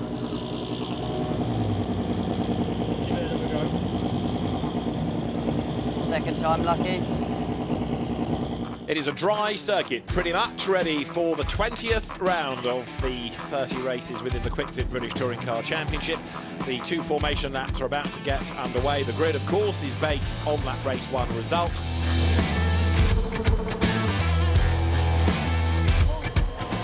Good luck, man. Being outside. Got this. Drivers very vigorously trying to get the warmth into the tyres. The Knockhill circuit is just over 1.2 miles long, so it's one of the reasons why they're being so vigorous, but it's also, of course, why they get these 2 warming up laps to help get the tyres up to operating temperature. So Jake Hill is the man on pole position, with Andrew Watson with him at the front of the grid. BMW and Vauxhall at the front. Square your box, look out for your tape. Good start by Hill, good getaway by Collard, but the gap ahead of him suddenly narrows. He tries to go to the inside, not a great start by Watson, so Collard jumps him to go third. Jelly's up to second, it is the BMW's first and second. Hill ahead of Jelly, good getaway by Collard. Watson is already under attack, Collard makes a mistake, he goes wide, and Sutton is through on the inside line already to get up into third, and Collard tumbles backwards. I think Sutton is looking for second place early on in this race. And he's done it, because there he is, through the chicane, he goes in second spot. So it is Hill ahead of Sutton, and look at him go, as in the background, a big dive. The Vauxhalls are side by side there. Through on the inside goes Aaron Taylor-Smith to try to get himself up and past Andrew Watson as they run now down towards the hairpin. Ronan Pearson gets ahead of Watson. Collard gets ahead of Andrew Watson as well. Yeah, Andrew Watson just struggling for pace from the get-go in this race, almost like he hasn't got the heat in his tyres enough to get going. One off wide there, that was Turkington by the look of it. Colin Turkington out wide. So Gamble, Doble, Camish, Patterson, they all go through, and Turkington drops back to 16th place. Well, he just got shuffled out wide, I guess, onto the grass. Here he is on the outside. Yeah, gets pushed out wide, doesn't he? And he just can't get the traction to get back on in place. It's a little bit further back where all the battles are. Rowbottom's miserable day continues. A pit stop and he's about to rejoin. I wonder if that's a legacy of his electrical problems from race 1. May well be. And he's going to have to wait for everybody to go past before he can find a gap in the traffic, so costs him a lap. Smoke there is that bodywork against the tyre. Dan Camish is forward, we're looking at, I think it is bodywork rubbing, but he's up the inside of Adam Morgan. More bodywork flies as they come out of the hairpin. Camish lines up to get past the Morganator on the inside line, heading into Duffers Dip, and he's gone by. This is Rob Huff's view. He is in 14th place behind them. There are the leaders, and it remains Hill over the curve, ahead of Sutton. And then look at that massive gap to third place, Stephen Jelly. Adam Morgan has got a problem. He had a puncture in the earlier race, and he's got problems again. That car slowly heading for the pit lane. And Adam Morgan does seem to have an awful lot of bad luck this year. Having switched from the family team that we don't have on the grid anymore to WSR, taking the car with him for WSR to run, but some bad luck seems to have gone his way as well.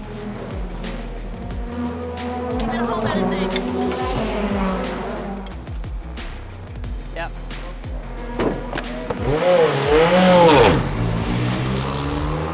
So Jake Hill from pole, Ash Sutton from 6th, and they are covered now by just over half a second out of the chicane. Jake Hill absolutely on the ragged edge, he saves it. Sutton is closer still, and now he's planning where to make a move. So Sutton was fractionally quicker. Now Hill goes on the defensive. This is Sutton's first proper challenge. It's to the outside coming into the hairpin. He wants the switch back.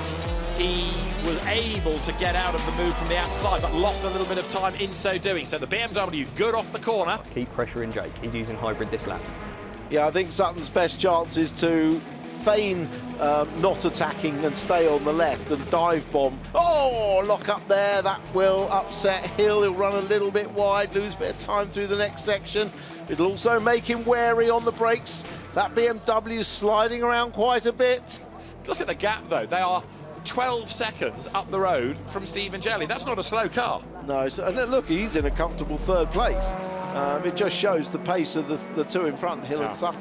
Colin Turkington is in the barriers, which you do not see very often. A lot of barrier damage done. We're on the last lap.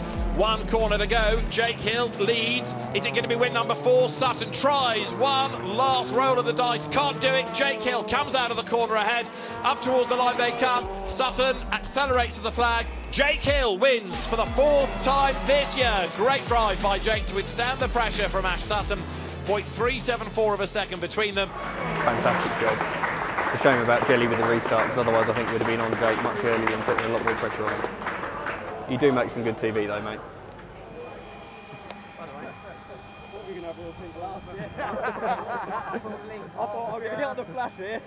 Well done, mate. Make a job. It made good TV. I think that's one that we'll watch back again. Yeah, that was a good race. And it was clean as well. Every time through the jump, it was like, just both of them looked like they were that close to shunting. Every time. I had 2 laps where I was like, I know I said we're 12 seconds ahead of Jelly, but if we actually DNF, what happened to Colin at the end? He got shunted by Got fired. I think. Because then Camus stopped on circuit. So I don't know whose fault it was, but... Now this is Camish and Turkington. Yeah. So there's contact there, and that fires Turkington across in front of Camish into the barriers, and Camish retired the other side of the chicane. That's another angle of it. Well, I think Camish sort of lost control after the first bang and then ended up turning into Turkington. With the rear-wheel drive BMW, you know, you have to pick your battles. You know, you're quite vulnerable in the pack. You know, if you get a bit of a knock, it's very easy to you know, find yourself in the gravel and out of a race. So it's important to build your weekend. You know, have a solid finish race 1, and you know, sort of almost build the aggression as the weekend goes on. So yeah, a lot of BTCC is about managing risk, collecting the points, and being consistent. And you know, that sort of rolls off the tongue quite easy, but it's quite difficult to do. Nobody wins BTCC who doesn't deserve to win it. You know, I've won it 4 times, and on each of those years, it's been my year. You know, I've deserved to win it, and the same applies to Ash. You know, he's won it 3 times so far, and as things look, he's going to win it plenty more times to come.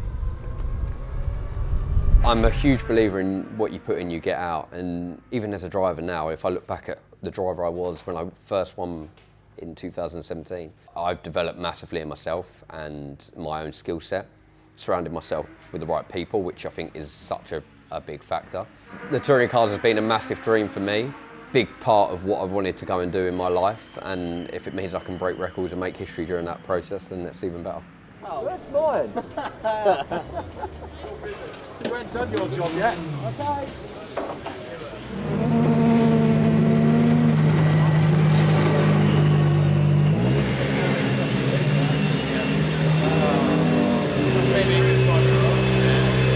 Not a great one.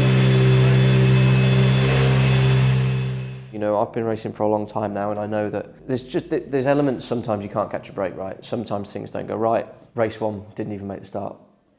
Electrical fault. I can't remember exactly what gubbin on the car failed, but something failed, and yeah, had to pull off. Then obviously race 2, I think it was dry. Started from the back, didn't make much progress. It was just a hard weekend. We didn't have a lot of pace.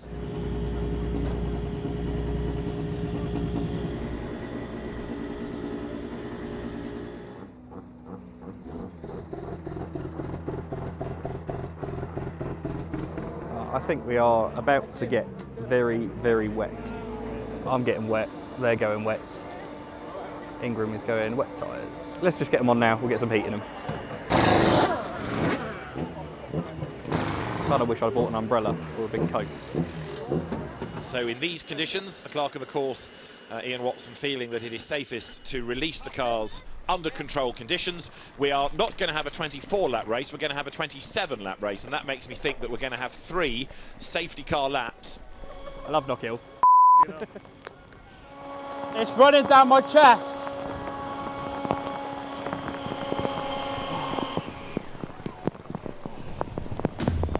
Yeah, race 3 is not one that I'd ever like to relive. I don't think many people enjoyed that, especially not the personnel on the grid before the race, because it was an absolute monsoon.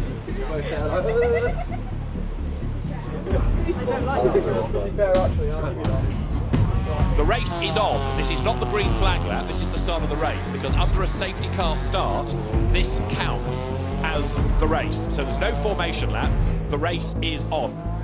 You will still have the 2 green flag laps, but we'll just then roll straight into safety car start. My pants are wet. We need a line of fire. Safety car in this lap. So Excellent. we are getting set, everybody, to go racing. This might not be the only appearance of the safety car, but we are going to call it in this time and get racing underway. And so for the 3rd race of the day at Knockhill, we go racing. Ronan Pearson leads the way. Ricky Collard, 9/10 of a second back in the spray. In 3rd place is Dan Lloyd, and here come the heroics up the inside line. A big dive by Tom Ingram, and he goes through on the inside of Andrew Watson. What a move! Oh no, Nick Halstead's off. Where's that? Is that on the exit of the chicane? It's at the hairpin. He's gone straight on at the hairpin. The safety car is deployed. Yes. So the safety car comes out on track. That's going to bunch them all up. Ronan Pearson's heart sinks because he was leading by 2 seconds. He got away while they were squabbling behind him. Safety car race until you see the board. Got a little buffer to Jake behind. We're back racing at Knockhill, race 3 of the day, and Ronan Pearson is still there leading the way. Lloyd 2nd, Sutton, then Collard, Jelly and Hill to round out the top 6 as Ricky Collard's rather battered Toyota turns there into Duffer's Den. This is for 2nd place, Lloyd versus Sutton, as ahead of them of course Ronan Pearson tries to build that gap, and a battle behind would really help him. Yeah. Oh, that was Jake Hill into the back of Jelly, his teammate. Turns him around at the hairpin. Jake Hill gifts places then to Josh Cook. Look at the displeasure in the West Surrey Racing pits. Can't believe what they've seen. That's Sutton going 2nd at the expense of Lloyd. So it's Pearson now with Sutton bearing down on him. Further down the order, Aidan Moffat's up to 13th, Dan Rowbottom is up to 15th, and Hill was 16th across the line, out of the points. Yeah, that's a real blow for his championship, losing those points, especially with Sutton now up to 2nd. Lead gap coming down, isn't it? Because Ash Sutton has just done the absolute best in the 1st sector. In the 1st sector alone, he's half a second quicker than Ronan Pearson. So a Sutton win is on here. No question, he's a master in the wet anyway. Right, Pearson's going wide at the hairpin. Here comes Sutton up the inside, and he's going to be ahead as they get to the stripe. So Ash Sutton leads the way over the line. Good job, mate. Steady away. 15 laps to go. There's Hill trying to make up another place. He gets through on the inside nice and cleanly on Andrew Watson. He's got Camish behind Watson now as well, so Hill is on salvage mode, isn't he? Get as many points back as he can. Yeah, Camish now queues up to have a go at Andrew Watson, the Ulsterman in the Vauxhall Astra from Carstor Power Max Racing down through the hairpin. Lead gap is 2.7 seconds. Oh. Josh Cook does the fastest lap as Hill goes off the road again. He's got a problem with his left front. Another Napa Racing car coming out of the pit lane at the moment. That's Rowbottom. Yeah. Ash Sutton dominates at Knockhill. He's on target for win number 8. He's going to have 2 laps to run at the end of this as he drops down towards the hairpin. The tartan livery that the Napa Racing UK Fords ran this weekend, well clear of Josh Cook, who is having to settle for 2nd place, and then Pearson and Ingram. Ash Sutton, he's going to win for the 8th time this season. Sutton wins at Knockhill. Ash Sutton's 8th win of 2023, and he's 8 seconds plus ahead of Josh Cook. What a day for Ash Sutton.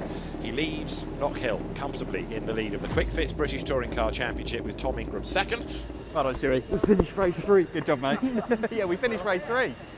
Well, that's the best bit of all. I think the most impressive bit is we actually finished race 3.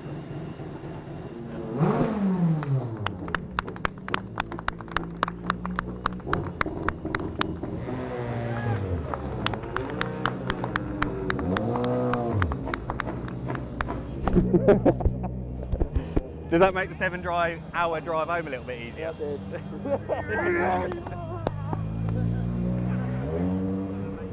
It kind of went to plan, didn't it?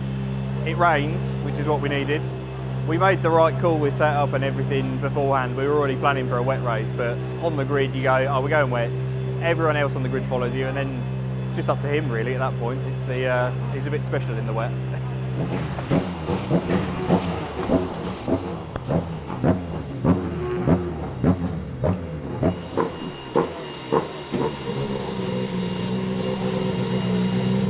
Wiper broke. And we'd had a few issues with our wiper in practice, and we thought we'd fixed it, so that was all good. And then, yeah, on the formation lap, it packed up, which was a problem because it was biblical. But the way the Jack Sears trophy points work, you know, you've got to finish, and even if you're not finishing up the front, you can score some really good points. So, yeah, I wasn't going to pit under those circumstances. I think the team were a bit confused because every time it's rained, we've went forward, and yeah, I just could not see anything. It was terrifying, you know, especially into that last corner where you can't see my braking point and no idea what's in front or behind. So yeah, that wasn't good. Another day to forget.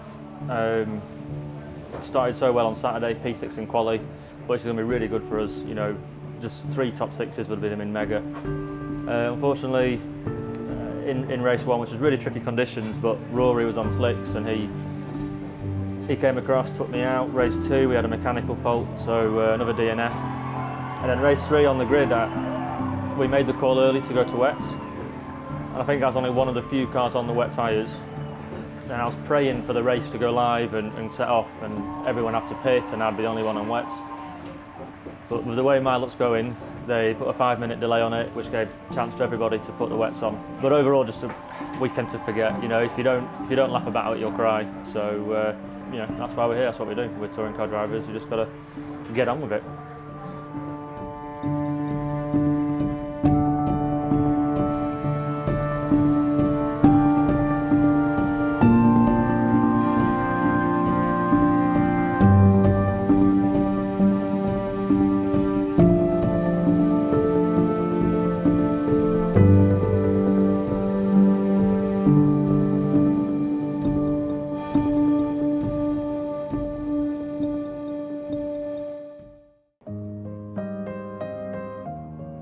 He's a big softy though, isn't he?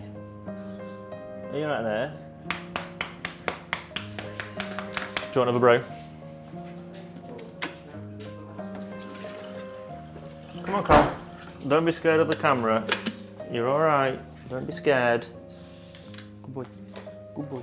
I mean, what is all that about? What is all that about? I'm good at brews. I make enough of them. People who put milk in before the water, I think need shooting. I'm not slagging them off, I'm just telling them they're doing it wrong. This wasn't here on purpose, it's just arrived this morning. Are you in the book? Oh, I've not looked. It arrived this morning. I very much doubt it after my previous results.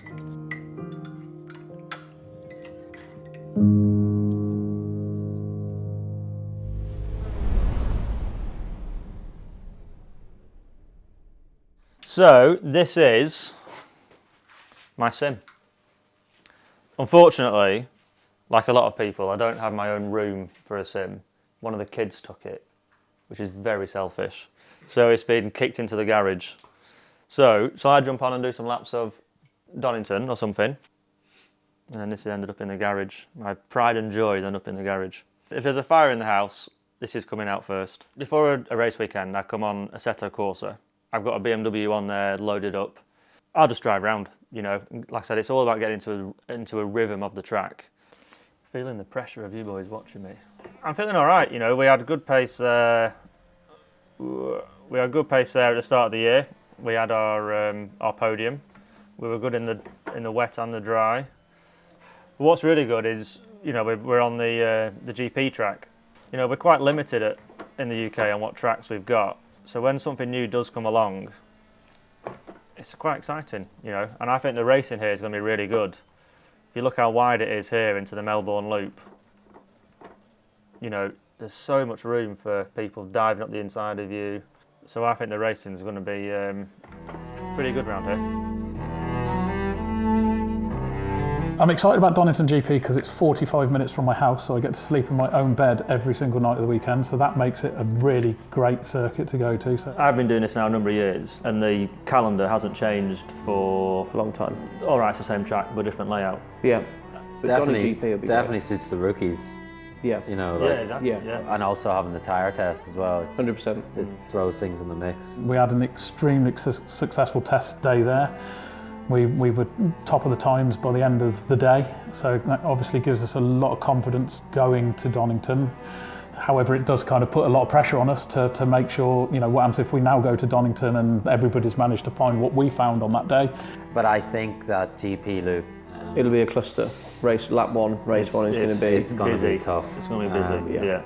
The only good thing, I suppose, is the chicane makes everyone go single file. If it was that corner was a bit more open. Yeah. Whereas in theory. I'm looking forward to Donington. I think we've got a strong chance of being on the podium based on what we found at the test day and what we've done at the circuit in the past, but also sort of riding on the back of the journey of this year. You know, we've been fast out the box. We've had strong opportunities. We've been moving towards the podium. We got on the podium at Knockhill, which typically Knockhill's not been a profitable circuit for us. And then to go to Donington, you never know, we might end up with all three of our drivers on the podium at some point this weekend, and that would be fantastic. The big story, Dan Camish. Why is he out for the weekend? Well, he was fastest in free practice 1 and then towards the end of the session had a brake issue that pitched him off the road up at McLean's corner. He went across the grass on the inside as the rear of the car slewed sideways on him, and then he went across the grass, through the gravel, and a big hit into the wall. Enough damage done to the car and to the cage to make that, I'm afraid, a non-starter for the rest of the weekend. So no Dan Camish for the rest of the weekend. He's going to be a spectator, be it trackside or on TV. So what does this do in terms of affecting who we think is going to be on pole position? Remember, every time we've had a qualifying session this season, it has been a Napa Racing Ford at the top of the times. So it's really Ash Sutton or Dan Rowbottom that you would expect to be the quicker of the 3 cars in the team. Now, can either of them do it, or are we looking for a BMW around here for pole? Right. Let's go put it on pole, eh? Hey? It didn't sound good. Yes. No firing. Oh, it's just oil pressure. Follow the process.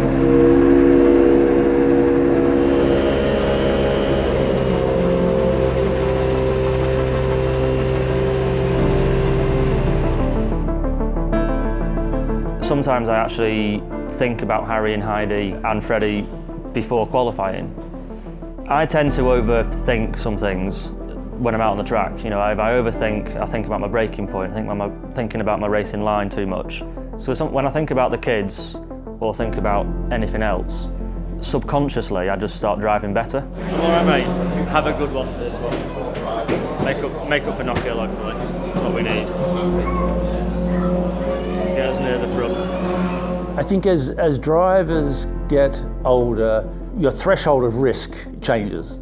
Whilst a lot of drivers would say, I don't think about it, and I think it must be a factor. Because it is a high risk sport, you know. I mean, whilst we think it's safe, I mean, you can still get hurt. Right, took about 5 minutes, chop.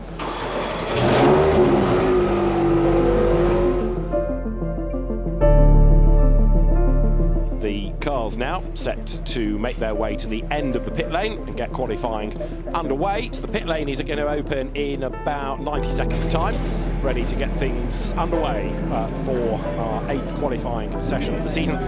30 minutes to determine the grid ready for race 1 tomorrow.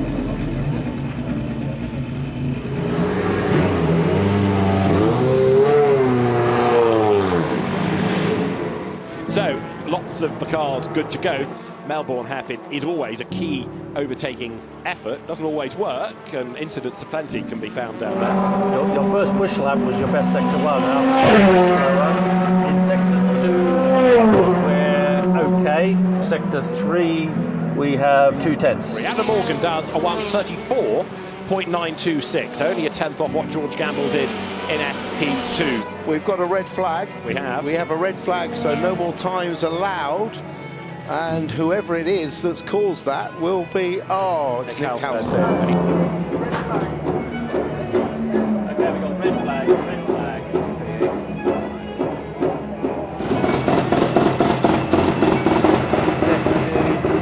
We'll keep on plan A, so we'll do the new rears.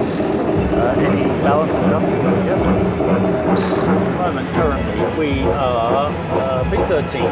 Jake and Colin are P4, P5. Okay guys, the car is returning to the box now, so it will be imminent, so get yourself ready please. The clock, we are back in business then. Tom Ingram is the fastest, and remember, nobody other than a Napa Racing UK driver has had a pole position this year. He's smart, he can drive top. Because he doesn't need Timing line breaks the beam on a 33.562, goes second. Okay, Adam, quick update on your lap against Jake's. On your fastest, you lost it on exit of turn 1, quite a chunk. All the same through the rest of the lap. The rest of the lap is good, just follow the rhythm there. Okay mate, it's just you and Sutton together. Next car behind you is Ingram, it's quite a chunk away. Ingram in the meantime wants to go forwards. He's got one more corner to go. Up towards the line then. Clock ticks on down. It's a 32, is it? Let's see. It's a 33.3 and it's enough to go to second in the times. Come on Sunshine, pull it out of the bag. Okay, last lap. Can he rub their noses in it by going even faster than a 33.199? He can do a 33.154. Tremendous effort, and he was slower in the third sector, but he's still gone faster still. 1:33.154. Yeah, 1:10. Nearly 2 seconds off. On his 34. Okay, so mate, I take it you've had a moment just looking at sector 2. Watson 12. Right, this is Rowbottom. End of sector 2, and he's junked a little bit of time there, so it's been a slower second sector, possibly traffic.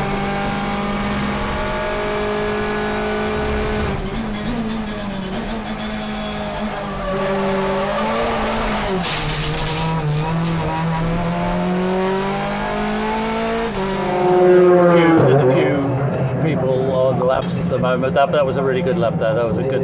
That pulled it out quite nicely. I'll give you an update in a second. Right, P8. So excellent job. So yeah, really good last lap there. Really good. So that's P10 for us, P10 in the end. Sector 1 for that lap was good. Put the sectors together, you got up at 3.9.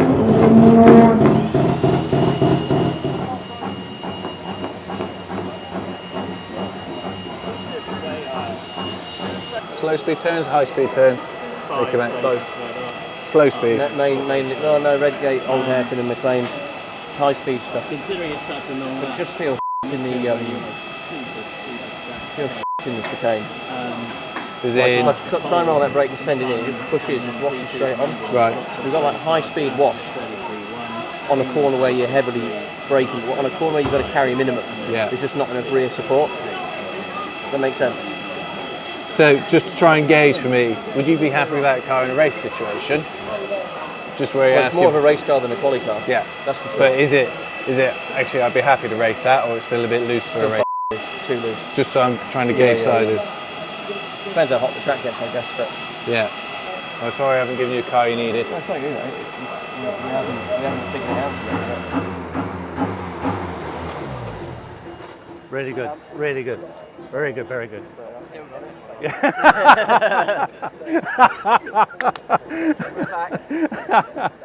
We're back. Good.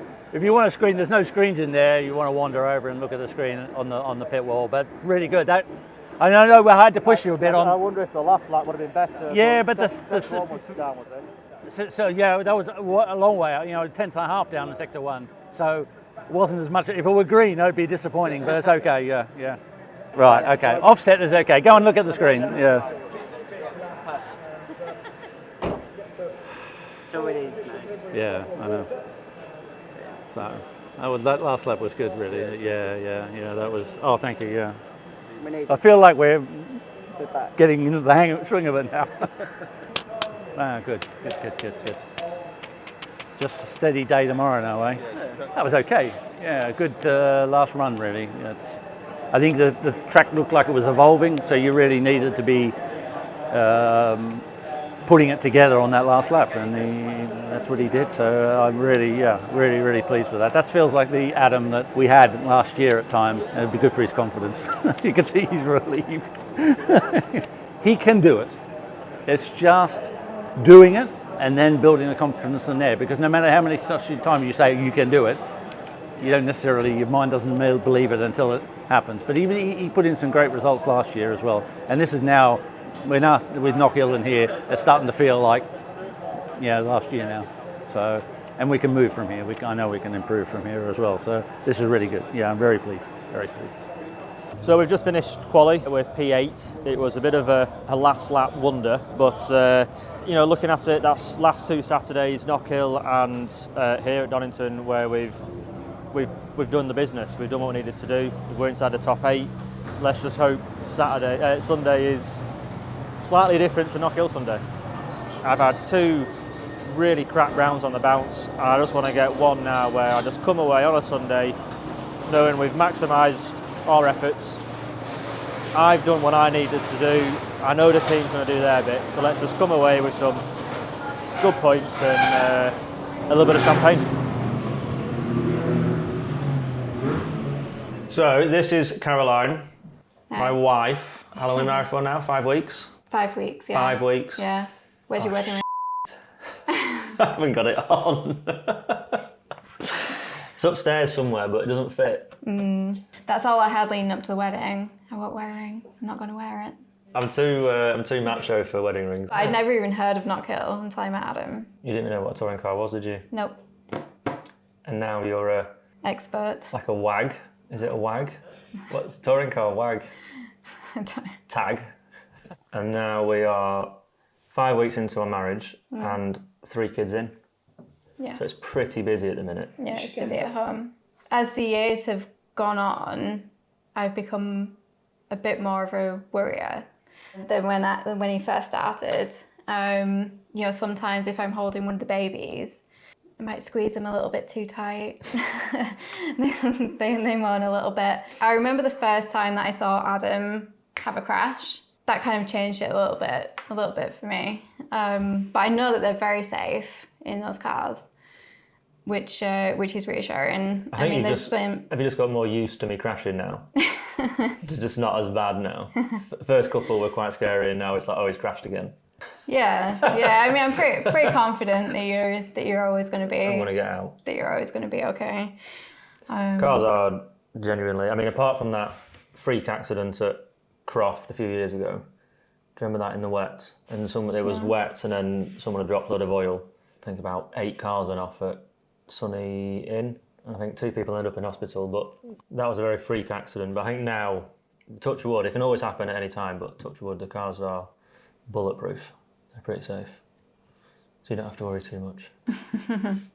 I think having a family, I think I was asked this very early on when we had Freddie. And I think for me, it kind of urged me on more than anything else, because I wanted to go out and do well for him. Some people say when you have a kid, you hold back a little bit because you're a bit worried. You're their dad. You don't want to be in a serious accident. But for me, it was I wanted to go out and do even better for him to be even more prouder, if that makes sense. I think I've got to give some serious credit to my wife, because I'm never here. I am always away testing or racing or media or something. The amount of times she's been left at home with 3 kids by herself, and she never moans. She just cracks on, gets it done. She's pretty remarkable. Because I know the times when I'm left with 3 kids, I had them once for 3 days, and I'm still awaiting my medal for them all surviving 3 days.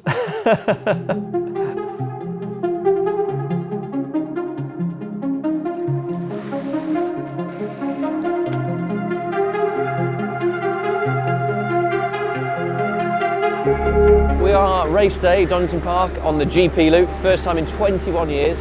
The forecast was there'll be no rain, but then there's 8 other forecasting channels that all say something different. So we'll have to see what the day brings, but we've got a bit of work to do.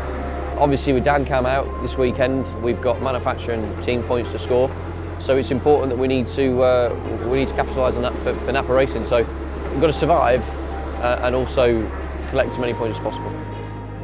You're loving this, Gary? How long we got? Sorry? How long we got to get the car? If it's on time, 2.5 minutes. That's what's currently there. So it's coming from this direction. This has been raining out. So if I skip back, yeah, rest of the day I reckon. Round 23 of the Kwik Fit British Touring Car Championship here at Donington. The seemingly unstoppable Ash Sutton on pole position. The first race was a lively one. Was that the Grand Prix circuit? Was it the weather or a combination of the two? Now we have a dry track and we'll see how that is going to affect the racing. So they form into place. An Napa Racing UK Ford at the front. Round 23 of the Kwik Fit British Touring Car Championship. Ash Sutton on pole, Jake Hill with him at the front, who makes a demon getaway. Is it good enough to get the race lead? He's going to be level with the Ford as they accelerate down towards Redgate. Sutton is in the lead, and here comes Ingram up the inside, and he goes second. Good move. Collard versus Josh Cook behind, then Aaron Taylor-Smith, then Dan Rowbottom looking racy as well.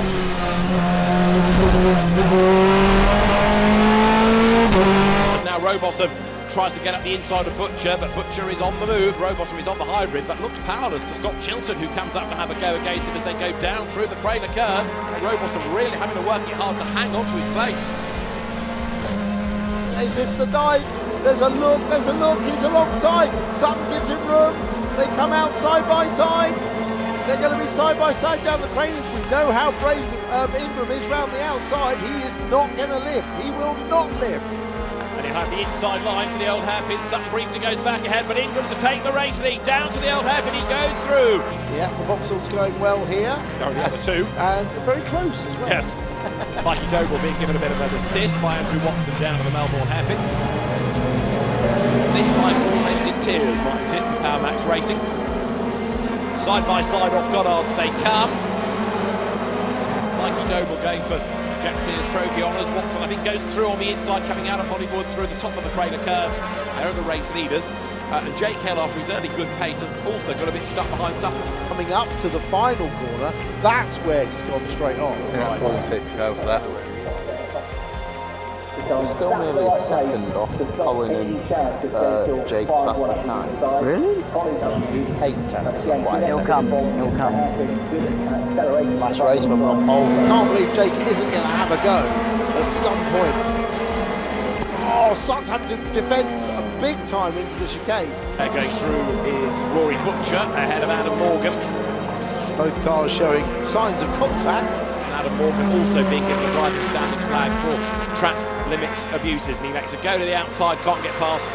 No wonder these two have got battle scars. They've got inches between them, haven't they? Oh, look at that, rubbing all the way around the corner as Morgan attempted to get the cut back underneath. Here they come up towards the timing line once more, onto the last lap, and Hill's chance, he's going to have a go, but it didn't work. Sutton just hangs on to position. 27th career win for Tom Ingram, but who's going to be second? Ash Sutton comes out of the corner ahead, so Sutton is second, Hill is third, fourth is Colin Turkington, Rowbottom seventh ahead of Butcher, Morgan and Taylor-Smith to round out the top 10. Good job, P9. Nice. Reverse grip pole, win. Perfect. That's all we've got to do now. Yep. You make it sound so easy. Did Andrew say anything over the radio when him and Mikey made that contact there?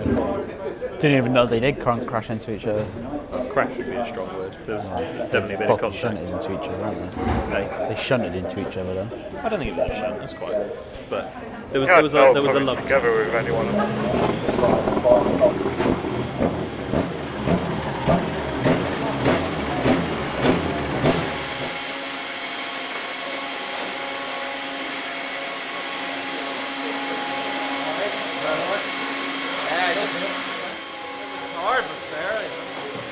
Tough race, just lacked pace to be honest. We were quite quick in qualifying, but it wasn't working there. So yeah, just a lot of understeer really hurting us. And the start was tough, and then the car balance came back to me a little bit, and we were able to hold position and yeah, scored some more good Jack Sears points, and yeah, had a fun race. So not the end of the world. We had a great result this morning, so yeah, it's been a good day so far. The times are really tight around here, and overtaking's quite tough. So look, let's just have another good finish and some more Jack Sears points, and then yeah, keep collecting points.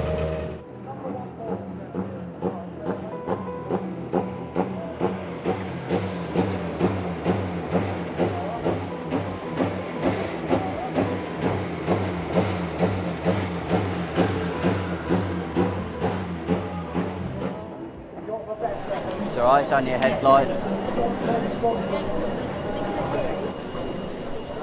Hard work, really. Made a change from our quali setup, which I think had advantages in places but disadvantages at others. But yeah, it's just really tough now against these front wheel drive cars. You have an advantage and it's hard work to race against them. So try my hardest, giving it a go. P9, some points, maybe reverse grid. So another one down anyway. Time for a brew. Motor racing is a fantastic industry to be involved in. I personally love every second of it in the sense that it's constantly challenging you. You know, you think after my 40 plus years in professional motor racing that, you know, I'd come across a scenario that was exactly the same as, you know, in 1983 or something, but it constantly challenges you, constantly explores your sort of mental strength. It has been a hard season. Not getting the results we were quite aiming for, but we're just going to keep chipping away and hopefully get some results. End of a great day's racing at Donington. Maybe the climax of a great day's racing is the reverse grid race, round 24 of the Kwik Fit British Touring Car Championship. As if anything is going to kick off, it's race 3 for touring cars, isn't it? What could possibly go wrong in a reverse grid of 12? I'm hoping for a great race. Lloyd is the man on pole position, green flag wave. Let's look at the grid then. Dan Lloyd starting on pole. Good row 2 is Aaron Taylor-Smith and Adam Morgan. Then it's Rory Butcher and Dan Rowbottom on the 3rd row. Is that considered not in the pit box? If I were Tom Chilton, I'd be a bit fearful about this. Okay, last car's coming into position now. Right, last race of the day. Get set for round 24. Lights out, blast off. Good getaway by Lloyd. Good getaway also by Adam Morgan. And he's going to get himself up and alongside Aaron Taylor-Smith on the outside line as they come into Redgate for the first time. Lloyd leads Chilton, and then 3rd is just about everybody. Morgan goes round the outside of ATS. He gets run out wide, and they plunge downhill for the first time. 3rd position was the real battle.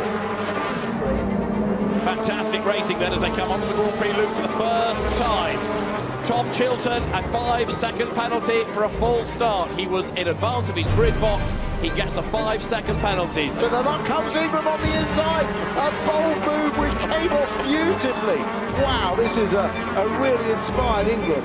Still in front, and you're never going to get round the outside copies, that's for sure. Hard under attack. Bosey flicks onto the Grand Prix loop. Rowbottom making progress. He got up past Cook a lap ago. He wants to get past Collard, but he's got Hill tucked up behind him, and they cross swords in race 1. There's not a lot of love lost between these two, and there's more contact then as they come into the hairpin. Don't lose it to Hill. You can see the cars dancing there, right up against the tar stack with Ricky Collard. Sutton's car also a little bit crossed up, and Sam Osborne stayed with them as now Aaron Taylor-Smith to the inside, goes through on the inside of Chilton. So Butcher up into 2nd spot. And Taylor-Smith tries to live with him. Adam Morgan is behind Chilton, but remember, Chilton has that penalty, so he's going to drop down the order.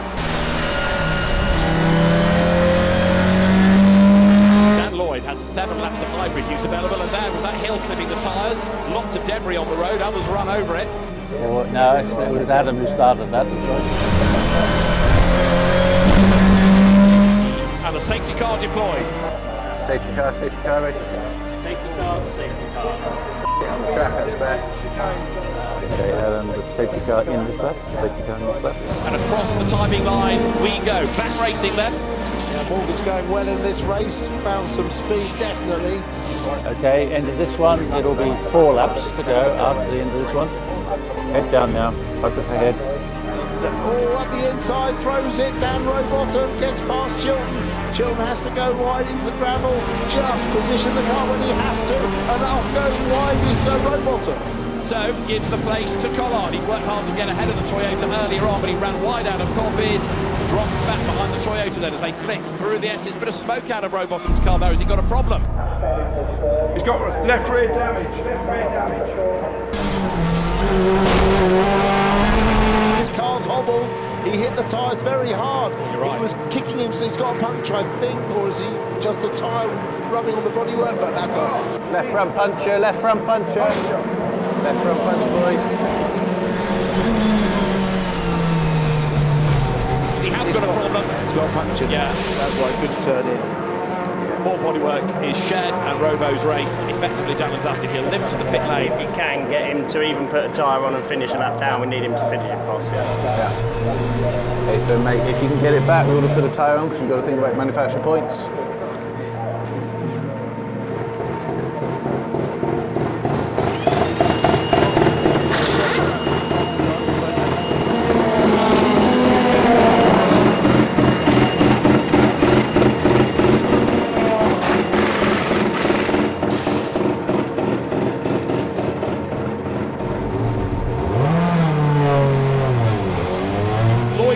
Butcher second, margin is stretched a touch. Taylor Smith third, Morgan fourth. There he is, coming out of the old hairpin. Well, I think he's got it. I honestly think Dan Lloyd's got it if he doesn't make a mistake. Rory Butcher perhaps building up for one more push, and he is certainly pushing. Look at this, the gap is coming down and down and down. He has a look to the inside of the S's. He's got to defend third place from Morgan. Leaders out of the S's. There's the Grand Prix loop this time to finish, and then one more complete lap, and Lloyd now is under massive pressure from Butcher. So Dan Lloyd has got to hang on in there for one lap. He's like a sponge. He soaks up all of the pressure thus far. Only another 2.5 miles to do it, Dan. Can it be done? Unfolds, so Rory Butcher, who's quicker through the old hairpin, gets ever closer. Rather cheeky thought about getting up the inside of Butcher. Doesn't work for him. But the Vauxhall has still got pace, and Lloyd's got a problem. Dan Lloyd on the last lap has got a big problem. He's off the road, and Butcher takes over the lead. Has something broken on Dan Lloyd's car because it's suddenly snapped away.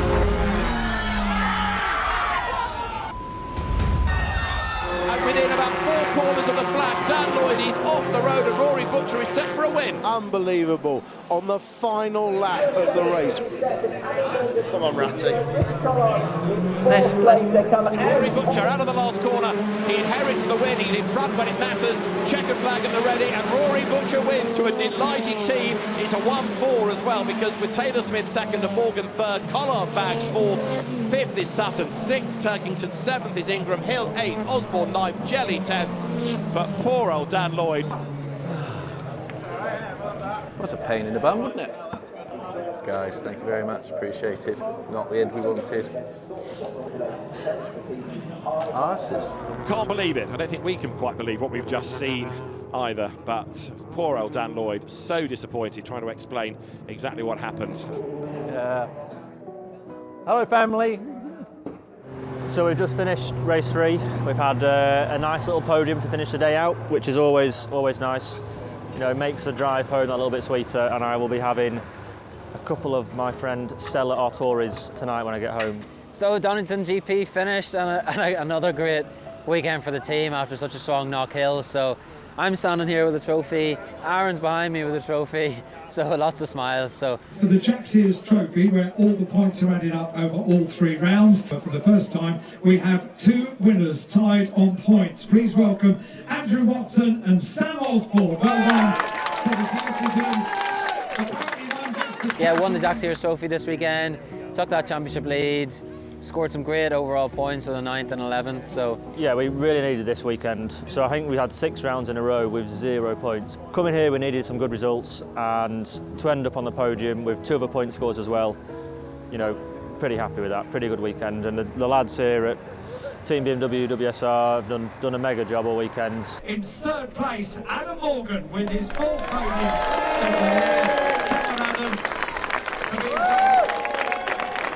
Steve is happy, yeah. It's not often I get to say that, but I think he is quite happy. Thank you everyone, and can't wait to get going in Silverstone in just a couple of weeks' time. I'm in a bit of a situation here where in the contract BMW, they keep 1, I keep 1, but I don't know whose turn it is, so I'm just going to put this in my bag and F off and see what happens. I'm sometimes asked, because my career spanned a majority of the categories in motorsport, and they say, oh, what was the best? Was it F1 or WRC or whatever? The years or the seasons that I remember the people, not the category. You know, feels like you're doing something together. You know, like you know, you are sort of trying to climb Everest, but you got to help each other. You know, pull each other up, and occasionally someone will slip, and you got to grab them. So I couldn't just go to a racing team and even win in an environment that didn't give me that satisfaction. And so that's where I derive my enjoyment from working with Adam.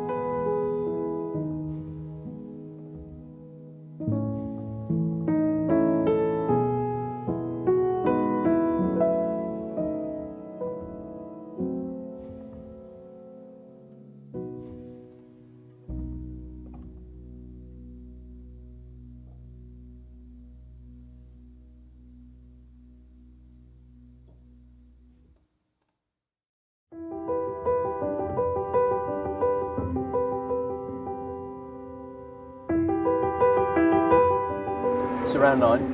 Yeah. Silverstone. Yeah. I was looking in the week. No one has gone into round 9 and this much of a lead before. What do you think the difference is? I think it changes a little bit, hasn't it, with the hybrid, the way that's been rolled out for the year. Obviously the package, well, you know, the package we've got, it's a strong package this year, so I think realistically, we just sort of stars have aligned and it's put us in the position we are. And a little bit of bad luck from others has led to us having this sort of points gap. Yeah. So obviously the biggest problem here, historically, with my previous teammates, it's hard here it's hard to do a toe well to qualify. Yeah, because you can trip each other up at the back really easily. 100%, like coming down into Brooklands, if we're looking at towing as an outfit, then we've got to make sure we don't trip over each other. Don't bail in the wrong place, get out of the way and make it as efficient as possible, really. Yeah, I mean, you know, if we could do another Croft 1, 2, 3, that'd be phenomenal. But cement your championship. Hybrid here is a big deficit, and a toe can counteract some of that. So we'll see what position we're in with that, and pace-wise after FP1, FP2. Yeah, so the Jack Sears is tight. It's going to go down to the line at Brands Hatch. So yeah, currently got the lead back. I led it at round 1, and I've been fighting for it back ever since. So look, I would absolutely love to win the Jack Sears Trophy. We know how much history is involved. I've said it before, winning any championship is difficult at any level. Doing it in British touring cars is not easy. So it's been such a fight all year. I think whoever wins it, it's going to feel even more special. So yeah, it would mean everything standing on that podium in the pit lane and those celebrations and Brands Hatch, everything to me, my family, you know, all the sponsors involved, it would be unbelievable. But we have a lot of hard work to do in between now and then.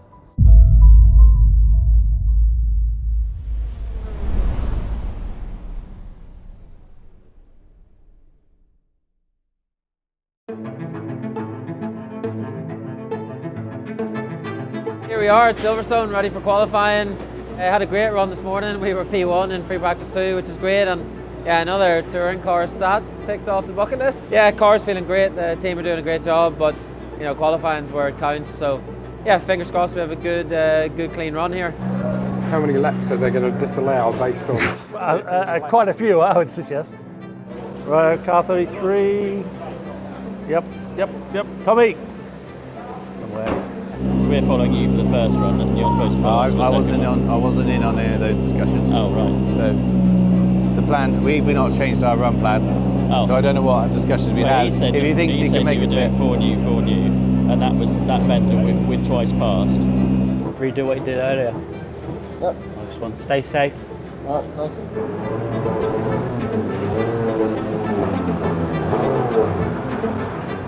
So Colin Turkington it is that is on track first and 4th in the championship. He's very much the outsider. Mathematically he's in the hunt.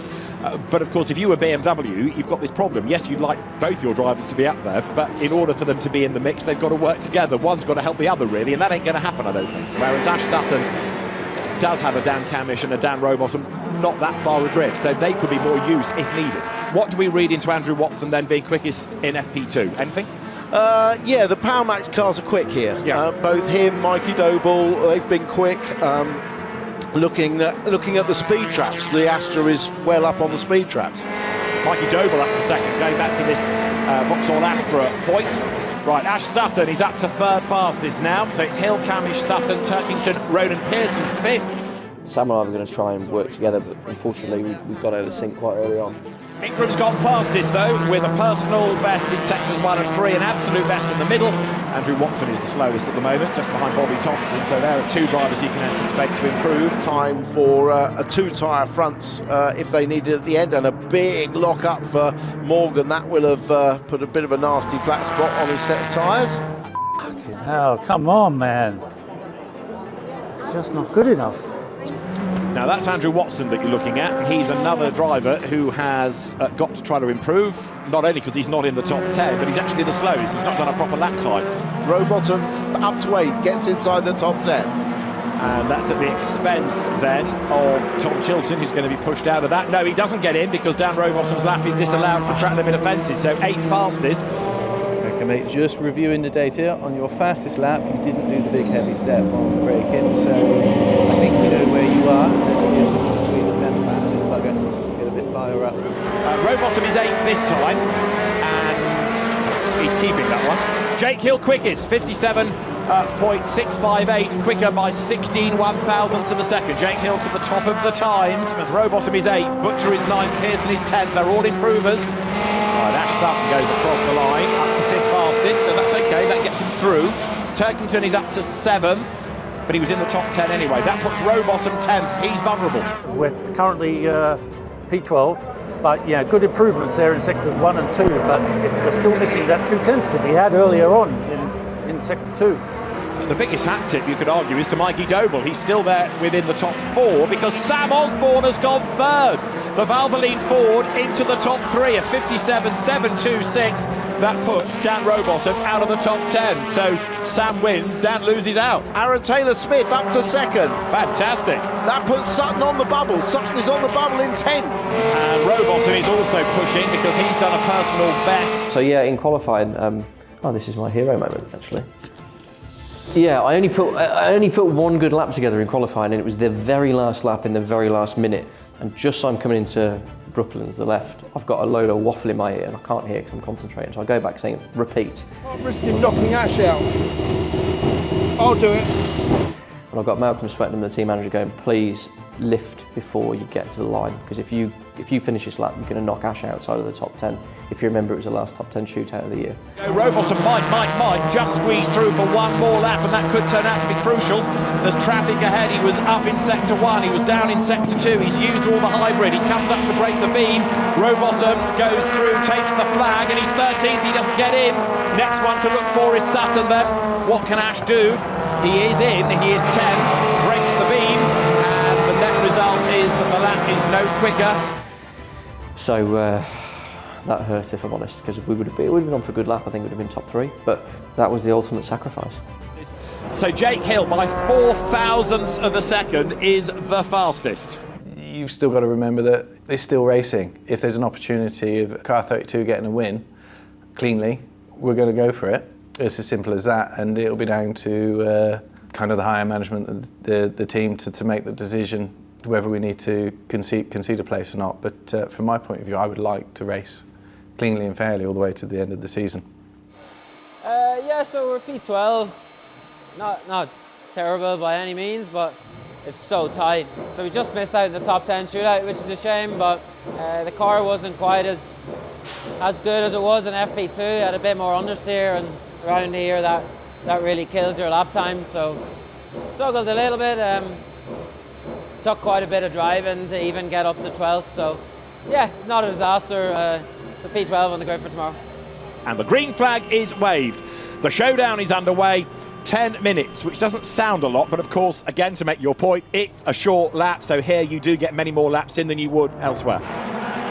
Well, now, as the showdown is underway, we'll see how that top 10 order is going to become a grid. And does this mean the Napa cars are going to tow each other round? Look, we've got 2 of them circulating together. Sutton following his teammate. Colin Turkington the fastest, and he's done, or had done, an absolute best, but now Mikey Doble has done an absolute best in the middle sector. So Turkington is top by 0.4. Doble's gone quickest, 57.6. Butcher has lost a second lap time, and Camish has lost 1. Doble needs to be there, just getting in way, looking Yeah, silly. we need Doble on pole to be honest. The whole job up. Because he'll be a complete because he's got no experience, I think. Now, what about Tom Ingram's chances right now? He's gone third, just came over the line to be third fastest, 57.6. So Doble, Turkington, Ingram, Hill, Chilton, Sutton, Camish, Taylor Smith, Butcher, Osborne is the top 10. One more lap out of the session, so Osborne goes through, Aaron Taylor Smith goes through. Now, Ash Sutton up to fourth fastest, 57.6. Oh, well, would you expect anything less from the champion? I think everybody else has taken the flag apart from Mikey Doble, who's just gone across the line. Jake Hill is into the pit lane. Mikey Doble, by 12 thousandths of a second, is the first man to break the Napa Racing UK monopoly. Pretty impressive, huh? Just finished qualifying off here at Silverstone. Unfortunately, we missed out on the top 10. I think we could have been there, but ultimately, Ash is here to win a championship. We took the decision with a few minutes to go that, you know, I had a target time which would have just crept me into the top 10, but then everybody moved up, and that time would have put us in front of Ash and knocked him out. So the team asked me to stay where we were, which we did. Props to Sam. Sam put it on P6 in the actual qualifying session before shootout, so he did a great job. Putting the Valvoline car up there, so it was good. But yeah, I'm disappointed. But you know, ultimately it is a team game. It's a long game. You know, hopefully I'm here to stay with Napa for the foreseeable future, and you know, you just got to hope that your day will come back.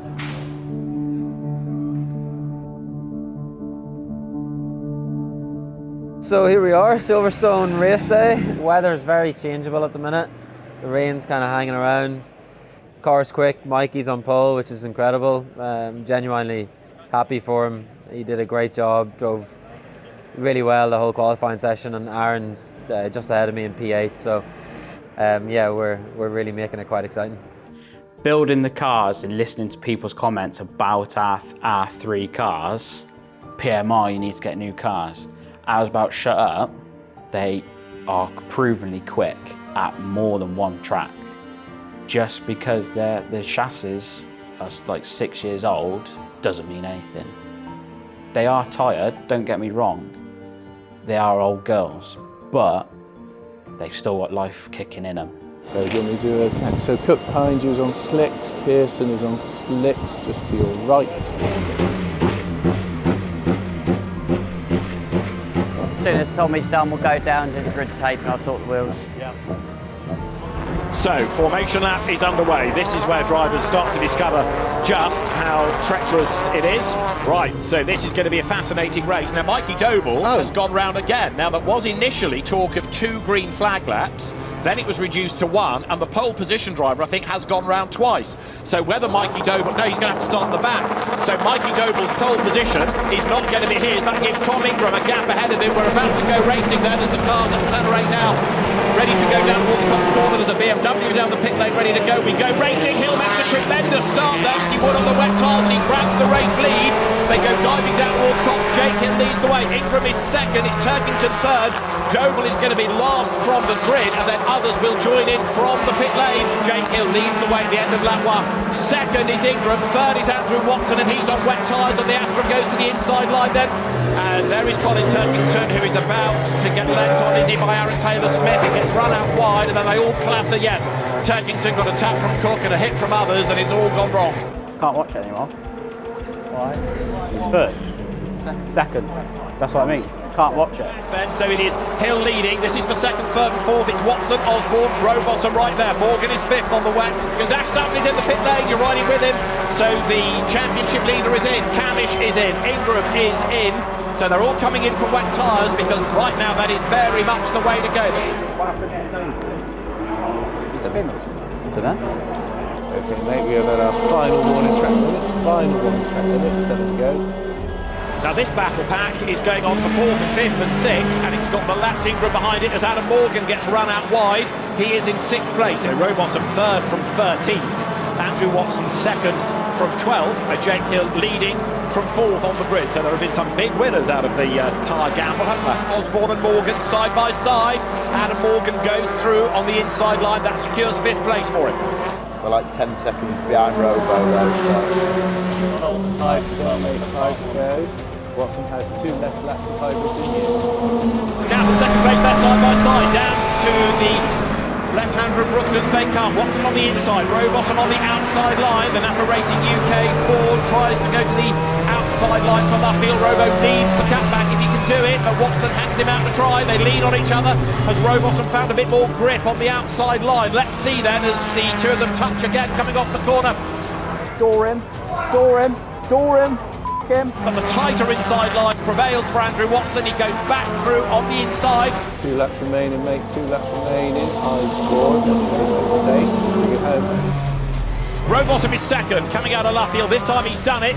So good move by Dan Rowbottom, putting him up into second place. He's never going to catch Jake Hill in this race because the margin is 6 seconds. But Jake Hill it is who is going to come through to win round 25 of the Kwik Fit British Touring Car Championship. It's going to be a 5th win of the season for him. Keeps his championship hopes alive and a consummate drive. Great stuff. Jake Hill wins at Silverstone to the delight of the team. Dan Rowbottom takes second place ahead of Andrew Watson for 3rd. So BMW, Ford, and then Vauxhall. Come on.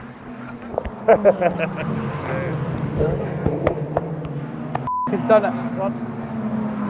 Here we go, P3, opening race in Silverstone. So, yeah, 12th on the grid, got a rocket start, good first lap, and yeah, car held on really well. So, yeah, I wasn't expecting it, which makes it even sweeter. But yeah, just delighted. 2nd podium of the year, and great points all around. So, tricky conditions, managing the tyres, and I just was looking in the mirror all the time, waiting for the slick guys to come, but they never did. So yeah, just delighted, a little bit shocked. But yeah, it feels so sweet, these moments, you know. The highs are always so sweet in this sport. So yeah, I've got a lot of sponsors and guests and family here today, so a great time to do it. Yeah, and just now looking forward to what the rest of the day can bring. For me, that's like I say, it's all about the winning. And to have a rookie come into the sport, and like Andrew Watson, and show that yes, he can be up there. Like I say, after we've won that championship next year, hopefully the drivers. Yeah. I mean, we didn't expect to finish up race 1 with a P2 at Silverstone from a P13 start, so we didn't gamble. We just hit with the wet tyre. It was the right choice. Rob gave me a great car. It's times like that where you are putting a lot of faith into the engineer because it's really green. You know, it's completely blind. You don't know what you're going to get. We haven't tested here in the wet. I haven't driven here in the wet since 2019. I don't think so. It's yeah, it was fantastic. Car was brilliant. We'll start there with P2. I'll take that. Andrew and I had I think a good touring car race there. You know, I saved a bit of hybrid to the end because he had a bit of a gap, so I saved the hybrid, closed the gap with the hybrid, putting the tent on him around the outside, but he did what I would expect and ran me wide. We exchanged a bit of paint, so the next lap I just made sure I put him in a position where I was putting the paint back on his car. So no, it was great. I said a minute ago I enjoyed racing with Andrew. He's a top talent. But he thought he had 2 green flag laps, so he goes sailing by. Oh, right. Because Collins comes on the radio to John apparently, and was like, "You got 2 green flag laps?" And John's like, "No." And Jake's like, "What the is he doing?" I haven't seen it. I didn't see it because I was out here. Who is this? Double. Oh, really? The pole man thought he had 2 green flag laps, so when everyone else stopped, he keeps on going. So he doesn't even get a pole position. I never noticed it either. So he just drives by and he's like, "Oh, fuck." So he just completes the lap. Everyone come to the car, please. Hey! What are we doing?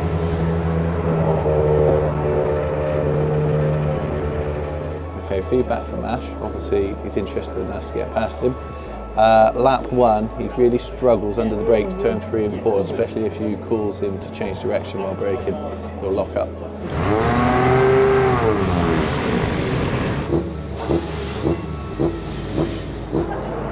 Copy, right-hand side. You did well in the first race? Yeah, right choice. Tyres, right choice in the tyres was pretty cool. Pretty obvious, but I don't know, you know, actually, honestly, you know, you can always be smart and say, oh yeah, I made the right decision, but I really on the grid, it was tricky. So I really, hence that's why, you know. People went wrong, yeah. I mean, part of the reason that we actually kept the Vauxhalls for this year is because I'm stubborn and I love nothing more than to prove people wrong. So I was fed up of the narrative that had actually been created by one of our previous drivers, really, that the reason that we weren't doing well and getting on the podium was that the cars were old.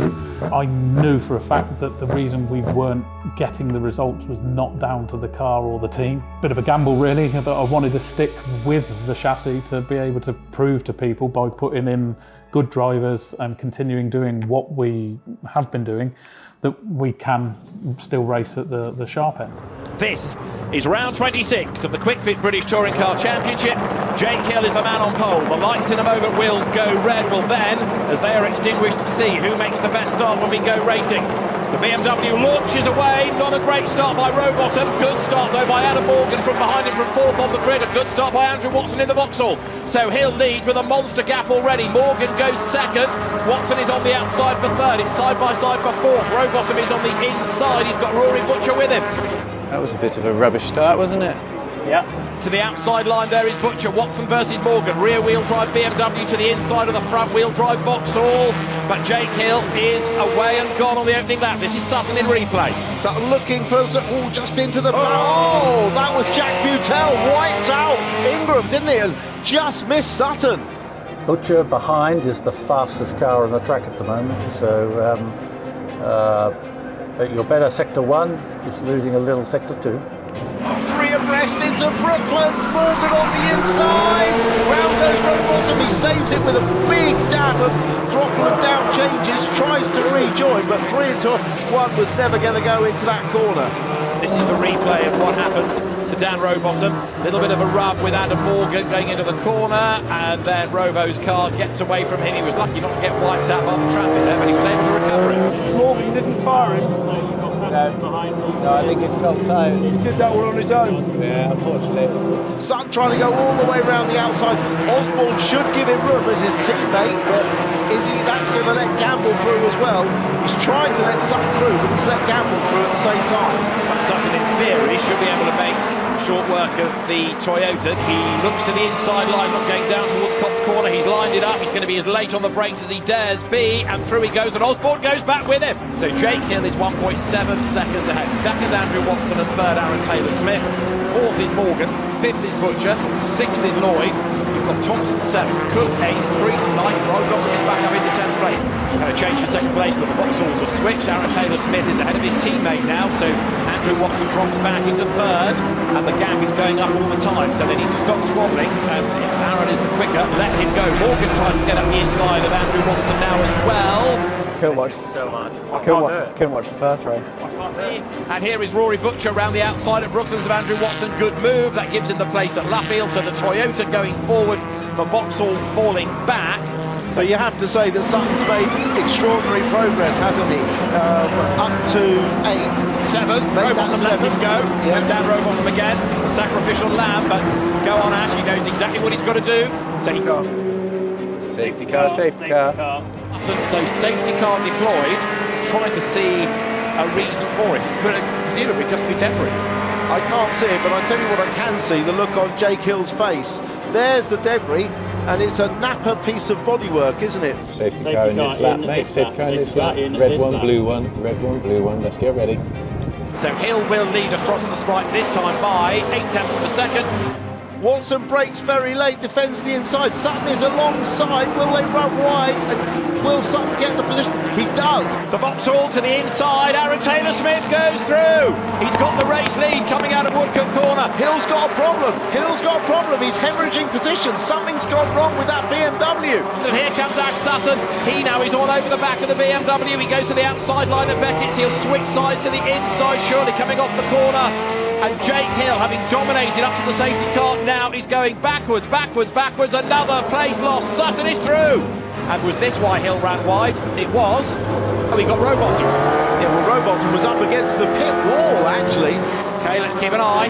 He was 7th over the line. Sutton goes 3rd. So you've got Sutton running in 3rd. Ingram is up to 5th, incidentally, so that's been a mighty recovery from Ting as well. Well, there's a reason why these two guys are the 2 previous champions. They are the class of the field at the moment. Ingram on the grass trying to find a way round, and he's going to do it. He's going to claim the inside into Beckett's. Second place is Sutton. Look, he's got ahead of Morgan. He's gone through. A lap and a half to go. Aaron Taylor-Smith leads. He's going to have to make that the world's widest Astra to fend off Ash Sutton. Well, he's got every incentive to do it, hasn't he? He desperately would like to win. Just f***ing door him. This is Taylor-Smith under attack, 1 lap to go down towards Cops Corner. Ash Sutton's going to go for the race lead, he's going to take it on the inside line. What a drive, 23rd he started, he leads with a lap to run.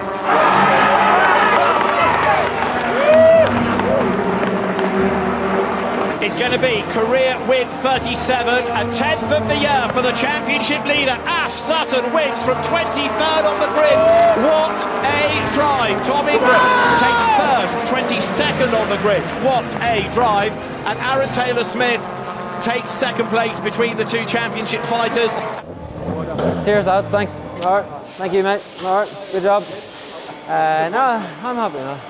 Well, that door was flapping around, look. So that was, I was so slow on a straight. I think when we had our off, looked like we dropped it on our own, or we had the gentlest of touches, whatever it was. It was Morgan, I think. What happened was Taylor-Smith came down the outside, Morgan at the inside, and I'm stuck between them. Morgan rubs me and I've just lost the rear. It's, yeah, good. Were those two a different league? Yeah, they were never going to keep them back, I mean, but in that middle period when you're in front of, you had good pace. And we'll have a look, Alrighty, one more to go. That was hard work.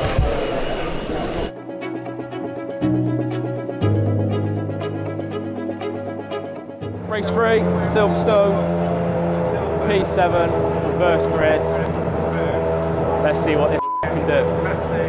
Gonna go fast as and then we're gonna go P1 and I'll be hanging out that wall naked. Yeah. You'll have the RS6 out of here. Yeah. I can get out of the car. How did Colin not do all right? Maybe. Got duffed up a bit, hasn't he? He's not had a great day. Because he qualified well. He was second on the grid, wasn't he? Motor racing is a fantastic industry to be involved in. You know, people love to watch it, and I love being involved in it, and it's immense challenges, and so I'd like to think that I'll be involved with it for a lot longer. Obviously, everyone at the team, they work 110% all the time, and even they just want to win as well. I don't think anyone at the team turns up to just be in the midfield. We all want to be up there on the podium every weekend. So, same process, just a 3-minute ball. Have fun, enjoy yourself. Just another race, you know what you're doing. Lights are red, lights go out to get the race underway now. Bit of wheel spin from 1 or 2, not a bad start by Michael Crease, not a great getaway by Dan Lloyd, and up the inside to try to grab the advantage. Ronan Pearson around the outside goes Dan Rowbottom. Go on, sunshine. Look at the closeness of the racing there. Where do you go? Faced with a swarm. Oh no, someone's been fired off to the left, that's terrible. 2 of them off, one is Adam Morgan, Rory Butcher is the other one. That could have been a whole lot worse. And the safety car is going to be deployed, is it? There's a yellow flag being waved. I think there's several replays. Obviously got turned by somebody. It looked like it might have been a Team Hard car that turned you.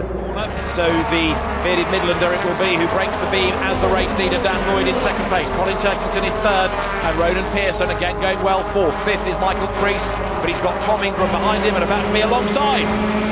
Turkington behind has used one more hybrid than you. So here he comes, look, Turkington is all over him like a rash to the outside line coming through Woodcote. If he's stacking them up, it's failed because Turkington leads as he comes over the line, so I think that's pure pace from the BMW. Now Dan Lloyd versus Ash Sutton. Lloyd was ahead coming over the line. This is for fifth, but Sutton's through going into Cops Corner. So Rowbottom versus Ingram, second and third together. And now Rowbottom is really under attack. Ingram goes to the outside line at Luffield. He wants that inside coming off the corner. We've seen Ingram go through on the inside, curb, grass and all in the past. This is Woodcote. Rowbottom gives him just about enough room, then moves across and takes the apex from the corner. But Ingram's got a really good run coming over the line. He's got the inside line to Cops, and surely he's going to go through to second. Yes, he does. So Ash Sutton is right there. Rowbottom has stacked Pearson back into him. Sutton should be able to clear the Hyundai, and then I'm sure Rowbottom will let him go and play the team game. Said he's got no speed. No speed. No speed. Sutton to the inside against Pearson into Woodcote, side by side. On the hybrid was Pearson. Sutton's got the inside line down towards Cops Corner. He should get the place. He does. He should easily get third because Robo ain't going to defend as soon as Ash gets up with him. 4 laps to go, Sutton has 4 laps to go. Now there's going to be a change possibly now for third place. Dan Rowbottom has got his mate Ash Sutton behind him. These two work really well within Napa Racing UK, make a good double act out of the cars as well. And so down towards Cops Corner, Sutton is closing. Rowbottom turns in. Where will the switch happen then for third place to help Sutton towards a fourth title? He knows exactly who is behind him, and he knows exactly what the situation is, and Ash Sutton now makes the move to the inside line and goes through.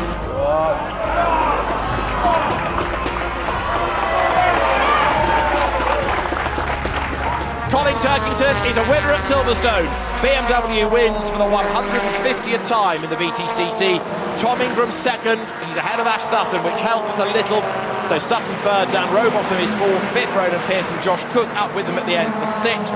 For quite a chunk of that race we were P1, Turkington got past on the straight, thought we were going to carry it, it was P2, Ingram crept past and just a little bit of attrition, but yeah, there was a sniff of a win there, to be brutally honest. Didn't have an answer for Colin or Tom or Ash, to be honest. We seem to really struggle with a bit of straight line pace. Just talking to Rob then, and I don't know whether it's something I'm doing, and if it is, I don't know what it is. Tried a lot of different things with the throttle application and the brake during that race, and nothing really worked. When we got the hybrid, we can offset the deficit, but as soon as it runs out, we're stuck. So it's P4, P2, P3. I'm not. If it's not a win, then it is just another result. So.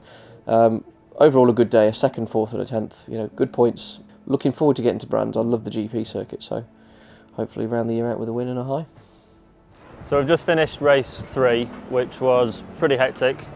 Had a pretty big moment coming down the back straight on lap 1. Unfortunately I got a hit from behind and then I moved over and didn't realise there was 2 cars there, but there was just one, and I got tapped and then spun around the front of somebody and hit my butcher. And I'd just been to the bus to have a look at the accident, and it turns out, hands up, it was my fault. But the pace we had is really positive, but very annoying in the fact that I could have been P10 and we might have finished inside the top 6 maybe. I will admit that in the middle of the season I was battling some mental demons. It's a tricky old game is this, and you've got to be on top of it every single weekend, and I struggled in the mid-season, but the last 2 or 3 rounds we've been quick, we've been strong. So let's go to Brands, all gloves off. I'll be playing a team game, but at the same time, I'm out there for wins, I'm out there for podiums. I want to finish the season on a high and just give it everything. Yeah, look, race 3 wasn't vintage by any means. I had an issue somewhere and just had absolutely no pace. I was hanging on big style, so yeah, I don't know what went wrong there, but we've had such a great day that yeah, we put ourselves in a good spot, and the team has scored the most points out of every team this weekend, and another podium for me is just incredible. So yeah, Jack Sears trophy, 1 weekend to go, so delighted with that. Another really positive weekend in my first year, so yeah, I'll be happy tonight, and I'm looking forward to a beer.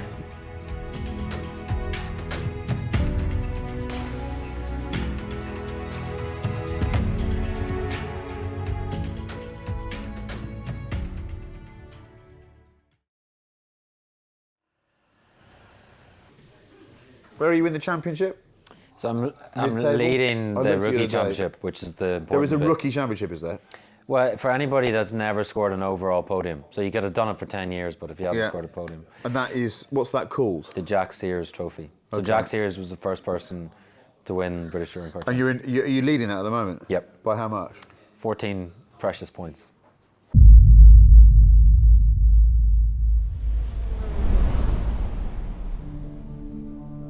Our final qualifying session of the season for the final 3 races on the full Grand Prix circuit here at Brands Hatch. Ash Sutton coming here with those 10 wins, just 2 to Tom Ingram. It's a real credit to how he has been banking points that he's still in the title fight. Yeah, no, I'm feeling good. I think the nerves will really kick in when qualifying comes and the pressure's on there. So it's the final round of the British Touring Car Championship 2023. And we've come here with a 45-point lead, so it's looking good. Pressure's on to claim my 4th title. it's between me and Tom. As far as the championship is concerned, though, of course, it is Ash Sutton versus Tom Ingram. Final weekend of the season. It's amazing how quickly it's actually come round. So Ash has a big points lead, well into the 40s, 45, 46 points. So realistically, we need Ash to have an absolute Western.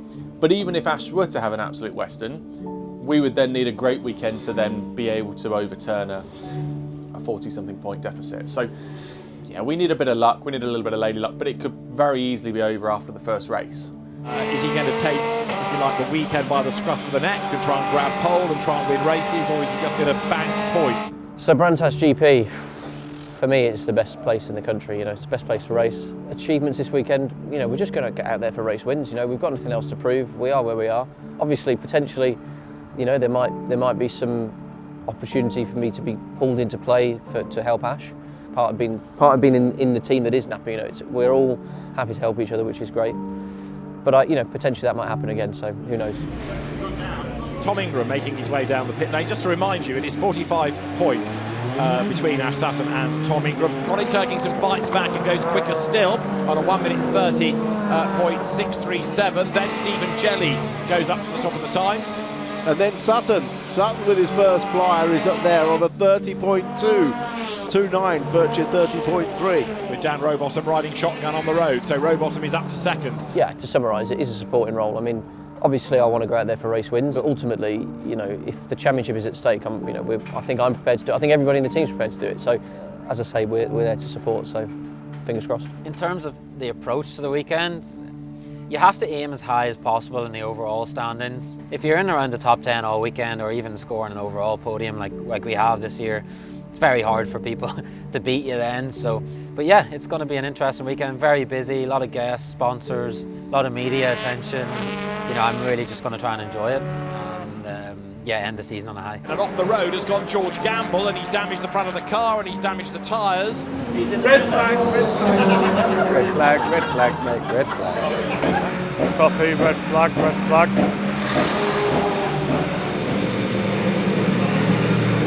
It's a red flag, they've got to do barrier repair, but he had a tyre stack and an Armco barrier, which of course does deflect much more than a concrete wall. So for your reference, 30.8. scores on the door: Sutton 30.025, You are Butcher 31.5. 30.076, Ingram 31.3, Rowbottom 31.4. So you've got yourself a 10th and a half. You'll be on pole. So what do you need in the car for your next run? Pole, Any indication? No, this is tyre wall damage, so you know. Depends how long it takes them. Depends how big the bloke doing it is. I just said to the other car, never be more than a minute away, because that's usually all we get. Gamble that went off, he's in the pit lane. Okay. He shouldn't be allowed back out now, though. Well, if he's had assistance come out with the gravel or whatever, then he shouldn't be allowed out. Green lights, green flag, we're back up and running then. The clock starts once more. This is Andrew Watson going down the pit lane then in the Carstall Power Max Racing Vauxhall Astra, the Jack Sears Trophy Championship leader. Oh, that was very wide. This is huge commitment, and some would say risk from Ash Sutton, but that is a 29.9. I take it back. Fastest lap so far, and the first person in the 29s.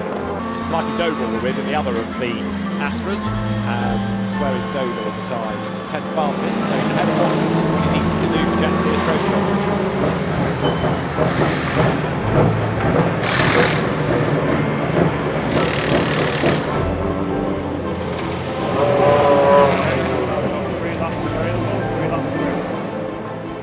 Basically, we can do 4 fast laps, come in, put 2 fronts and do another 3. Any more than that, we'll run out of fuel. Don't forget about fuel. So on board with Ingram into Surtees now, back on the power horns, the car out the other side. Ash Sutton has gone yet faster, 1:29.823. Heading up towards the line, just under 4 minutes on the clock as he heads towards the line. Third he was at the start of the lap, breaks the beam, stays third. That was a 1:30.159, so 29 thousandths shy. So Ingram's just had to go on 4 new scrubs, and he hasn't improved. Yeah, I think we're just wasting tyres now. Comes Tom Ingram, and on this lap, again, he's been down in the sector, so he bails, comes into the pits early. Tom Ingram, outgoing champion potentially, raiding champion, third in the times. Ash Sutton is the fastest. He's seemingly backed off on this lap as well. Just 10 qualifying sessions. And yes, so many different circuits, always with that limitation on the hybrid, and yet he delivers. So you're watching an absolute masterclass. Not just Ash, but the relationship between him and Tony Carosa. Savour it. Enjoy it. Absolutely. We're watching one of the all-time touring car greats. Yes, indeed. We are P13 now, P13, so good result.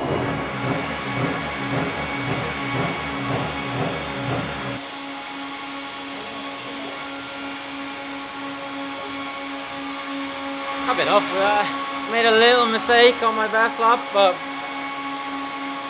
there wasn't a whole lot more in it. Okay.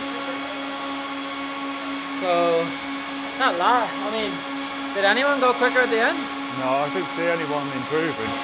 No. I think, yeah, it was just like every corner was like a tenth, 2 tenths.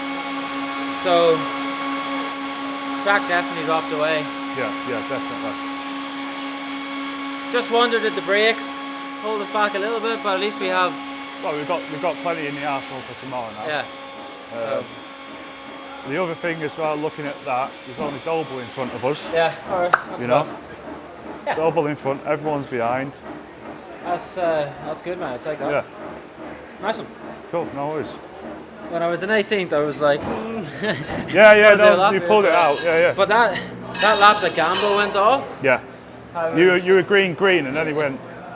So we'll have a look in the data just to see if that would have been a bit quicker. I don't know if it would have been quicker than that, but. Yeah, it didn't quite go to plan. Would have liked to have been at least in the top 10. But we've got to think of the bigger picture for tomorrow. We're right behind Doble. He's the only Jack Sears person in front of us. P13 is still quite a good result to get. Driver's happy. All we've got to do now is push. Looking to fight for every inch tomorrow and get that trophy.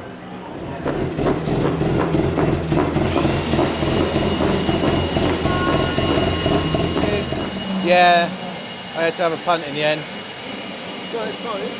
Well, no, not really. But if I turn around and said bleed it down by 1 bar, it doesn't feel right, does it? But I think my judgments to tyre pressure didn't quite work because they were hotter than I thought. So obviously 2.6, that might be why we didn't quite get anywhere there. But I don't think the track was going that much faster, to be honest. We Ash crept a bit, but I think he only went like another 10 on top. But well done. Good job. It was good. Yeah, qualifying was a special one. We've managed to break the record of number of poles in the season with 6. So what a perfect way to start the weekend. Extra point for doing it, which is always a bonus. And then, yeah, we've just got to get off the line cleanly. Stay in front of Tom if we can in race 1, and that should, in theory, wrap up what we've got as a championship. So I'd love to say I'd have a beer tonight, but that's not an option. But look, we'll make sure we've got a good race car under us, make sure we get some good sleep. That's always the bit I've struggled with on a championship weekend is the sleep on the Saturday night. But good bit of food, debrief with the team, and wake up fresh as a daisy tomorrow. To be part of, there's no two ways about it, the best team on the grid as it stands. You look at what we're doing as a team, you look at what Ash is doing. To be breaking each record every weekend, you go in, you go, right, we've got a real good opportunity here. Break records, put our name in the history book, and the end goal is the championship overall for Ash at the moment. So as a team, we're all working towards that. But for us, it'd be called doing manufacturers to break BMW's run. That would be massive for us, and then to secure the teams for Napa would be awesome as well. So there's a box to be ticked for everyone, but to be part of a record-breaking team as it stands at the moment, and we're only going forwards, it's really, really impressive. To be a champion in the British Touring Car Championship would be my dream from when I was a young child.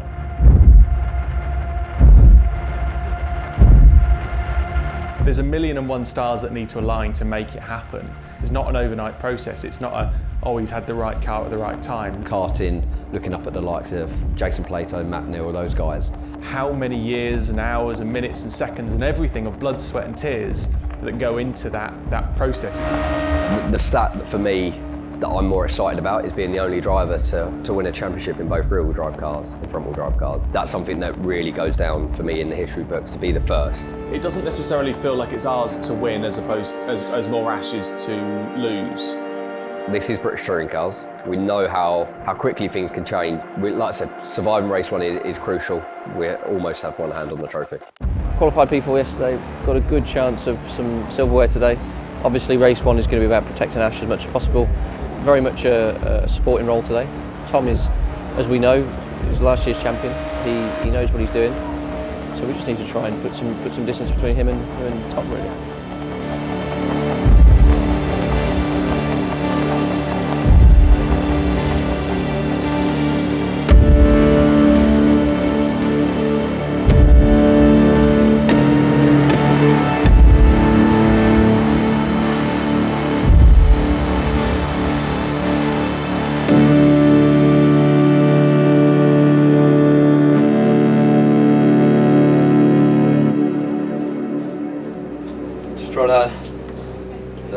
No, really, just chilled, pretty zen, can't complain. Pretty zen is the word I'm using today. So yeah, can't complain, all in good stead, get off the line, see what we can do. How am I feeling? I'd like the race to start. I'm willing the start of the race on.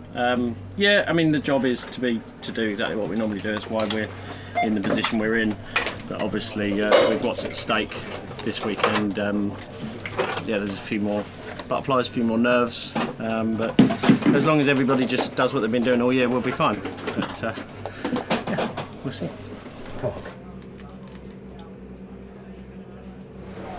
Was that your mum we were talking to earlier? Could you tell by the way she was like, Yeah, well, that's why I went on that, because I thought she was going to get her hanky out and go, which is what my mum, yeah, and I'm 52. You look at Scruffy today. The ITV man came to close up and eat the donut earlier. So I sort of hope that goes out live on an ITV. Stuff in your face. Last time for race 3 we did a complete role swap as well, so the entire car crew, we all shuffled roles around. So I became a mechanic, number 1 became an engineer. I think that might happen again, so we'll see how it goes. I have a 100% win rate as a mechanic as well. We are still going with the manufacturers as well, by the way. Oh, that's true. It's always quite nice to do. Where's Julie? He's just, I don't care, I just want to go really fast. Where's Mate? Has he got the wheels ready?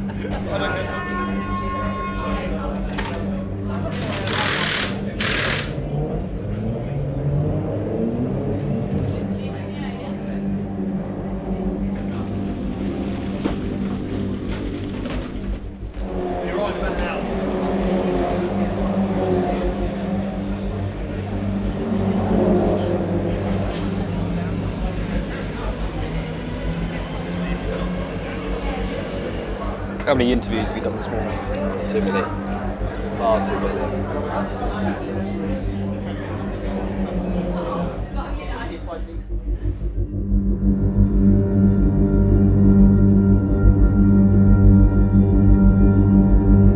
Are you sitting comfortable? Grand job. Done your ITV? Can we fire it up, yeah? Fire it up, mate.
Very much so.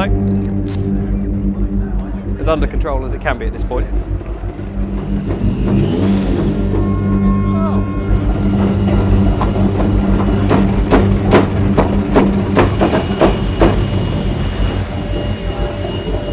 it the car.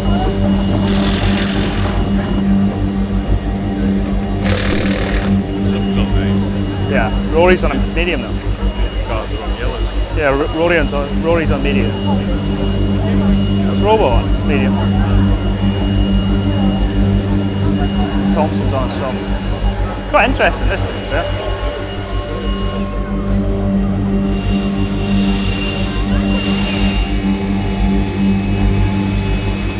Okay, mate. This is just another race.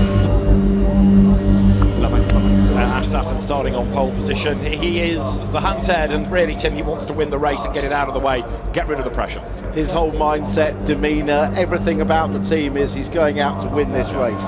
He'll be a little relieved to see Rory Butcher on the medium tyre, because that sort of almost rules him out of competitiveness, but he's got his arch rival right behind him. Now, we've been hearing that Rory was hoping or thinking he might have been on the soft. He is on the medium tyre, and of course, once you've declared it, you can't change, so he's now got to go medium. Take both. Square in your box. Ash Sutton on pole position. Championship leader. This, the reigning champion. One fears the outgoing champion, but Tom Ingram has given it a valiant effort. Remember, 10 wins to Sutton, 2 to Ingram. A championship could be decided within the half hour then, as round 28 of the Kwik Fit British Touring Car Championship is set to go. Lights go red, lights out, it is blast off. Great start by Rory Butcher, not a demon start really by Ash Sutton, but he's going to just have the inside line look on the way towards Paddock Hill Bend. Butcher comes up to challenge on the outside. Now goes to the inside against Butcher. Rory tries to cover off the line. Ingram's up the curb and elbows out. Ingram goes second. Great move. Stuff it up the inside if he wants to have any chance. A lunge on the way into 30s. Wow, that showed intent, doesn't it? Ingram's going to really go for it. Ingram is not going to take this line down. He's not going to make it easy. He's not just going to give it away to Ash Sutton. Over the timing line he comes then. Ash Sutton dives up towards Paddock Hill Bend. Mikey Doble up in 9th. And it's Mikey Doble, his main rival in that Jack Sears trophy for drivers that have not had an outright podium. Hybrid is available. The car's ready. Let's go for fastest lap. Sutton has already broken the lap record. It was a 30.5. His lap of a 30.2 is a new lap record. He has the fastest lap, 1:30.2. So as it stands, if we had fastest lap, even if Ingram wins, we still win the championship. Bobby Thompson is not going to give up. He's all the way around the outside at Sheen Curve. He might be in jeopardy on the outside. They touch on the grass is Thompson. He hangs onto it, but that brings Rowbottom back into the mix. What a battle. Looking back from Mikey Doble's car and Adam Morgan, who's almost in the boot. They're looking for a way through. They could not be closer. Yeah, he's got to finish, hasn't he, to close that points gap on Watson. Hill to the outside of Rowbottom as they head up towards Paddock. This is for Finn, but Robo stands his ground. He's under huge pressure from 2 BMWs now. Butcher a little bit wide coming out of Sheen Curve, very wide out of Sheen Curve. He's off the road, he's through the gravel, and that has given Bobby Thompson the place absolutely gift wrapped. Butcher is a left front puncture, he's on medium. And Doble hopes for a Jack Sears trophy win in the race. 5 to go. Gap is constant at 1.3. Mikey Doble, and that's significant for the Jack Sears trophy. That, I think, is at Sterling's. He's gone straight on. Safety car, flags and boards, safety car, flags and boards, safety car. The last thing that Ash Sutton needed right now was a safety car. That looks like a failure, unless he's got punting.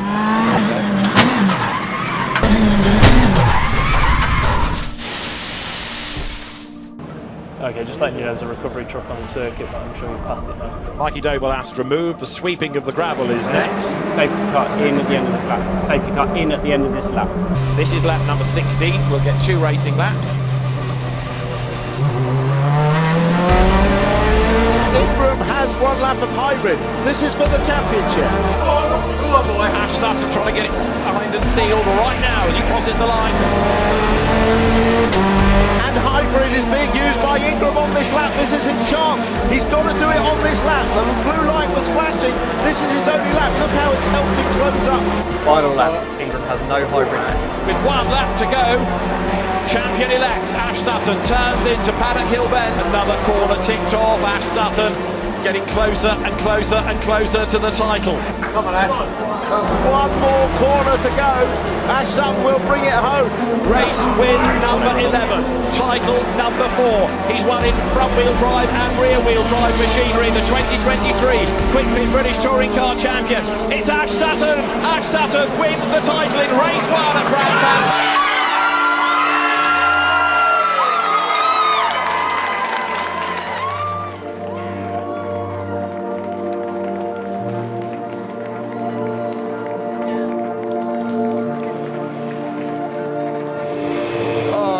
Phenomenal. I just don't know what to say. I generally don't know what to say. I can't thank Napa Racing UK enough, the team, everyone that's involved. 4-time BTCC champion! Come on! Front wheel drive, rear wheel drive. The records keep tumbling. Well done.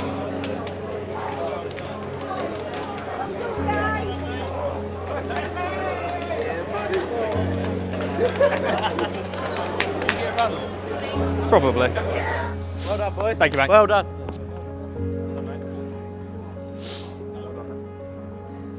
Slow down a bit, we've got to make it up here. Ash Sutton, 4-time British Touring Car Champion, well done. A fantastic job done by Ash, by Tony Carosa, by Alliance Racing, Pete Osborne's team, and just a superb job all round.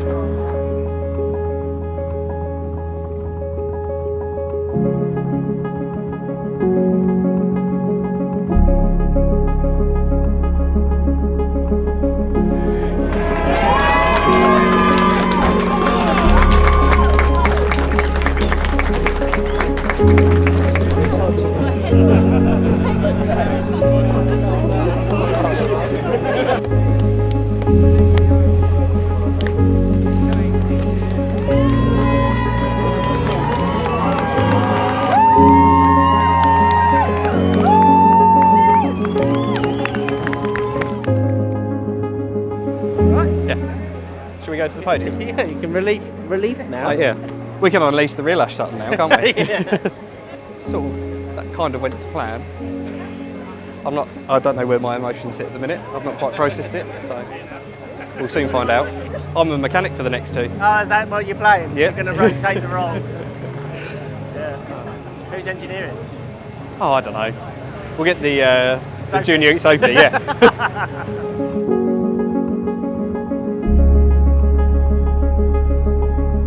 On step number 2 with a 16th podium of the year, last year's champion, Tom Ingram. Go, Tom! Here comes Stingers, and Tom Ingram steps on the 2nd step of the podium for round 28. And on the top step of the podium, he's broken records all year. Please welcome a 4-time champ, Ash Sutton. Ash makes his way onto the podium. His 19th podium of the year, his 11th win of the year, a fastest lap as well, and the winner's trophy in the hands of Ashley Sutton. I don't know, still sinking in at the minute, but 4-time champion. The first driver to only go out and do it in front-wheel drive and rear-wheel drive. That's the bit I was really chasing. So I just want to say a real massive thank you to Napa Racing UK, Alliance Racing. Those guys there, the Osborne family, they've done an absolutely mega job with supplying me the right bit of kit to do what I love doing the most. I wish I could go to the bar, if I'm really honest, and miss the last 2 and just have a few beers, but we're going to go out, we're going to try and go out in style, we're going to get off the line again, we'll be starting from the front, try and get another win if we can, and see what we can do in race 3. You alright? Yeah, good mate, all good. Well, she's finally got the number 1 on it. You were 50% of this, mate. Are you on the beers for us already? Yeah, good lad. You don't want to win stuff by being punted off the track, mate. No, not at all. But if you saw an own goal, if someone scores an own goal, it's still a goal for you, isn't it? It is real shit. It is real shit for Mikey. I don't think that call was right for softs in it. It's a bit too warm. should have gone. They're out the way now. You should have gone me. Yeah, I know they're out the way, but we should have gone We me. need one more, and then race 3 could do it. To be fair, I don't actually know where he come in the race. 14th then, I don't know. We weren't really looking on overall title, I was just looking who was in front on Jack Sears. So we've done one, P1 Jack Sears. Just need another one, and the day's done. Can't be too confident, because you never know what'll happen. It's harsh on Mikey, and it's really shit on Mikey to be fair, but got to concentrate back on my car and go from there. You've got 2 races left. Yep. Brands is the long one. Yep, the big one. You're leading the Jack Sears Trophy, which is, as you've just explained to me, for people that have never had an overall podium in touring cars. Yep. So actually there's loads of people in there that have been doing the sport for many years. Yeah, well, I've kind of shot myself in the foot because I've had an overall podium now. So if I don't win the championship, it's my last attempt. So it's going to have to be done this year. Yeah, the guy in second is also my teammate, which adds a little bit of seasoning on top, which is great. But we've always had the most sarcastic friendship. They're being nice to each other doesn't come naturally. So I'm going to deliver this with a straight face. The very best of luck for the rest of the year, and I actually mean it sincerely, but I also mean I want to go in your car and we do that pub thing afterwards. Is that a deal? That's, well, yeah, for the sake of the camera, that's a deal. Well done. When you look over the course of a season, there's so many up and downs for everybody. It was so tough this year with so many strong competitors and some that have been around here a couple of years, so it was firmly our goal at the start of the year, and sometimes I guess we play that down about how much we're thinking about it and how much we're targeting it. It has been the thing that we're all fighting for. To get that done will just be incredible, and everything that goes with it.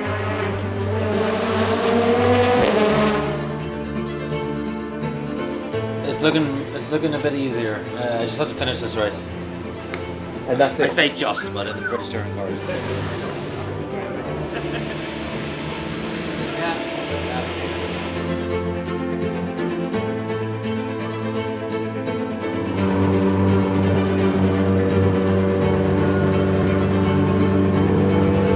Safe, right? Oh, nervous as nervous as but he'll go and do his job, so that's all we need to worry about. What does it take to be a champion in BTCC? A hell of a good team, I would say. Everyone at the team, they work 110% all the time. They just want to win as well. It's all about being the underdog in the big boy fight. I don't think anyone at the team turns up to just be in the midfield. We all want to be up there on the podium every weekend. The 3-minute pod.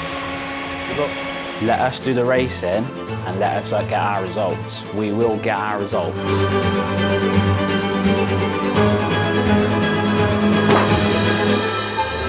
Go get him, mate.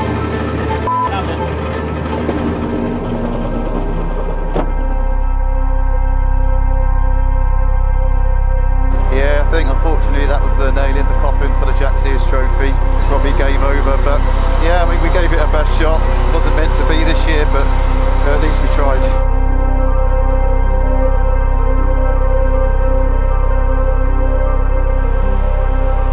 If he gets 4 points again, that's it, doesn't it? Done.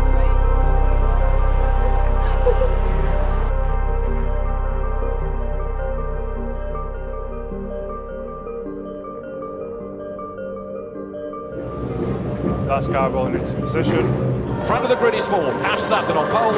Tom Ingram with him at the front. Round 29 of the Kwik Fit British Touring Car Championship.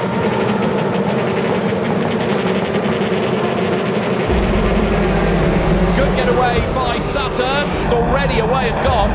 Couple of lengths clear, turning into paddock. Ingram goes after him as they climb the hill. Turkington's got a problem. The car's not picked up pace, look. And he's crawling downhill and he gets collected. One of the good days, I think it might have been Nick Hamilton's. No, Ronan Pearson's car has hit him. Ready for safety? Yeah. Safety car, race to the boards, So the safety car, hopefully, could be in this time. Safety car in this lap, Close the gap. Yeah.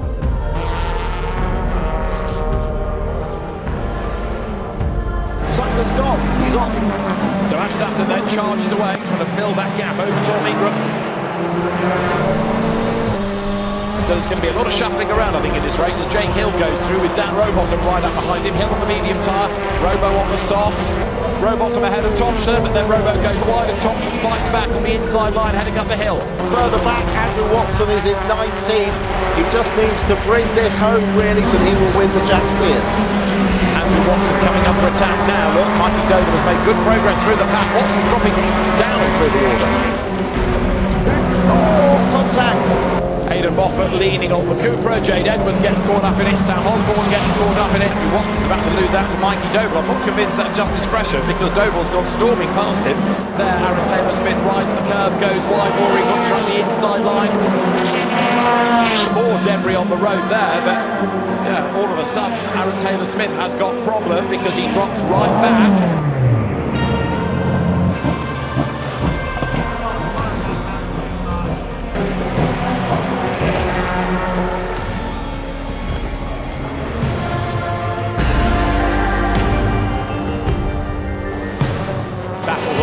Further down the order, Sam Osborne getting a bit aggressive as he tries to get himself up through the order. James Gordon for the back 17th and drama going into paddock. Oh no! You okay? Safety car, race to the boards, race to the boards. If he stays where he is, does he win?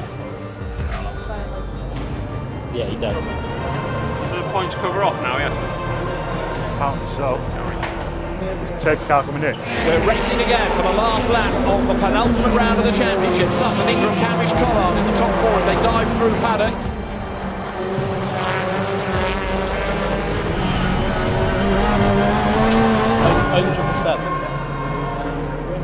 Round 29, won by Ash Sutton. Tom Ingram is second, Dan Camish third. And the Jack Sears Trophy champion is Andrew Watson, takes the title at the end of his first touring car season. Andrew Watson, you are the Jack Sears champion. Proud of you. Cheers, boys. Come on, Dan.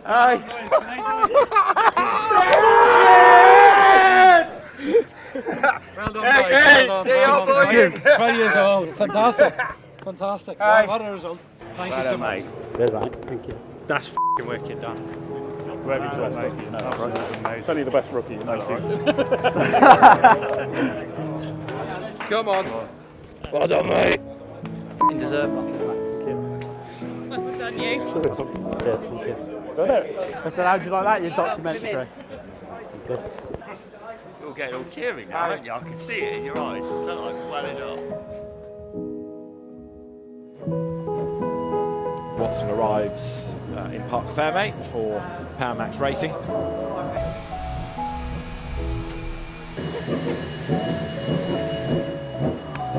All worth it now. Yeah. Hey? Definitely. Yeah!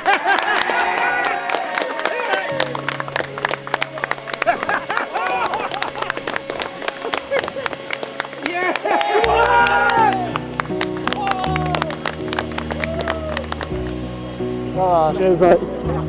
Appreciate it. Oh, so well. Dan, you're set. Come on, okay. Have you still got your microphone on? Yeah. Well done. Thank you, man. Appreciate it. Good year. That's the year.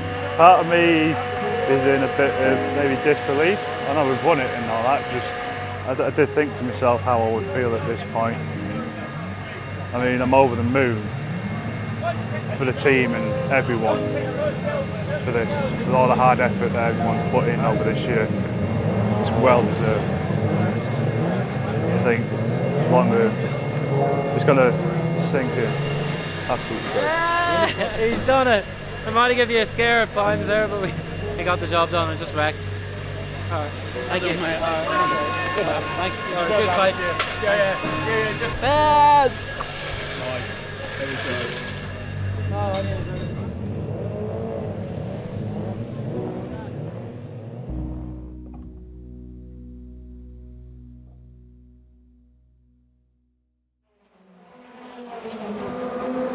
The The checkered flag is at the ready to bring an end to the 2023 Kwik Fit British Touring Car Championship season. The last race won by Jake Hill. Josh Cook second. Third goes the way of Stephen Jelly. And lights ablaze, the outgoing champion Tom Ingram comes across the line as Ash Sutton is still attacking on the run to the flag. And he gets ahead of Mikey Doble to be 13th. The champion crowned earlier on in the day. He ends the season 13th in the last race, but a 4th championship has gone his way.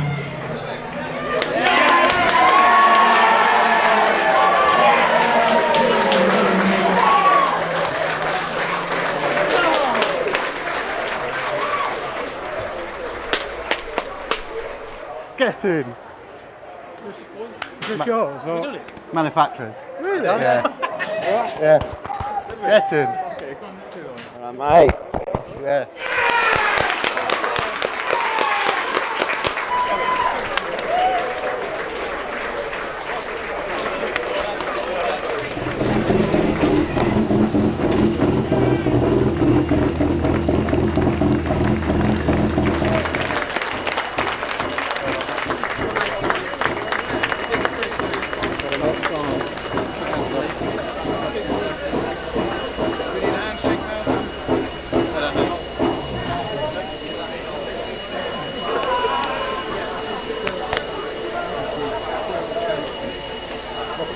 ...2023, completed it. Yeah. Completed it. Where's the Jaeger? I thought you all just couldn't do maths.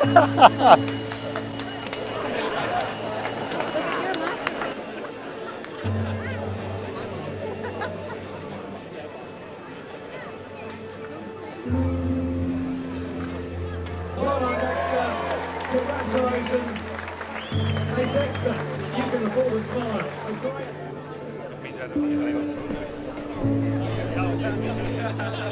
CEO Alan Gow onto the podium to make the presentation. And the first award that he will give out is the Champions Trophy. The 2023 Kwik Fit British Touring Car Champion is Ashley Sutton.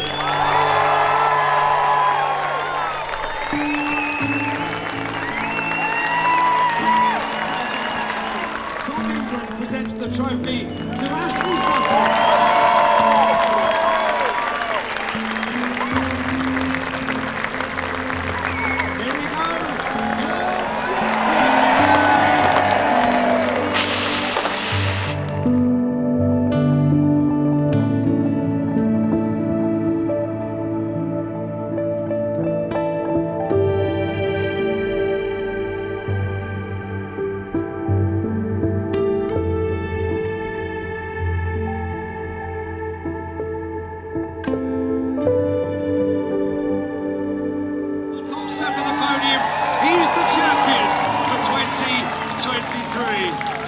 What a remarkable year for Ashley Sutton. Indicates it's a heavy one. Your 2023 Jack Sears Trophy champion is Andrew Watson.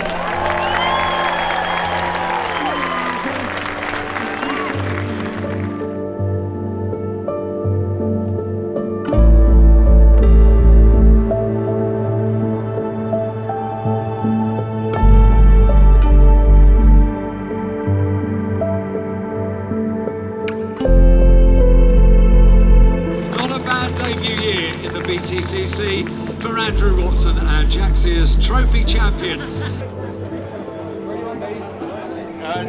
Dad, on the front.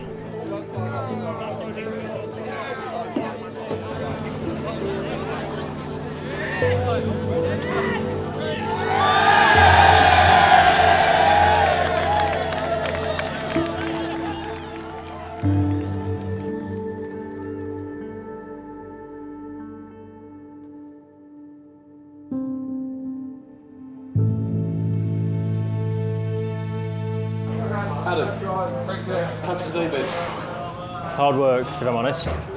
So yeah, you know, we've finished the day in P8, P9 in the championship. So not what I hoped, if I'm being honest. For my first year at WSR, I thought I'd be a bit closer. But it has been a big learning curve moving to West Surrey and not being in the family team. But I've really enjoyed working with these guys behind me and Jake, all the engineers at WSR. It's been a mega year. definitely had a mid-season slump and a bit of a mental battle. For me personally, the whole reason why I did this was so when my 3 kids grow up, they can watch their old man on TV and hopefully be quite proud of him. So that's why I've done it. I think we can be proud. We've had a few podiums, and I'm already looking forward to next year.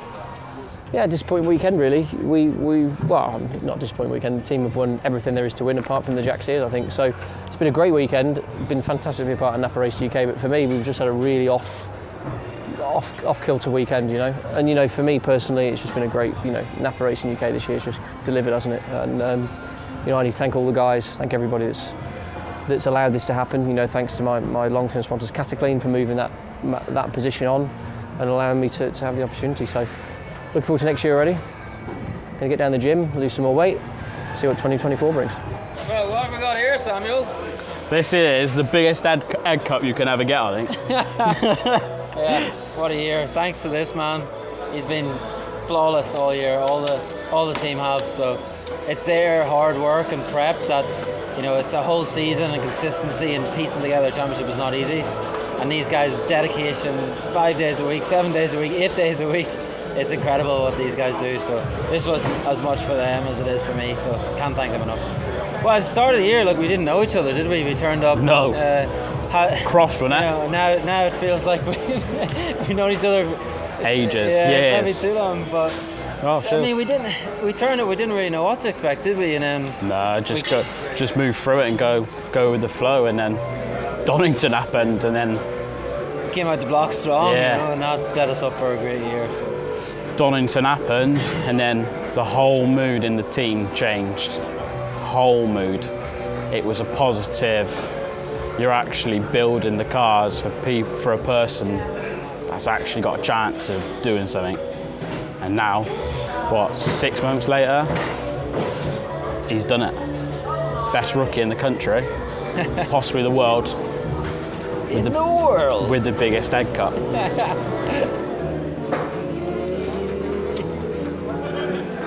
On the limit, take 4, completed it, mate. Yeah!